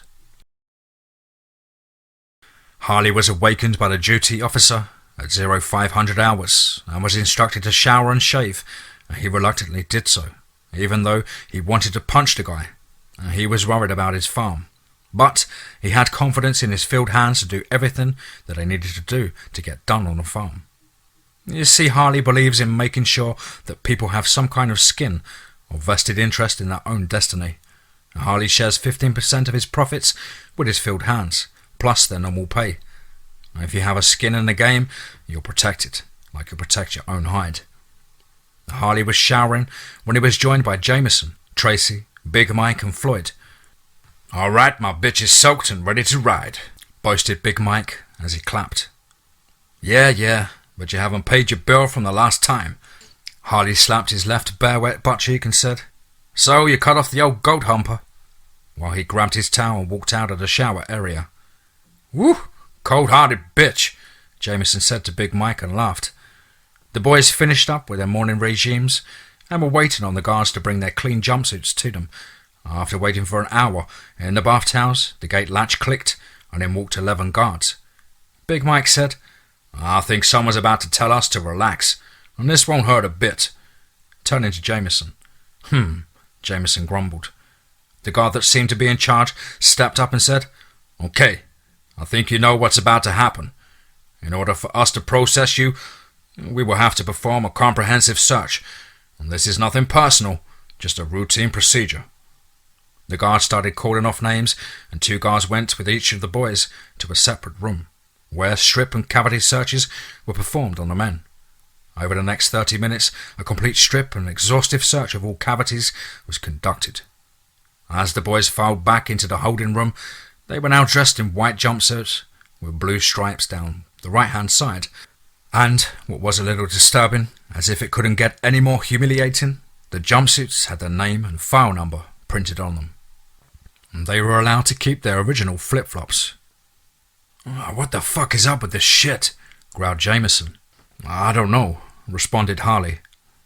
Well, next time I get filled up like that, I better get a slap on the ass and a kiss, joked Floyd, shaking his right leg with a disgusted look on his face. At least it was better than my date at divorce court last year. The court made me wear a ball gag. Roared Tracy. Come on, Big Mikey, come on. Give me that little smile, you know? The one you always have after we have rubber glove love in the barracks, Floyd teased with excruciating precision. I hate this shit, man. Makes me feel all funny, you know? Down there, Big Mike whined. I don't know what's worse, getting part of our manhood ripped away or seeing Big Mike cry. And don't lie, those were real tears, man, said Harley while looking at Big Mike. The guard in charge walked in and said, Jones Henry Mitchell? And Harley turned to him and acknowledged he was there. Come with me, please. The rest of you have a seat, and we'll be with you shortly. Well, where am I going? Snarled Harley. Mr. Jones, please, follow me, the guard stated. Yeah, go on, Henry, Big Mike chuckled. Harley looked back with absolute irritation. Harley was walked outside, and this time without restraints, and following the guard across the base area to the talc.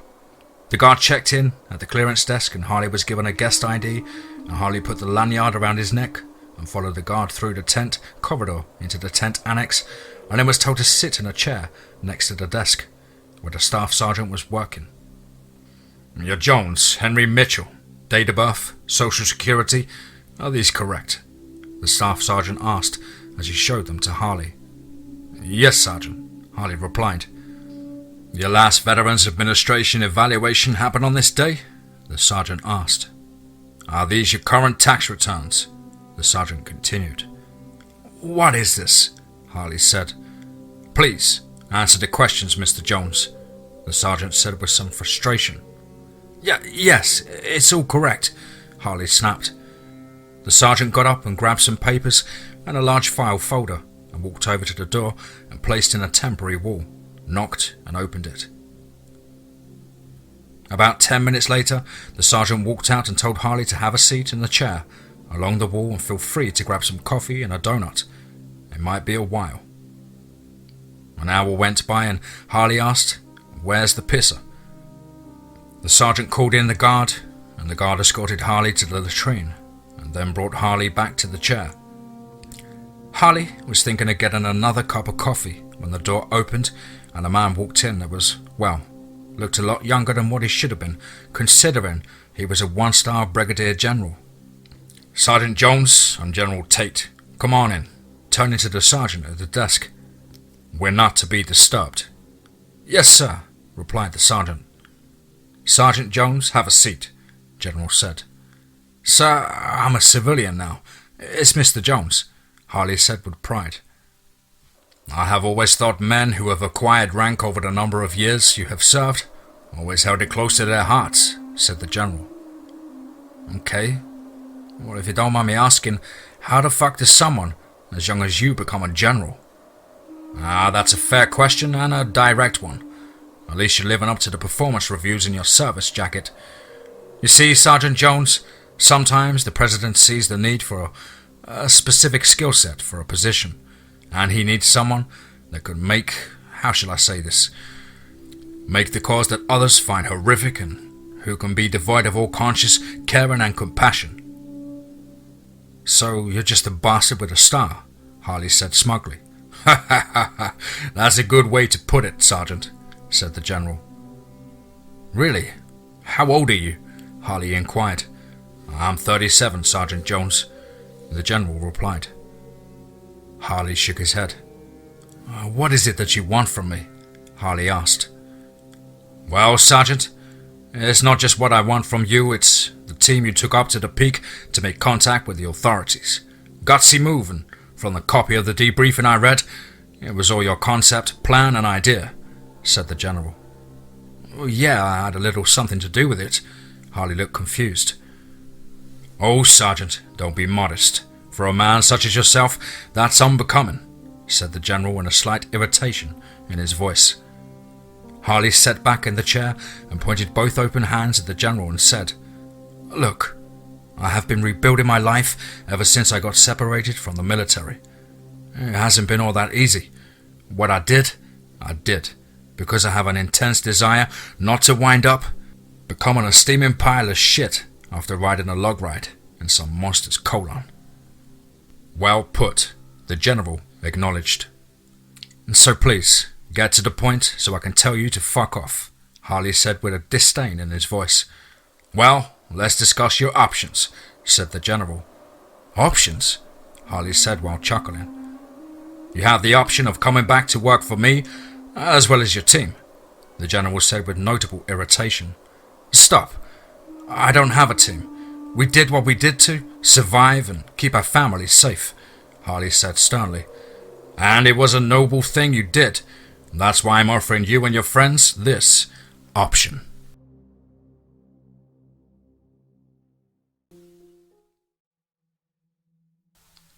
The Gugwe Siege of Red Oak, Oklahoma. Reflections of a Dark Sun. Let's get straight into that.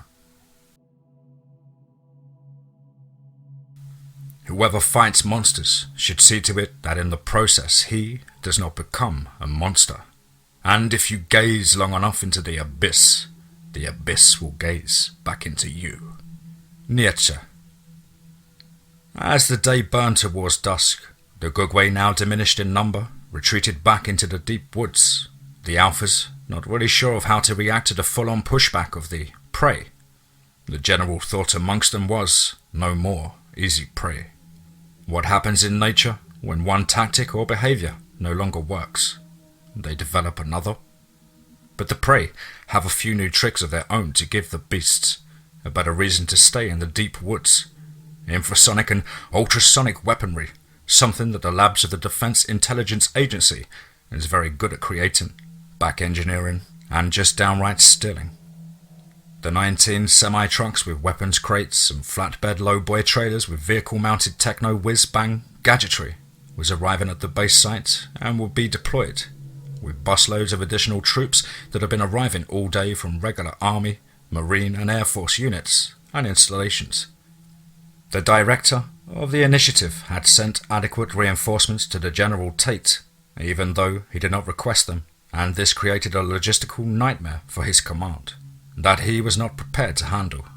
You see, at ground level, elements of operational response become unforgiving, but are discounted by the ones looking from above, at 180 miles over the operation. And the calls made by the comfort of the director's office in the basement of the S site at Wright-Patterson Air Force Base in Dayton, Ohio, were creating issues that clouded the intricate flow of actions and efforts. To put it bluntly, it was pissing off the general. I told you I did not want to be disturbed, the general barked. Beg your pardon, sir, but the director's insisting on talking to you, said his staff sergeant on the intercom. Tell him you can't locate me. I'm at the AO end. Take a message, the general said. I'm sorry, Sergeant. Bureaucrats. I hate them, said the general. Which brings us to option 2. You can go back to your life, assuming you agree to have your reality modified, the general stated. Modified? Said Harley with a questioning tone. Yes, we have techniques for allowing your mind to forget what you have seen and experienced, said the general. I find that to be, well, bullshit. Modify my reality, Harley said. Yeah, it's a thing, the general said confidently and smiled. And what's the other options? Harley inquired. The last 2 is, well, complicated. Should you decide not to take one of the first 2 options presented, then you will have to be repurposed, said the general. Repurposed? Harley said, a little concerned. I had hoped you would have taken one of the first options, and we would not have to get into discuss this one. And so, I believe the best course of action is just to show you, said the general with direct intent in his voice. The general began to click some buttons on the console to the left of his desk, and a 72-inch flat screen began to raise up out of the road case and flickered to life. The monitor displayed a rather large room, and there were 11 people of varying ages, from mid-30s to teenagers, and with a couple of maybe 10-year-olds or one possibly 7-year-old boy. The other thing he noticed is they were all naked. Okay, what kind of porn are you into? Harley joked. Harley, you see, sometimes the reality conversations don't stick and we have no choice but to repurpose them, the general said with dark overtones. Fuck! Just get to the goddamn point, General, Harley said with maximum frustration. The point is, all dogs gotta eat. As the general said this in a very dark, calm tone, he pushed a button on his panel and the steel door facing the camera slid open, and then a Gugwe, about 7 foot tall, charged out and grabbed a 30-ish male and ripped into his abdomen. His screams echoed in the room, and then the screams and general panic in the room reached a fevered pitch almost instantly. As the beast tore large chunks of flesh from his abdomen and fed upon them, the monster's attention moved to the 17-year-old girl, where it bit and ripped into her chest and neck, and then removed her arm at the shoulder with one bite. Harley could hardly believe his eyes. The 17-year-old girl was torn in two, her lower torso severed and her upper torso devoured, while her right leg was moved as if it was riding a bicycle pedal. It was a struggle to get any words to come out of his mouth. The carnage was incomprehensible. What the fuck? Stop this! General, stop this! God damn you, stop it! He screamed as he moved around the room in a frenzy of panic and the strong urges to help the people in the display. After 15 minutes, all the people in the room were mercifully dead. He pushed another button and 2 more Gugwe were let in, and they began to feed on the bodies of the dead. The general pushed yet another button, and the monitor switched off and began to lower itself into the travel case. You fucking prick! Harley screamed and dove across the general's desk while grabbing the sharpened dagger letter opener out of the pen-pencil cup.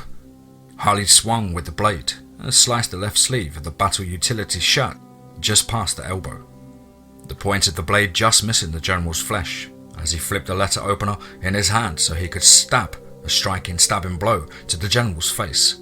The general countered with a reverse locking armbar and drove Harley's chest to the floor, and with a twist of Harley's wrist, he disarmed Harley as the general stood with his right foot on Harley's head and neck.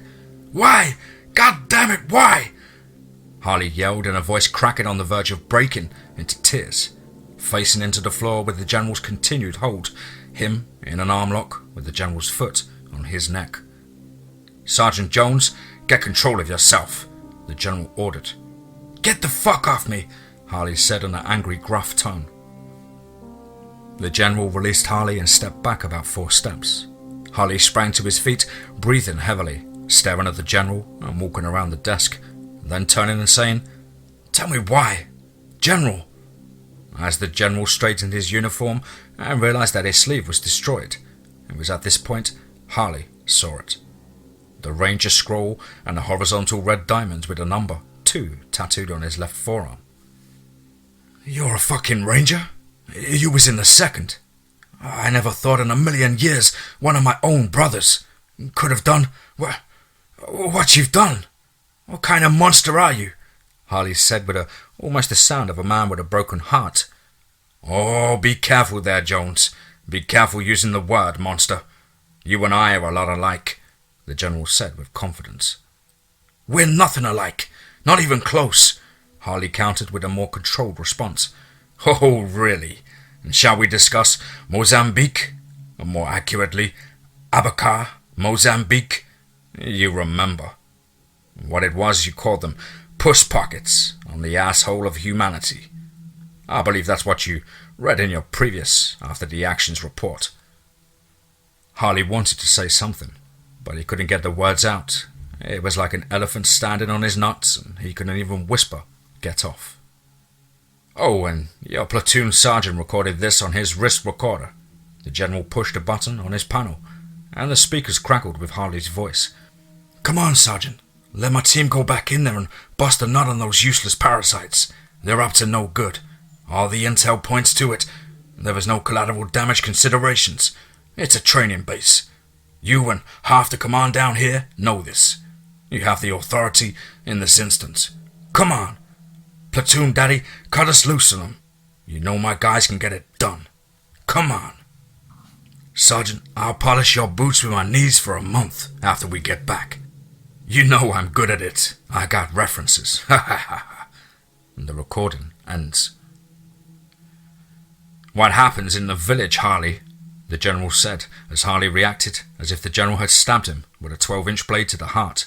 Harley took 2 more steps back, tripping on his own feet while breathing heavily and fighting off shock, as the horror that he worked so hard to put into its place in his mind and soul now manifested a torrent of emotions and images, which he tried to burn out of his mind as many times as he could with the liquor, the pills, the fucking heroin, and his screams to the lengths and heights of heaven's hell itself.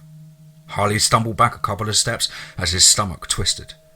The faces, the smell of the gunpowder, the sound of the screams of the dying, the smell of blood and burning flesh, the smell of dirt, the body parts, the smell of bile that leaked from the bellies of the kids that he ended. And the head of the 6-year-old boy, it looked like a doll. It didn't look real. In the light of his rifle's flashlight, his eyes glazed and he collapsed to his knees, choking back tears as he whispered and begged to the universe for forgiveness. "I didn't know. I didn't know."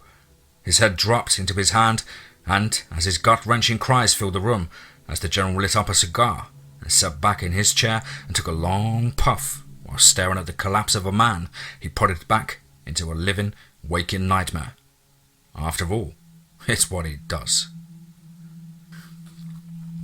After several minutes, the General rose from his desk chair and went over to Harley and grabbed the chair and sat it down in a backwards position.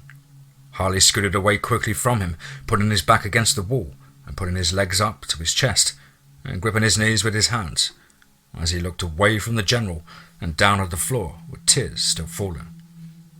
Harley spoke quietly. "Why did you do that?" slowly looking up at the General. "I had to show you that you're the same kind of monster that I am. You don't want to believe it, but we are one and the same. I'm just not afraid to admit it, but it terrifies you. I have just made friends with it, but you run from it," the General said calmly and in a dark sense of control. "Those monsters out there, they're real, just like we are, and that's a fact," the General stated. What do you want me to do?" Harley could barely speak. "I want you to go out there and kill them, end them, make them extinct," said the General. "I thought you wanted them," Harley said through his teeth. "No, I don't. My bosses do, but I don't. Do you really think that the world will be a better place if we turned them into weapons? Hell, man, someone or something already did that." The General spoke, looking away from Harley's face and at his picture of the Crab Nebula that hung on the wall. Yeah, about that. As he moved his chair very close to Harley and leaned into Harley so their faces are within 12 inches of each other. So it turns out that we are just alike and just as fragile. Buck up, Sergeant. I need your team and I need you. After a long pause and several deep breaths. I need you to help me kill them. Staff, Sergeant. I think we both could use some redemption, the General said quietly. The General stood up and offered his left hand to Harley as a lift-up. Harley saw the scroll and diamond on his arm again. He grabbed the General's hand and the General pulled Harley and rose to his feet. Now, eye to eye, Harley said, I can't guarantee that all the boys will go along with it, but the ones that don't, I don't want their minds fucked with. Do we understand each other, General? Agreed, the General stated as his eyes met Harley's. There was something about the General that Harley didn't count on. There was hope in his eyes, and Harley, against his better judgment, said, I'll do it. He looked down and then up and said, For redemption. I have one question, brother, and you don't have to answer if you don't want to, the General said. Okay, what is it? Harley asked as he continued to collect himself. Why is your scroll and diamonds where they are? The General asked with curiosity. Harley chuckled while wiping his eyes. Well, we had been on my platoon and the 1st Battalion for about 2 weeks, and on a Friday about 1700 formation, my platoon sergeant, who we effectively called Platoon Daddy, pulled me over to him. He informed that I was going partying with him for the weekend. I told him that I wasn't 21. He said, Do you see the rank on my collar? I didn't get that rank by sticking to the regulations. Get up to your room and pack a couple of changes of clothes and whatever else you think you might need, and then meet me at my room at 1800. And well, we tore off to Charleston, South Carolina, grabbed a hotel and bolted to the night spots. We got so wasted, got into fights, almost got arrested, and we got away. You have to remember, I was 19 years old, an old Oklahoma boy. He showed me the nightlife. He picked up these 2 girls and we went back to the hotel room, and Sergeant Wilson, me and those girls, we went to it. You have to understand, General, that I had only been out partying with the guys my age. He was 34 and I never seen a grown man pound out trim like that. Friday turned into Saturday and Saturday night was just a repeat, but with 3 girls this time. He just kept pushing me on for one more. You can tag it for one more, he said. There I was trying to act like him and failing miserably. I was freaking crazy. Anyway, on Sunday we went back to Savannah, Georgia. As we drove in, he pulled his truck into a parking lot and up to the front of this tat shop. He said, They do good work here. I thought okay. He was going to get another tat, but he introduced me to his friend who was the tat artist. And then he said, Where do you want your scroll and diamonds? I'm buying. I said, If you're buying, you pick the spot. Rule number 1, never, never, never, never let your platoon daddy pick a spot for your first tat, even if he is buying. Did I listen to me? No. He turned me around and unbuckled my belt, unbuttoned my pants and pulled them down. Then he yanked my underwear down and bent me over the table, slapped my left butt cheek and told his friend, Put it right there. After it was all said and done, I asked him why he put it on my butt, and he said because in the future, when you throw your ass up for whatever reason, they'll know. They better make it count. We both laughed, and I laughed until my guts hurt. After that day, he told me everything I needed to become what I am today. So when I got transferred to 3rd Battalion, I had to drop the trap again and get my diamond right underneath my first diamond. And that's the story of how my butt cheek became my calling card. The General smiled and called the guard to show Harley back to his quarters. Difficulty is what wakes the genius. Nassim Nicholas Taleb. About the same time as Harley and the General were settling down for their early evening chat, a flight of 9 Black Hawk UH-64 Helios were flying low over Red Oak Peak from the northwest to the southwest. 5 turned south and flew over the town of Red Oak. The others turned west and one helo turned back to the northwest as it was descending to low-level flight as it was approaching Land Zone Bravo 21 Kilo. The helo was designated Charlie 68. The pilot radioed in the air control desk at the TOC. "This is Charlie 68 to X-Ray 3 Alpha. Charlie 68, go ahead." X-Ray 3 Alpha preparing to insert Delta 3 Dusty. LZ Bravo 21 Kilo. Charlie 68 approved. X-Ray 3 Alpha out. The helo descended to a flight level of 80 feet. The fire team kicked out the fast ropes on each side of the chopper. As the ropes deployed down to the ground, the first of the team members descended, with the team leader Sergeant Joe Gant, and then out to the other side was Private First Class Nick Beck. As they hit the ground, the next ones were out of the doors, where Private Second Class Doug Miller and Private First Class Zach Adams, and then Specialist 4 Bryce Taylor. Once on the ground, each soldier took up a position on a 360-degree perimeter. Crew chiefs pulled up the ropes, and the helo banked right and flew out heading northeast as the rotors faded. Sergeant Gant hand-signaled for PFC, Adams taking a point and moved off to the north-northeast. As he did, the others moved in a 2-2 formation. After about 1,000 meters to the north, the team moved into its observation post, and Spec 4 Taylor radioed, "This is Delta 3 Dusty Romeo to X-Ray Oscar. We're in position. Alpha November 2230 Zulu, Delta 3 Dusty Romeo out." Several hours passed as the night moved into early morning. At about 01:45 hours, PFC Adams, while covering his sector of fire, observed a figure through his night vision goggles that was tall, about 9 foot. He quietly whistled to Sergeant Gant, and then with his hand he motioned that he sees one enemy to his front and in the direction he was pointing.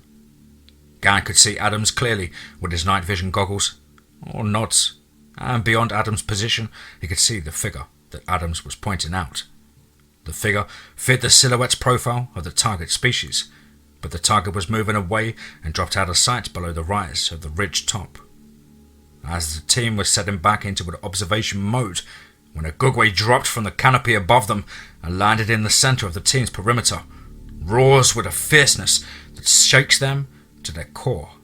Private Second Class Miller spun off his sector of fire, and with a 3-round burst flying over the top of PFC Beck, forcing him to grab the ground to keep from losing his feet. PV2 Miller completed his turn and unleashed a full magazine of 30 rounds on the beast mid-thorax. Miller's bolts locked back, and he scrambled to jack a magazine into the well. The beast stumbled back under the fire and stepped on Bryce's left leg at mid-calf and broke the tibia and the fibia into 3 parts each. Bryce screamed in ultimate pain as the bones broke the skin and he began bleeding profusely. Sergeant Gant started firing at the beast, and the beast turned, pivoting on Bryce's leg, causing the bones to lacerate the muscles of the calf, and the unbridled screams of panic yells of the soldier were terrible to bear by the young soldiers in the team. Sergeant Gant was able to place 6-round bursts on the target and hit in the neck and the cheek of the creature, where it screamed and swiped with its claws, just barely missing PFC Adams. Adams pulled his bayonet and approached the creature, ducking out of the way of its swinging arms and claws, and jammed with an almost superhuman strength that his adrenal glands provided, drove the bayonet into the lower abdomen of the creature and pushed the blade sideways, opening up a 15-inch wound in which the blood and intestinal parts, as well as part of the liver, was exposed. The Gugwe backhanded Adams, and he went flying and landed on Miller's right leg, driving a bayonet into the private's leg and puncturing through the opposite side of Miller's thigh, rupturing the femoral artery inches above the knee. The monster jumped up into the trees and was swinging in another tree when it fell and scrambled around on the ground, and PFC Beck ended it with a 3-round burst to its head. Sergeant Gant yelled, "Beck! Adams! Check out your brothers!" As he said this, he began sweeping the perimeter to secure the area, allowing Beck and Adams to stabilize his boys. Gant served overseas and he had seen some stuff, and so this situation isn't new. But for his boys, this was their first, and their cherries had just been popped hard. Adams was all over Miller before Sergeant Gant had opened his mouth. Miller reached for the bayonet to attempt to pull it out, and Adams screamed, "No, no, no, bro! You can't pull that out! You pull it out, bro, you're dead!" "It fucking hurts like a son of a bitch! Come on, man!" Miller exclaimed while pounding the ground with his hand. "I know, Bubba. Man, I'm sorry. All right, here we go," Adams said as he pulled on Miller's tourniquet from its holder, and he also got Miller's bandage pack. "Look, I have to tie it off as much of your bleeding I think is in the artery." As Adams was saying this, he was placing the tourniquet in position and snagged it. "Brother, breathe with me. 1, 2, 3, and with that, he cranked down on the nylon band. Miller screamed and grabbed Adams' plate carrier, and he secured the band, and the bleeding slowed considerably, almost ceasing. "Listen to me, Miller. I have to secure that bayonet in place. We can't have it moving while we move you. And bro, it's gonna hurt. A lot. Okay, man? Listen, we gotta do this." Miller nodded, and Adams went to work, and Miller's cusses and screams and cries would become a soundtrack in Adams' head for years. As Adams was saving Miller, Beck tied on Taylor's mangled leg tourniquet, bandaged and placed the inflatable splint, and then checked Taylor over for other injuries. Both Adams and Beck were keeping the boys from shock as best they could, considering the circumstances. "Sergeant, we have to get our buds out of here," Adams stated to Gant. Gant just nodded and said, "Call for pickup." "Roger that, Sarge," Adams responded. He grabbed the microphone on his shoulder. X3 Alpha, X3 Alpha, this is Delta 3 Dusty. Delta 3 Dusty, send your traffic.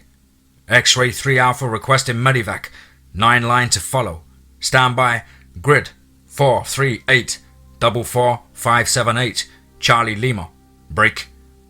594.4 megahertz, Delta 3 Alpha, Dusty 6, break.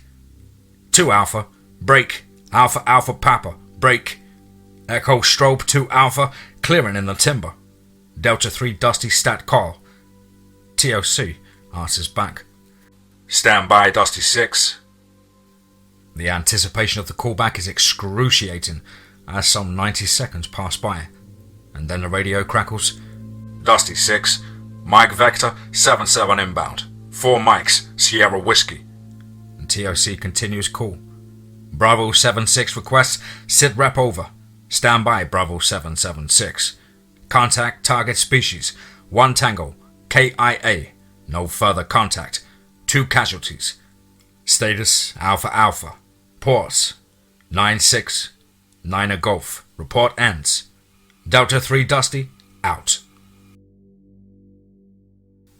The hello called and let the team know they were 1 minute out. Rotors were just becoming noticeable, and Gant, Adams and Beck were on a 3-point security with the boys in between them. And that's when Adams noticed 2 figures moving up the hillside towards the ridge. "Oh fuck, Sergeant, look right there!" Adams exclaimed as he pointed to the location. Gant pulled up his weapon and yelled, "Light 'em up, boys!" The 3 of them fired upon the approaching Gugwes, and the beasts reacted and scampered back down the hill, with yells and taunts from the privates. And then the Gugwe that was sneaking up from the other side of the ridge was met by a burst of gunfire from Sergeant Gant, who was checking their 6. As he hears fast-moving footsteps from behind them, and he spun to put a fire on the approaching target, the Gugwe grabbed him, and the beast tackled him. Gant and the Gugwe landed within a couple of feet of the injured men, and the fight was brutal, until Miller pulled his sidearm, and with a tourniquet and a bayonet in his leg, the private brain-panned the creature, and the beast collapsed on the sergeant as Gant got to his feet suffering from deep cuts on his shoulders and arms, looking at Miller, who was still pointing his sidearm at the Gugwe, shaking, and said, "Do you want me to revive it so you can shoot it again, Miller?" "Ha ha ha ha ha." Miller responded, "Would you, Sarge? I kinda would like that. Ha ha ha." Adams began checking Gant's arms and other wounds, a bandage here and there, and he told Gant he'll need some stitches probably. And Gant said, "Oh man, I hate needles." Beck piped up, "Hey guys, those 2 down there, they're up to something." As the helo came into view above Adams and started the strobe, and the helo started its descent onto the landing zone. Don't matter, our ride is here, said Gant. As the two medics jumped out of the helo, each with a stretcher, they greeted Gant, and the sergeant said, "Get my boys onto the chopper," as he continued to pull security for them, and he put two medics and his 4 men between him and the chopper.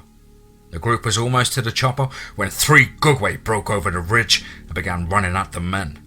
Gant pulled up his weapon and opened fire, and his bolt locked back. Keep going! Get on the bird and move it!" he yelled over the rotors as he changed out his last magazine. He raised his weapon to give as much cover fire as he could to the guys, as they got loaded up. And then from behind he heard "brap, brap, brap," as the Hello's minigun opened up on the advancing Gugwe, and the 3 beasts vaporized into blood clouds and pieces of bone and flesh. Gant could hear Adam screaming through the rotor, "Come on, sweet thing, we gotta go!" And the sergeant ran up to the chopper and hopped in. He looked back into the cabin of the Hello, and the medics were IVing his boys, and the crew chief called to the pilot over his headset to get off the ground, as the minigun on the other side opened up again. Gant, setting into the Hello door with his weapon ready, sees 2 more Gugways on his side of the chopper, as the ground falls away under Gant's feet and the bird is airborne. Gant gets a sight picture on the 2 Gugwe, and he's about to shoot when he hears "brap." Gugwe are then cut in half. Gant then looks at the operator, and Gant flips him the bird with a look of, "That was my kill, man." Look, sometimes you have to put your legs in the air and let them do their thing, until you can break their necks. Harley Jones, former Army Ranger. Floyd, Jameson and Big Mike were kicked back in a recreational room of the confinement center when Harley walked in, and Big Mike said, "Well, party girl, finally showed up. Hey, baby, you can start right here, little missy," as he grabbed his crotch and jiggled it a bit. Floyd responded, "When you're finished, you can come over and sit on my lap, moon pie." He winked. "Oh, look, you guys, knock it off. Where's Tracy?" Harley asked. He's in the back, probably doing something unnatural," Jameson joked. Go get him," Harley said in a low, commanding tone. Tracy walks in and is grumping about waking up to Floyd thumping him on his balls to wake up, as he was pushing Floyd around in a forceful, playful manner. "Hey, boss." Tracy leaned into Harley and planted a peck on her left cheek. "Get off me!" "Come on, guys, this is some serious shit here," Harley growled. Harley spoke in a serious but reserved manner. "Boys, brothers, I want you to hear me and let me finish before you tear into me. I sat down and I talked to General Tate. That was the guy that I pointed out to you guys when we were at the fence. He laid down some up front and they got info on me. Damn, I don't know how to say this, bros, but here it goes. I think we should, with all intent, work for the General." "What? What?" Tracy said. "He's joking," Jameson spoke. But you warned us about him," Big Mike said, with a look that Harley didn't want to see. "Look, we can go work for him or let them mindfuck us, or..." He hesitated while looking down, shaking his head and choking a bit. "What exactly did you see?" spoke Big Mike. "If we don't work for them, then they can change our reality or whatever freaking hell they call it, and they will repurpose us," Harley said, struggling. Big Mike stood up quickly and aggressively. "What the hell did he show you?" And Harley started getting the feeling that he gets when he's about to get his ass kicked, and said, "I saw over a live feed. I saw these naked people. They're in a large room in some government location. And, they turned loose those things on them." He looked up at Big Mike from the chair he was sitting in, with tears coming down his face. He let them eat those people, and the kids too," said Harley. "You want us to work for this fuck?" Jameson had lost his temper. "You gotta be fucking goddamn kidding. I can't even imagine what you're saying." "I can't see any way out of it, my brothers. Look around. We are the only ones in this part of this prison, and that's not by mistake," Have you seen any other townspeople out here in the pods? Or when we were out in the yard? No. They could disappear just like that." And Harley snapped his fingers. "And make up any story they want. You see, it's not just the general, it's his boss. The general is just executing his boss's interests. His boss is the real asshole. I don't know who he is yet, but the general is doing his job," Harley explained. "And you trust this man? What the hell is in your head, boy?" Jameson yelled. "Why would you even trust this son of a bitch?" "I've looked into his eyes. I've seen this look. I have this look too. He's doing his job. He hates it. He despises it. But he's doing it. I used to do the same thing." Harley's tears, he couldn't hold them back any longer, and were raging down his face. And Floyd said, "You have this look too? What do you mean, boss?" You see, when I was in the Rangers, my squad, we'd get attached to other units and we would become this part of a task force or a joint force detachments to lend support to certain government agencies, CIA, NSA, NSC. And Floyd interrupted, "What's the NSC?"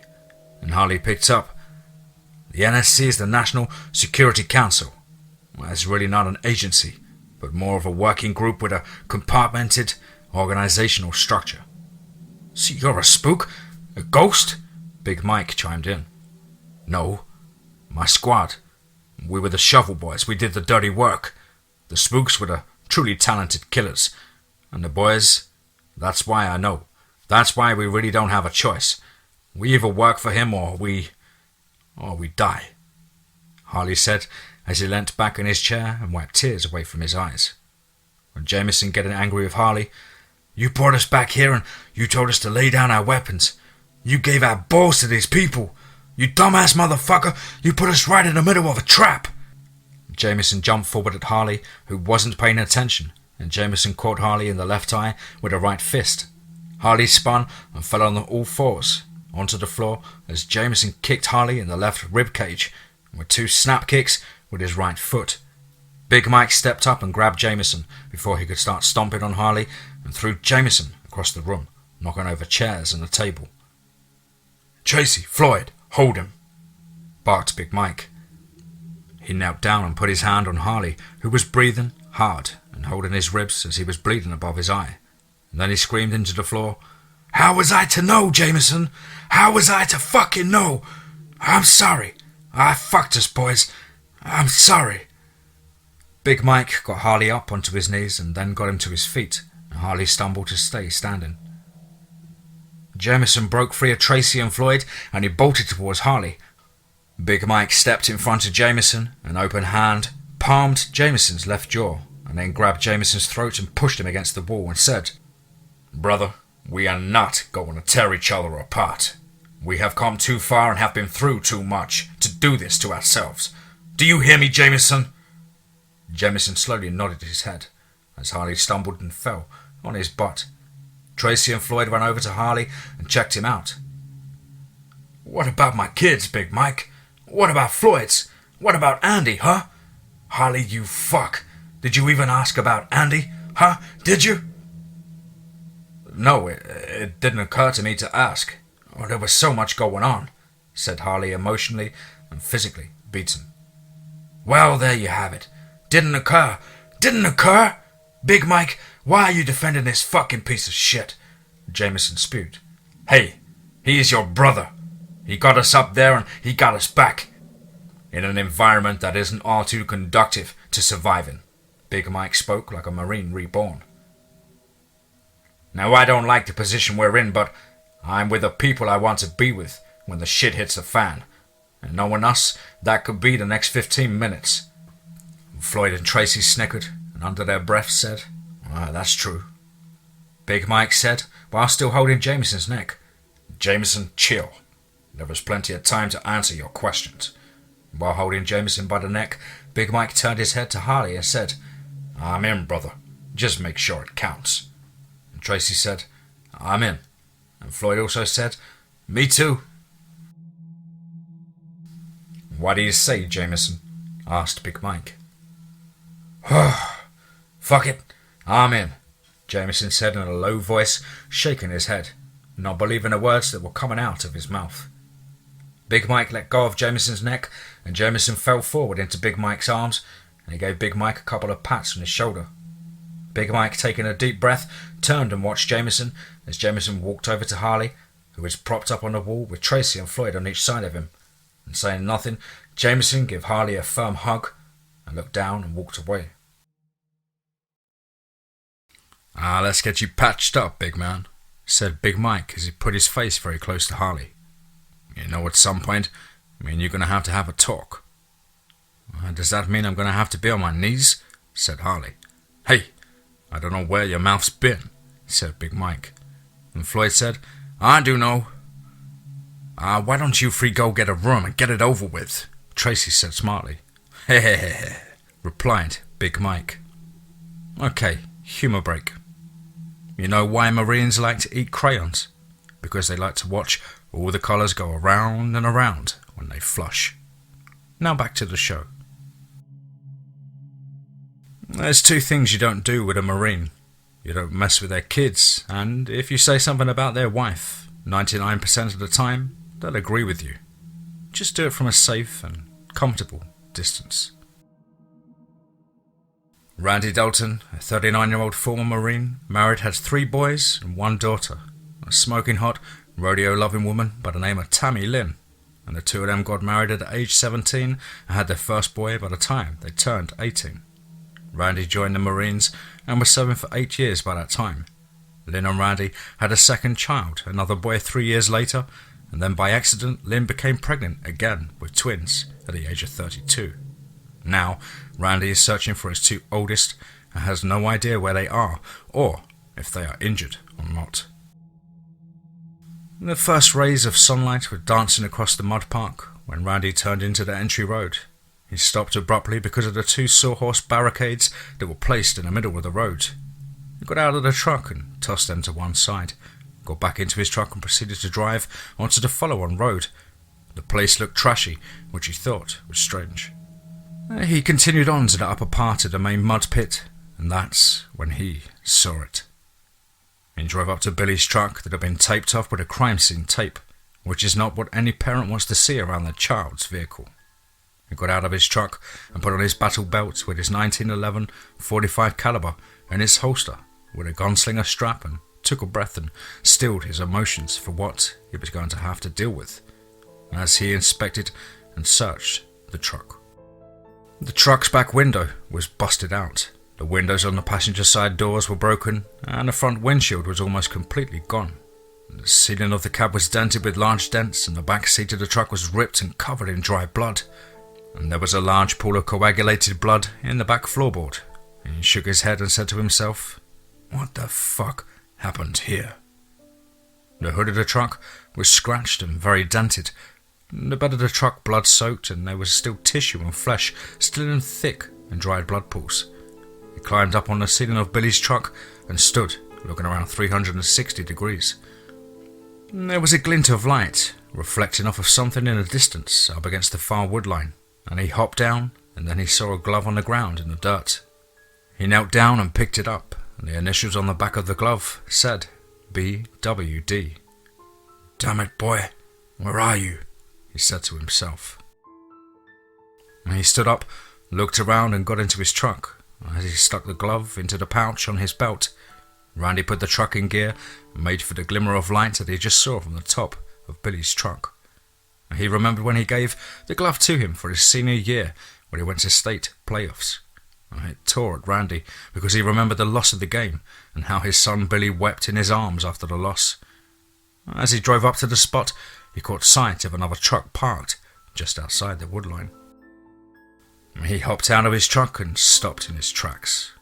He knew this truck. It's Connor's truck. Finally, a break. He searched the truck but found nothing, and was convinced that they had went into the woodline to look for Billy. Randy went back to his truck and took off his battle belt to put on a couple of AR magazine pouches and put his battle belt back on and secured his holster to his leg He slipped on his camelback, picked up his Mossberg 12-gauge pump 8-shot model with tactical stock, loaded it with slug ammunition, and slid it into the sleeve pouch next to the camelback. He picked up his .308 caliber AR suppressed and slapped a magazine into the well and dropped the bolt forward and clicked it off safe, and then strapped his K-bar to his right lower leg, and then walked up the tree line and in a low voice to himself, "Now I'm gonna go find my boys." And then he stepped into the woodline and out of sight. As he crisscrossed the multiple paths in the tree line, he recognized the boot pattern of Jerry's Red Wing boots, and the size was correct, and so he decided that this would be the trail he would follow. He followed the trail of the boys for about 4 miles through heavily wooded brush and on into a privet maze. He lost the trail several times in the maze. However, the old Force Recon Marine in him made it easy to catch up to the rest of the trail. His boys are missing and he is going to find them. It kept rushing through his mind. Randy was moving along the trail when he observed a clearing ahead of him. He stopped some 25 meters, or about 90 feet from the edge of the clearing. It seemed to have been cleared recently. It looked like from the trunks of the trees that they were downed with detonation cord or deck cord. That's damn curious, he thought. And what was even more mysterious to him was that there was a shipping container in the middle of the clearing. It looked modified in some way. He circled the clearing, staying at least 25 meters off the clearing's edge. He found tire marks that he recognized as Humvees and a pattern he was unfamiliar with. When Randy was confident that he was safe, he walked out to the container, and the smell was horrendous. He could not figure out why someone would put a side of beef into a shipping container and let it rot.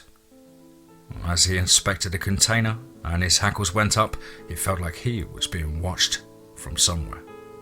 He could not say, but it was close. He swept the perimeter around the container and found evidence of some kind of struggle, and then he found a buck knife with the engraving of C. Billings in the general area of the disturbance, and then he saw it. A push-off boot print, Red Wing, Jerry size. "My boy was in a fight," he said aloud while scanning rapidly with his eyes. He moved out into the woodline about 100 meters or 328 feet around the location, and that would allow him to observe the clearing but remain hidden. "Someone's got Connor and my boy, and when I find out who, I'm going to stomp the shit out of them," Randy said to himself. Family, as defined, all the descendants of a common ancestor. Derek and the boys came down the old logging road that runs along the lower slope of the north side of Red Oak Mountain. The truck was running good considering the amount of miles and roughness of the goat trails they'd been on, and rolled up the north side of an old abandoned barn. It's been there for about 30 years. It's still in decent shape. The farmhouse burnt down about 10 years ago, and the farmer didn't have insurance, so he had to let the farm go back to the bank. It's been abandoned ever since. And Derek said, "Boys, we need to look in these abandoned buildings because my brother would seek them out as shelter and protection if he was hurt or hiding." And Derek pulled up to the parking area between the barn and the burnout house. And Connor and Jerry were out of the truck like spark plugs went off in their shorts. "Hey boys, slow your asses down. You don't just go running up in there like that. You wait so all of us can stack up and go in," Derek barked. "Sorry, Uncle," said Jerry.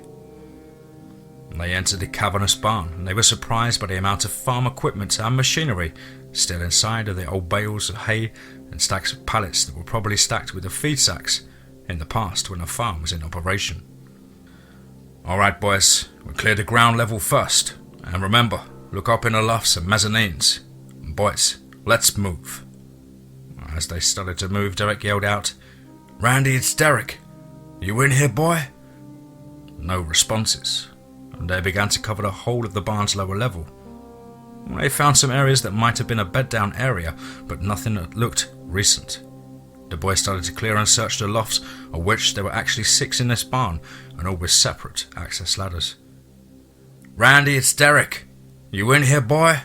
was repeated several times, but no response. "Okay, boys, we need to get moving," Derek said. They travelled over to the mud park and Along the way they searched several other barns and abandoned or empty homes that had been occupied before the incident. And when the boys would come across a kill made by the beasts, they would take a picture with their phones and make a note of the location and date, just so they could make a report to the sheriff and or the chief in Red Oak. Derek finally pulled into the entry drive to the mud park, and they rolled past Billy's truck with the crime scene tape on the ground. "Hey, you want to stop and take a look?" asked Derek. "No, Uncle, let's keep going," Jerry replied. And Derek could tell that Jerry was really upset, and he put his hand on his shoulder and drove with his left hand. "Where's your truck, Connor?" "Over by that tree line," Connor pointed. As they approached the tree line, "Hey, which truck is yours, Bubba?" Derek asked. "Huh? There should only be one." "Oh, hell, that's your dad's truck," Connor said. Derek floored the gas pedal, and they rolled up quickly, and Jerry was out the door before his uncle had fully stopped. "Dang it, boy!" The truck was just as it should be, but only no Dad. "Dad! Dad! Dad! Dad!" Jerry yelled to the tree line. And Connor grabbed Jerry, slammed him up against the door of the truck, and scolded Jerry. "Damn it, boy! He's here! He's here!" Jerry shouted.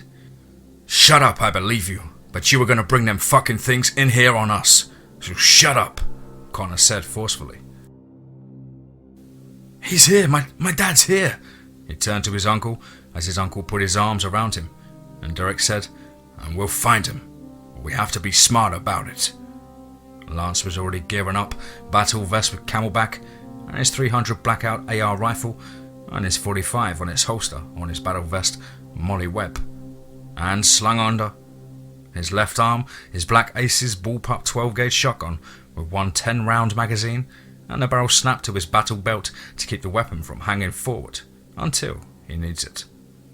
And that's its pride and joy, and 2 more 10-round magazines in his pouch on his belt. And when you have a dad as a former combat infantry marine, you learn quick to keep your weapon actions clean and lubricated, and don't scrimp on the ammo, unless you want him standing on your head at 3 a.m. because you went to sleep with your weapons dirty. Yeah, it happened. And Derek and the boys get up as well. Firepower is the order of the day, and based on what Connor told Jerry's uncle, and with that, the group stepped out and into the woodline. It didn't take long, and Derek had Randy's trail, and they were moving with intent.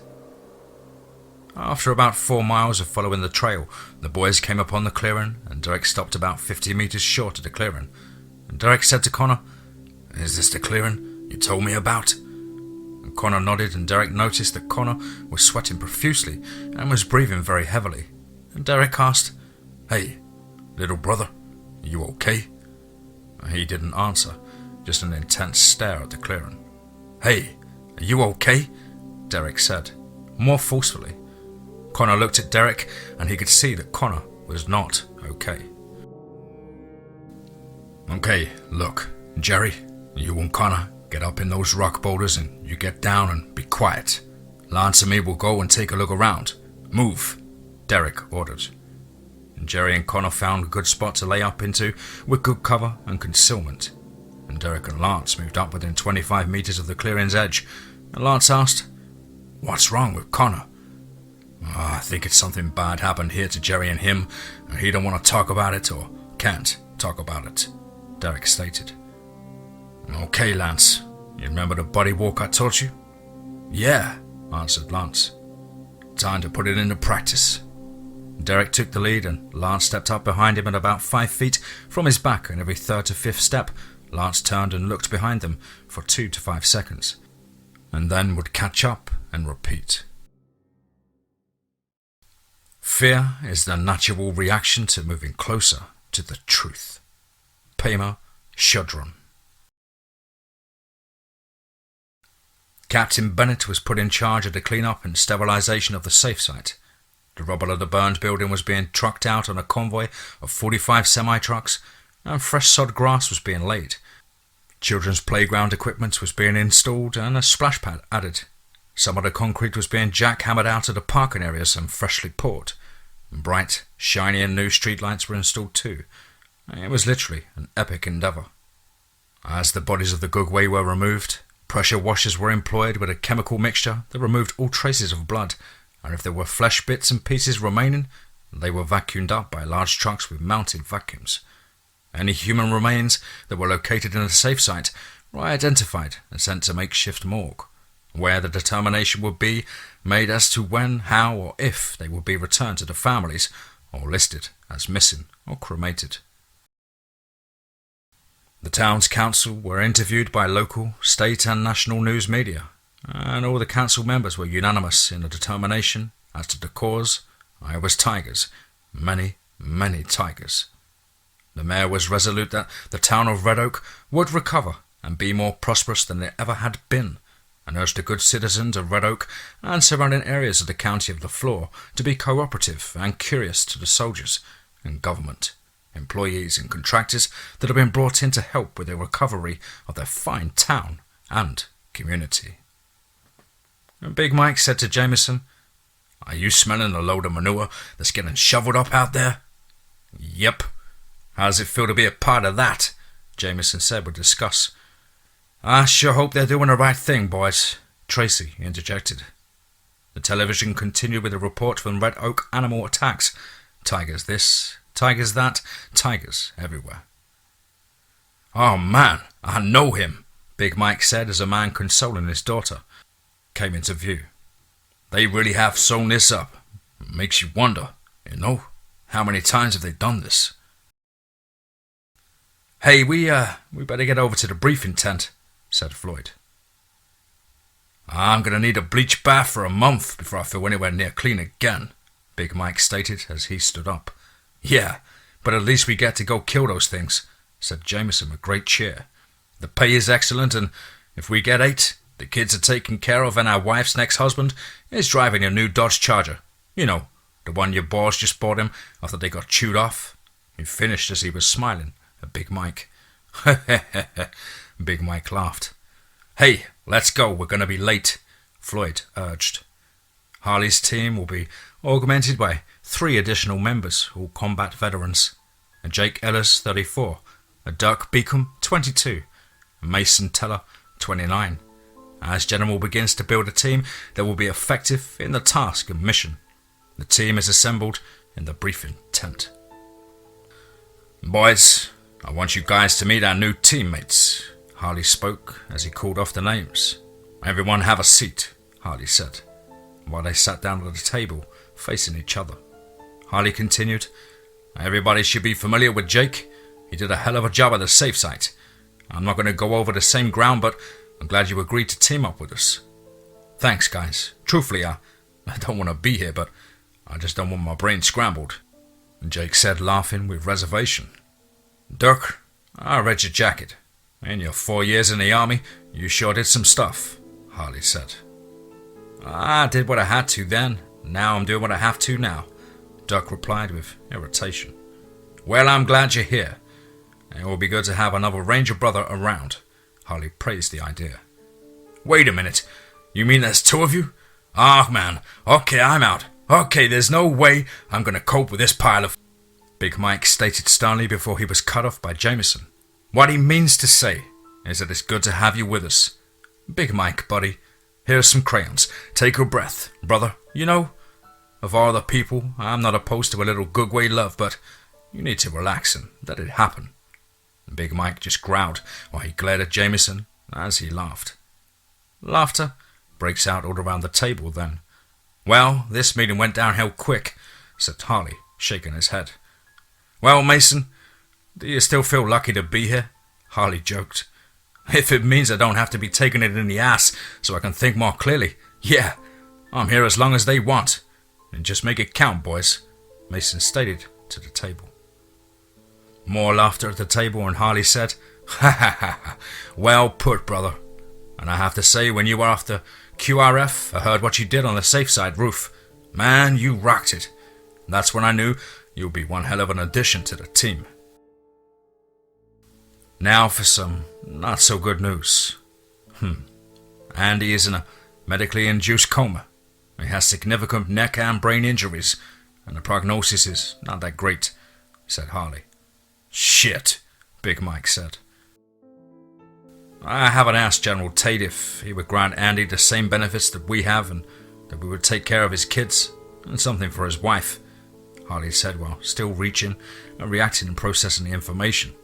"In 48 hours, we will be leaving for Camp Gruber," said Harley. "Where the fuck's that?" Floyd asked.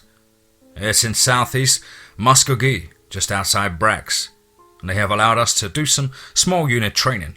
We'll be there for about 3 weeks, and so as a team we'll get to know each other's moves and we will improve on our operational skills as a unit," Harley spoke in a normal voice. And then he motioned for all the guys to come in close without the table in between them, and then he said in a low voice, "I know this sucks, I get it, but sometimes you have to roll onto your back, lift your legs, and let them do their thing until you can break their necks. I think everyone here gets my meaning. We'll kill these monsters, and we will do it well, and then, well, we'll do some rat killing of our own." As he put his fist out, and the 8 brothers bumped their fists as a toast to their new mission. General Tate instructed Staff Sergeant that he wanted the status of the shipment to Camp Gruber, and that he wanted everything to be ready and prepped, and that he wanted the equipment to be there prior to their arrival.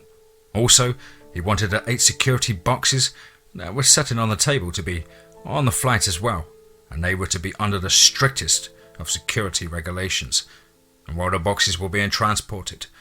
And he told the Staff Sergeant to accompany them to Camp Gruber and distribute them in person, according to the General's instructions. But where life is more terrible than death, it is then the truest valor to dare to live. Inazo Nitobe. Derek and Lance returned to the boulder pile where they stashed Jerry and Connor, and they set up a small perimeter so they could talk quietly, and then Derek filled in Connor and Jerry and told them that they circled the clearing and that they found that multiple vehicles were moving out, and they then told them about the area to the north where it looked like a small firefight broke out and that there were blood trails that they could follow. When the boys were up to it, the group of them moved out and proceeded to the north side of the clearing, and at that point they began to get an uneasy feeling that they may not be alone. Derek took the lead, then Jerry, then Connor, and then Lance was pulling rear security. They followed the trail of blood for about a mile, and then Lance said in a hushed tone, "Hey, Dad, we got company." "Who is it?" Derek asked. "I can't tell," Lance answered. "They're just back in the thicket. I can see movement, but the outlines they're broken." "So they're following us?" Derek asked, frustrated. "May not be. They may be just trying to cross our trail," Lance surmised. "Okay, we'll keep moving, but if they try to follow, we will engage them," Derek said.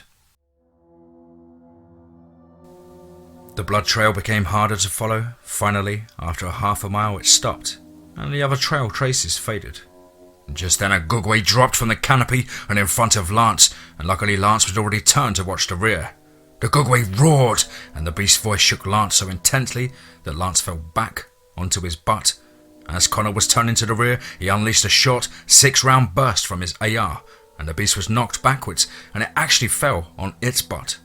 It scrambled to its feet and took a step towards Connor, and it was at this point that Lance and Derek simultaneously fired about 6 rounds apiece at the Gugwe, striking it in the head, arm and mid-thorax. The beast roared in pain and anger, and it turned and ran towards the woodline, and Jerry took off after it. "Jerry, get back here!" screamed Derek. "Stop, Jerry!" Lance yelled. "God damn it, Jerry!" yelled Connor in frustration. Lance was getting ready to run after him, but Connor beat him to it, and Connor tackled Jerry about 50 feet from the thicket. "Are you fucking crazy, Jerry?" screamed Lance. "Damn you!" as Connor slapped Jerry on the head. As the boys were verbalizing their anger and disgust with Jerry, a great commotion erupted from the thicket. They could hear the roaring howls of a creature, but they could also hear the roars of something else, and it sounded like there were 2 others, and then the crashing and snaps of trees and thunderous thumps on the ground. It was as if many great predators were head-to-head with each other, and neither was backing down.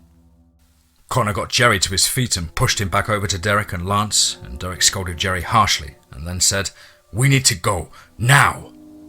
They travelled about a quarter of a mile and were about to crest a ridge, and Derek heard a noise like footsteps and rustling of bushes just out of sight on the other side of the ridge. Derek signalled down and let the boys know that they needed to get ready to engage whatever comes over that ridge. The noise of the footsteps was getting closer, and whatever it was definitely on 2 feet, but was lumbering, like maybe limping. Derek, wide-eyed and a little scared shitless, since that was the first time he'd ever seen a Gugwe, but he dare not show it because the boys need him and he had to stay calm, even though he was truly crapping his pants inside. Whatever it was now close, and he and the boys are on hair triggers. Anything happens, one way or another, it will kick off and it will be violent. Lance says in a whisper voice, "Dad, I can see a head and shoulders moving across the ridge. It doesn't look like the one we've seen. It's shorter and its head is well." "Oh shit!" The boys were like ready to fire, including Derek, and then Lance said, "Uncle Randy? Over here, Uncle!" Derek went non-tactical and stood up and said, "Holy crap, brother! We've been looking for you!" "Dad! Dad!" Jerry yelled with unbelievable relief. Connor, seeing Randy, just smiled and took a breath and shook his head. Randy walked up and slightly down a ridge side that the boys were on, and Jerry was about to run up to his dad when a 9-foot Gugwe stood up behind Randy as if it literally was rising out of the ground over the ridge. Derek screamed, "Dive, brother! Dive! Drop!" as the arms of the Gugwe swung, just barely missing him. Randy jumped forward and hit the downslope of the ridge and began to roll, and then the boys, almost in sync with each other, raised their weapons and unleashed a wall of steel over Randy and blasting chunks of flesh away from the creature in multiple blood clouds, exploding from the beast's body, throat and head. "Cease fire! Cease fire! Shut it down!" yelled Derek, and the boys stopped firing. Jerry crawled up the hill, the 20 feet to his dad, and began to check him out just like his dad had told him to when he first started hunting. Uncle Derek, who was on his way up to Randy, said, "We need some bandages." Lance pulled his medical kit from his belt that he keeps on his waist just above his butt, and Derek did the same. Between Derek, Lance and Connor, Randy was being taken care of, and Derek told Jerry to watch their backs while he took care of his dad. They got Randy to his feet, and Connor fashioned a makeshift crutch from a tree limb and got Randy some water and some beef jerky. "Well, who's your friend?" Derek asked after pointing at the dead Gugwe. "That SOB. Well, me and him, we've been playing cat and mouse for the past 2.5 days, and truthfully, he was wearing me down. They are persistent. I have about 12 rounds left in my AR and 3 .45 rounds. It's just damn luck that we ran into each other. I figured that this afternoon or evening was going to be my last one," Randy said. "Dad, I couldn't find Mom. She's missing. So's Billy," Jerry said, heartbroken. "Look, we're pretty ragged. Let's go back to our house and search everything and everywhere fence line to fence line, and then we'll figure it out and what we should do next," Randy said with a fearful determination.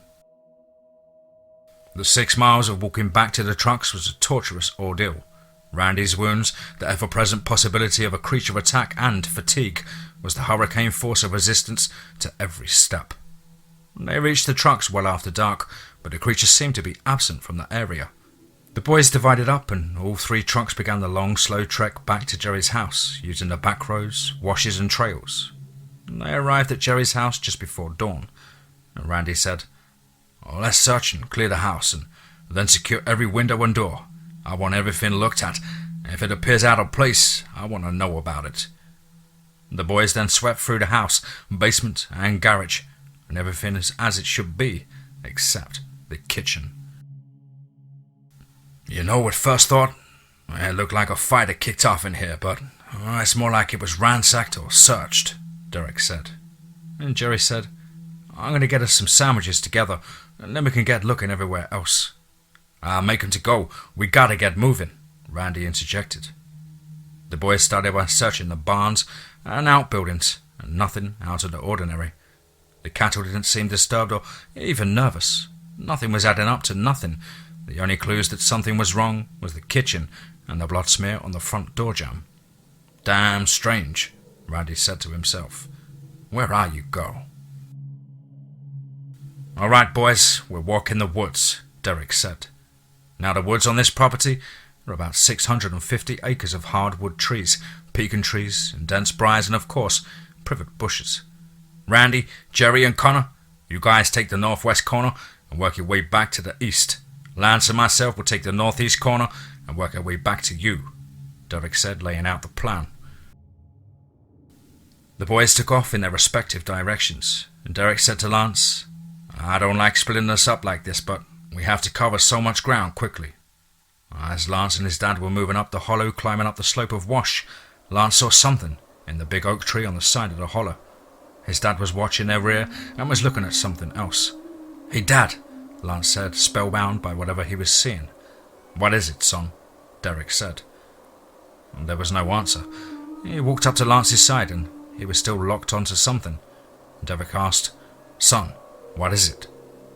Lance motioned with his chin in the direction that he was looking. Derek followed his line of sight up to the oak tree and up in the dark oak tree branches. Laying in the yoke of a tree was that of the body of his sister-in-law, and she appeared to have been fed upon. No! Oh man, no! This is gonna kill my brother, Derek said with disbelief. Derek called Randy on his walkie-talkie to come over and meet him at the bottom of the hollow. About 40 minutes passed and Randy and the boys came walking up as he pulled Randy off to the side and was telling Randy what was up the wash of the hollow. Jerry overheard his mum's name, and Jerry took off up the hollow. Derek called to Connor, Bubba, get him back! Connor caught up with Jerry and put his back against the tree and said in a soft voice, Stop, please! Stop, brother, stop! But by this time, Randy and Derek had caught up to Connor and Jerry.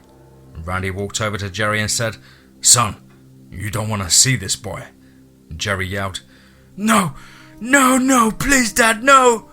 As Jerry melted into his dad's arms, crying and weeping uncontrollably. Connor held on to both Randy and Jerry and was sobbing as well. And Derek then said, Randy, brother, why don't you go on back to the house with Jerry? Connor, go with them and watch their backs, and Lance and me, we'll take care of her and we'll bring her home. The silence was broken with the loud booms of Lance's black Ace's 12-gauge shotgun, followed by Lance's yelling, Dad, Dad, it's coming down the hollow. It's on its way to you. It's coming down the hollow.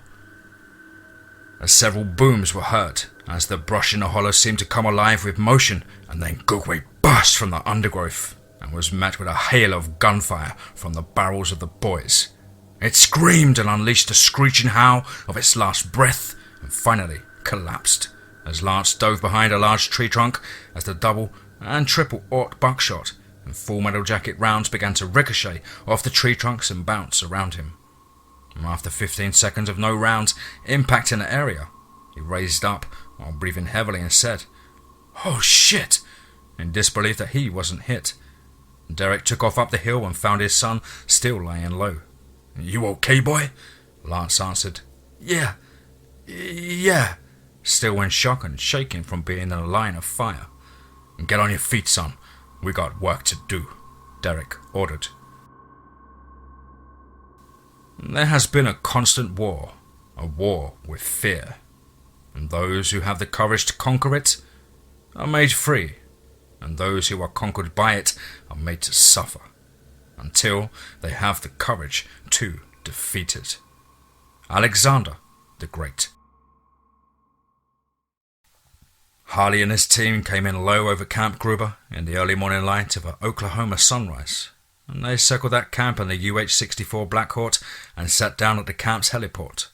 And they were met by Staff Sergeant Russell, the same sergeant that checked in Harley and his team outside the general's office. They loaded up in a 5-ton truck and drove across the camp to a makeshift billet set up in a building on a military operations in urban terrain site, or MOUT. When they entered the billet, Staff Sergeant Russell briefed them. The General sends his best and wishes you all the best. You will each of you find bunks and all the equipment you will need for the training, operations, and missions. I will be your primary contact, and if you should require any assistance, please let me know 24/7. Now listen carefully. The General and I have seen things in the same light. On your bunks you will find a box. It contains a gift from the General and myself. Guard it well. I will make contact with you in a couple of days to see how your training is going. The staff at the camp will make contact with you and see to your training objectives. Good luck, gentlemen." The staff sergeant turned and walked out and got into the truck, and soon the Black Hawk could be heard overhead. "I wonder what that was about," Big Mike asked. Harley said, "I think I'm going to go have a look in that box." As Harley and the others set about opening the box that was metal and sealed with a tape on top of the box that was filled with computer drives and papers that were all marked with compartmented security warnings, and was a letter from General Tate personalized to each member of the team. The letter starts. "Harley, I know I'm not as savable in this hideous enterprise that I have built for my masters, but I can offer you safety. In these boxes contains damning evidence of the atrocities that I and others like me have perpetrated, covered up and force-fed to the populace for about 25 years. It's unbelievable that we have been successful, but we really are very brutally good at what we do. Safeguard these files, for it is not only your insurance policy, but that of your families of today and tomorrow." One last confession. Your friend Andy was never sent to Tulsa Hospital. When he was revived, he was sent to the Transfiguration Center for several sessions of reality conversion therapy, and he died of a massive heart attack on a conversion rack. He fought it at every turn. It was not I who made the decision to have him converted, but that of Captain Ross, my G2 officer. I wanted you to know this in case you and the boys wanted to drop by and discuss this with him. Wink. I regret not having served with you in the battalions. You and your passion for the regiment is truly the flagship of our existence and reality. That is the Rangers' dedication to fellow Rangers and the purpose of self-sacrifice for the greater of good. Until I met you, I had lost sight of this, and for that, I will always be remorseful. You command your team because it is yours. I have created several caches of weapons and supplies around the country, and you have been supplied with the locations and access information. You and your team are my redemption. General Bentley Wayne Tate, Rangers lead the way. Letter ends. As the men finished reading their letters, Harley said, "I think we have a job to do." "Yep," Big Mike grumbled. All men die, but not all men really live. William Wallace. Lieutenant Colonel Ross was sitting in his office in the S site at Wright-Patterson Air Force Base in Dayton, Ohio, and asked the captain sitting across his desk if the leashes are still in place on the two kids from the Red Oak event, and that he is thinking of using them in an upcoming operation. "Well, sir, one of the leashes has come off, but the other is firmly in place. It was last checked 6 months ago. We could bring the other in and reinstall the leash." "I confirm the leash on the one that we have and get him back to me." "Yes, sir," said his assistant. A week later, Connor and his wife and his 3 boys were returning to their home in northern Oklahoma. He and his wife Lacey were getting the kids and groceries into the kitchen and the house, and his cell phone rang. "Hey, Connor, have you heard from Jerry lately?" No, Mr. Dalton. It's been 3 months since I last heard from him."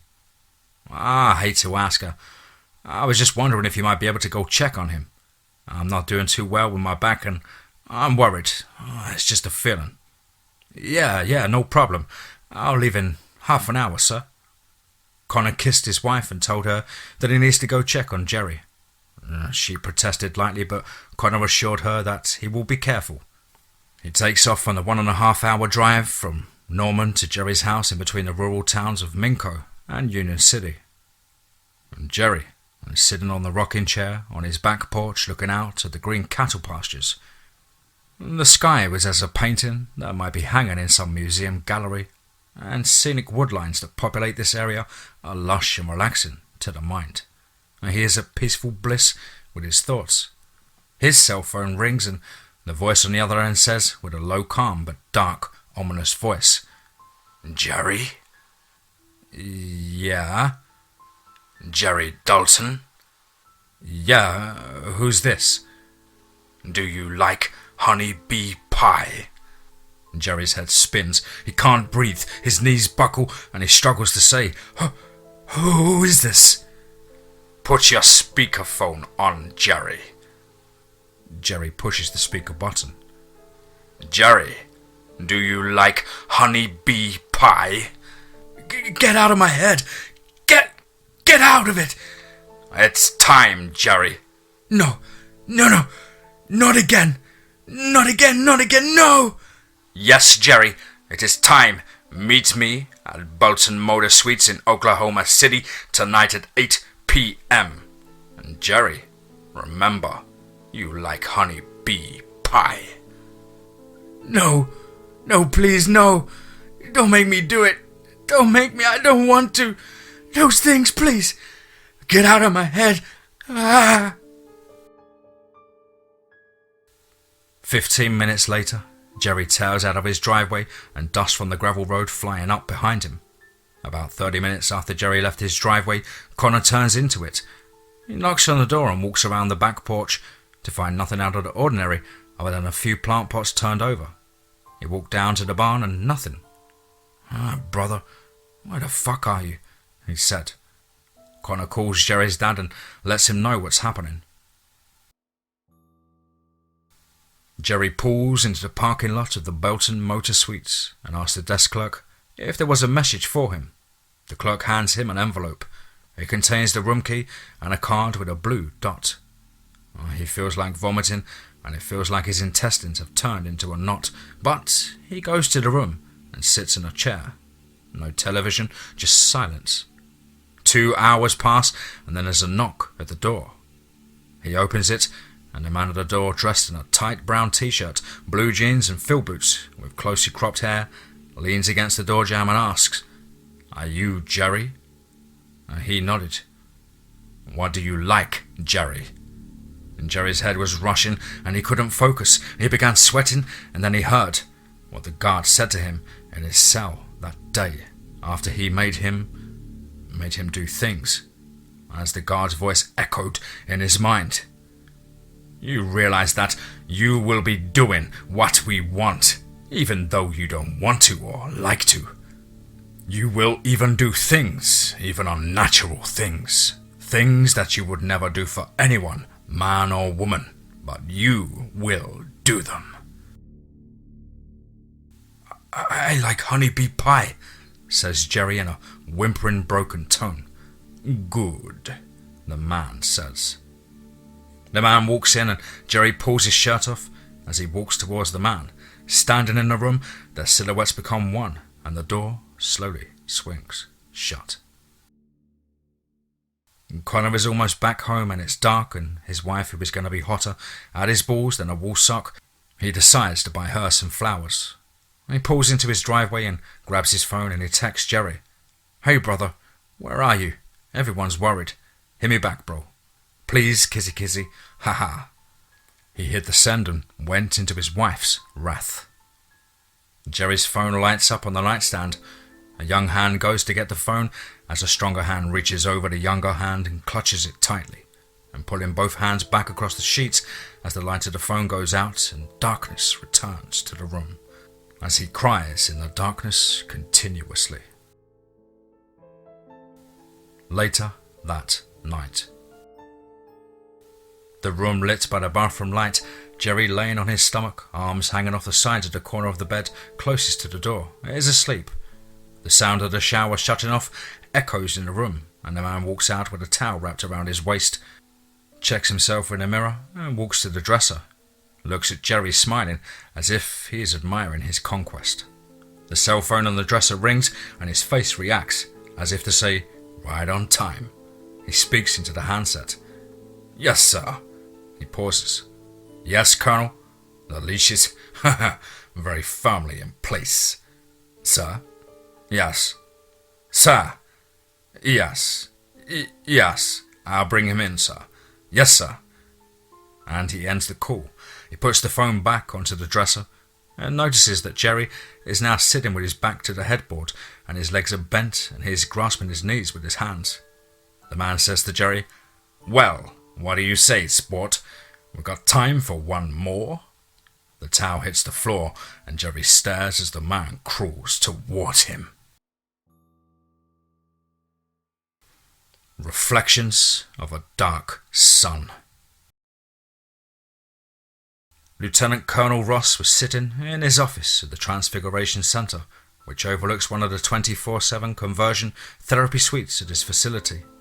He asked the question, when was the last known positive control we had on Connor Billings? The assistant relayed the information. A little more than 4 years ago.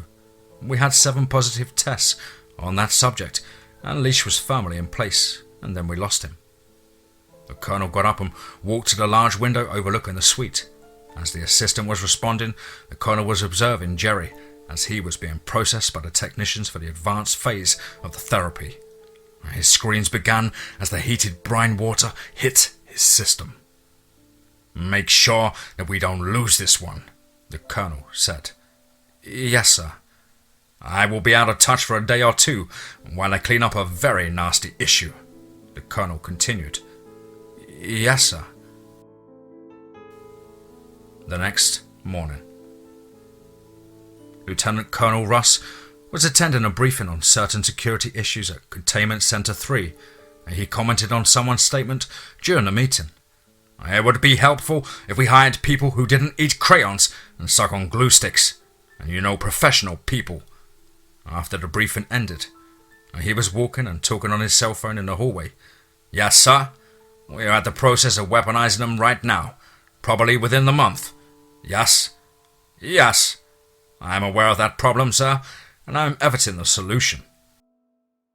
"Colonel, we have the subject in theatre," the staff sergeant said. Excellent," responded the colonel. "Actually, sir, I'm addressing that issue at this very moment. If you will just give me a second or two."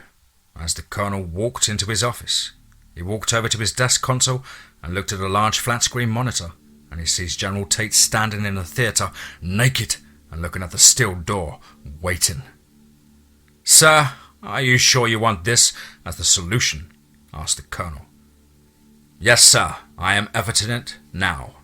As he pushes the button and the large steel door opens, and the general doesn't flinch or offers any resistance as the beast rips his left arm from his body and opens his abdomen, spilling its contents, where he falls upon his own bile, guts and excrement. It's really over in seconds. "The effort is complete, sir," the colonel reports over the handset. He hangs up and discusses his meeting about Colonel Watt's visit as only a routine review, and that they are doing it before his promotion, and it appears they have an opening in upper management. "Let me know when Jerry's ready. They are chomping at a bit to begin the operational package," the colonel says to the lead technician over the intercom.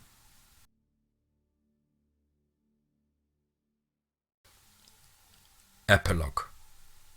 The Oklahoma sun dawns over the town of Red Oak, 10 years after the horrific events of the tiger attacks that decimated the town citizenry, and the impact of the town was felt for a number of years afterwards. The citizens of the town and surrounding community mourned their dead and picked up the pieces of their lives and began to make plans for the future. But for those who were tragically affected by the brutal attack, their reality is to make a difference in the post-siege environment. The world is different than what it seems to be. And Chief Jennings made a promise to the community that he would make wildlife control a top priority in the city proper, and his patrols would be increased in city parks to guard against predators such as coyotes and bobcats. The mayor and the town's council voted to increase sale tax by 1 penny to improve street lighting for the town, so that night won't be as intimidating inside the city limits. The owner of Wilson's Laundromat vowed to have a security guard on duty most nights in order for the patrons of his establishment to feel safe and secure. And Cheryl's grocery was sold by a family after Cheryl's memorial service and was not reopened, and well, it may not any time in the near future. As of now, most people in the community drive to Wilburton to purchase their groceries. Yes, the community has changed and adapted to the new normal that will improve over time, as all things do. As time marches ever forward, we are reminded that all things change. But then, there are two sides to every story. Harley and his team served the initiative for the 4 years and did what they were asked of, paid and required to do. While injuries were sustained, all of the team members returned to their lives. The insurance policies that were supplied by General Tate never really had to be used. All it took was one photo of a Gugwe attacking a captive person in theatre, which in itself served the initiative a fair warning. And Connor has 5 boys now, and his wife is still, well, raging. But on the other hand, she does have 5 boys and Connor. Yeah, Connor has never returned to the woods to hunt or even fish. He won't even go in for a walk in the park. He just won't do it. And the only people he talks to about it is Derek and Lance. He has told them of his experiences with the monsters of the woods and the monsters in the lab coats. But he is living his life to the fullest. About 5 years after the events of the siege, Jerry disappeared from everything for 3 years, and then just as fast as he was gone, he was back, but different. He was a huge introvert and never ventured out of his home and had everything delivered. He would never leave his house except for the occasional trip to Oklahoma City. And Connor would sometimes call him, and when he would not answer his phone, Connor would drive into Oklahoma City from his house in Norman and check the parking lots of 3 motels, and he'd always find Jerry's truck there. And Connor never confronted Jerry about it, but he knew what was happening from his own experiences. And Connor was always careful not to dig too deep, because it affected him to the point of him breaking down. And he would be in his truck in the middle of the day, and he would be crying, and he didn't understand why he was crying.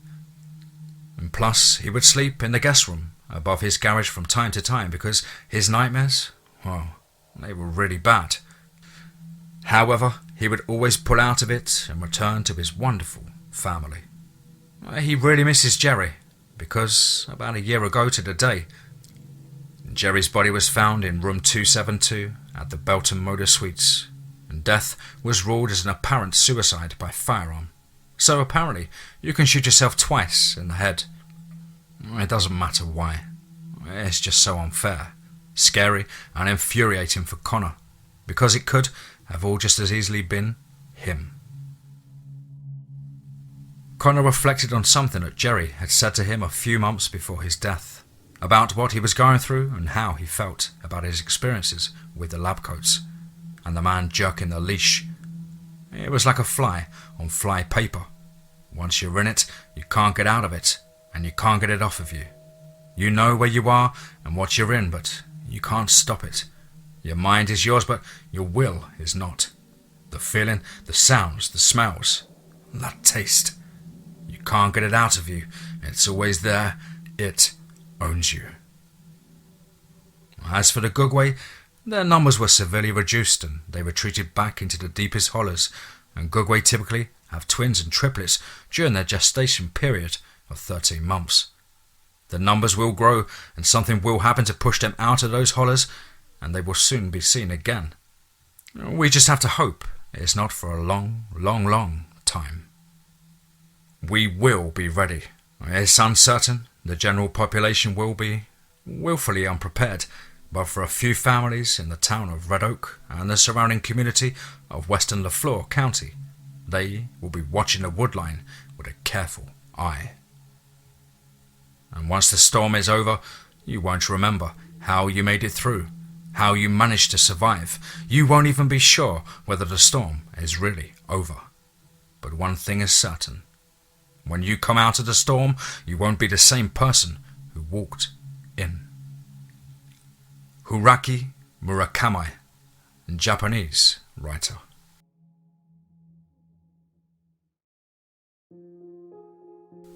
Wow, Wow, wow, wow. And another one. Wow. Absolutely chest pounding, nail biting, chilling stuff there from the wonderfully talented Ed Smith. Thank you so much, Ed, for getting in touch with myself and having a crack at this writing. You really do have a talent, brother. And I know myself and many others have really enjoyed your wonderful writing and style. Very different with the scientific aspect. Quite a terrifying image is often painted within your stories with the torturing scenes and the brainwashing scenes. It really seems to crank up the creepy factor. As ever though, I hope you enjoyed my rendition of your wonderful work though, Ed, and I can't wait to get stuck into all of the other stories that you sent over to my email. Well, guys and girls, that's it for the first series sent over by the wonderful mind of Ed Smith. As ever, please do let us know what you thought down below in the comments box. And please do like and share. It really does help build the channel and our community further. And of course, why not hashtag Team Fear. Like I said before, if you feel like having a crack at the writing game, just like Jim Lawrence of the Scariest Thing in the Woods series, just like David Holly of the Hostile Retribution, Hostile Intent series, never before writers as such, who just fancied having a crack at things and really above all just wanted to give me a helping hand during quite a struggling time on the channel. And lo and behold, they've become probably the two most successful and most sought after authors of this channel. So, I put it to you, listener, I challenge you, send me a basis or a couple of ideas and I'll be more than happy to go through them and hopefully bloom those and blossom those into something special for all of the listeners listening in at home. As you can probably tell, my voice is starting to weaken. Before this hour-odd recording, I've done a 2.5 hour recording as well. At 5 a.m. it's now 10:27. So I've been speaking for about 5 hours. But I love it, guys. I really do enjoy this. It's become a huge passion in my life. Become a calling, sort of found what I want to do and sort of feel like I belong here. Of course, thank you all so much, old subscribers and new ones as well. It means so much to me, your support, your kind words, your likes and shares. And well, that's it from me, guys, for another day. But as ever, remember, be safe, not sorry.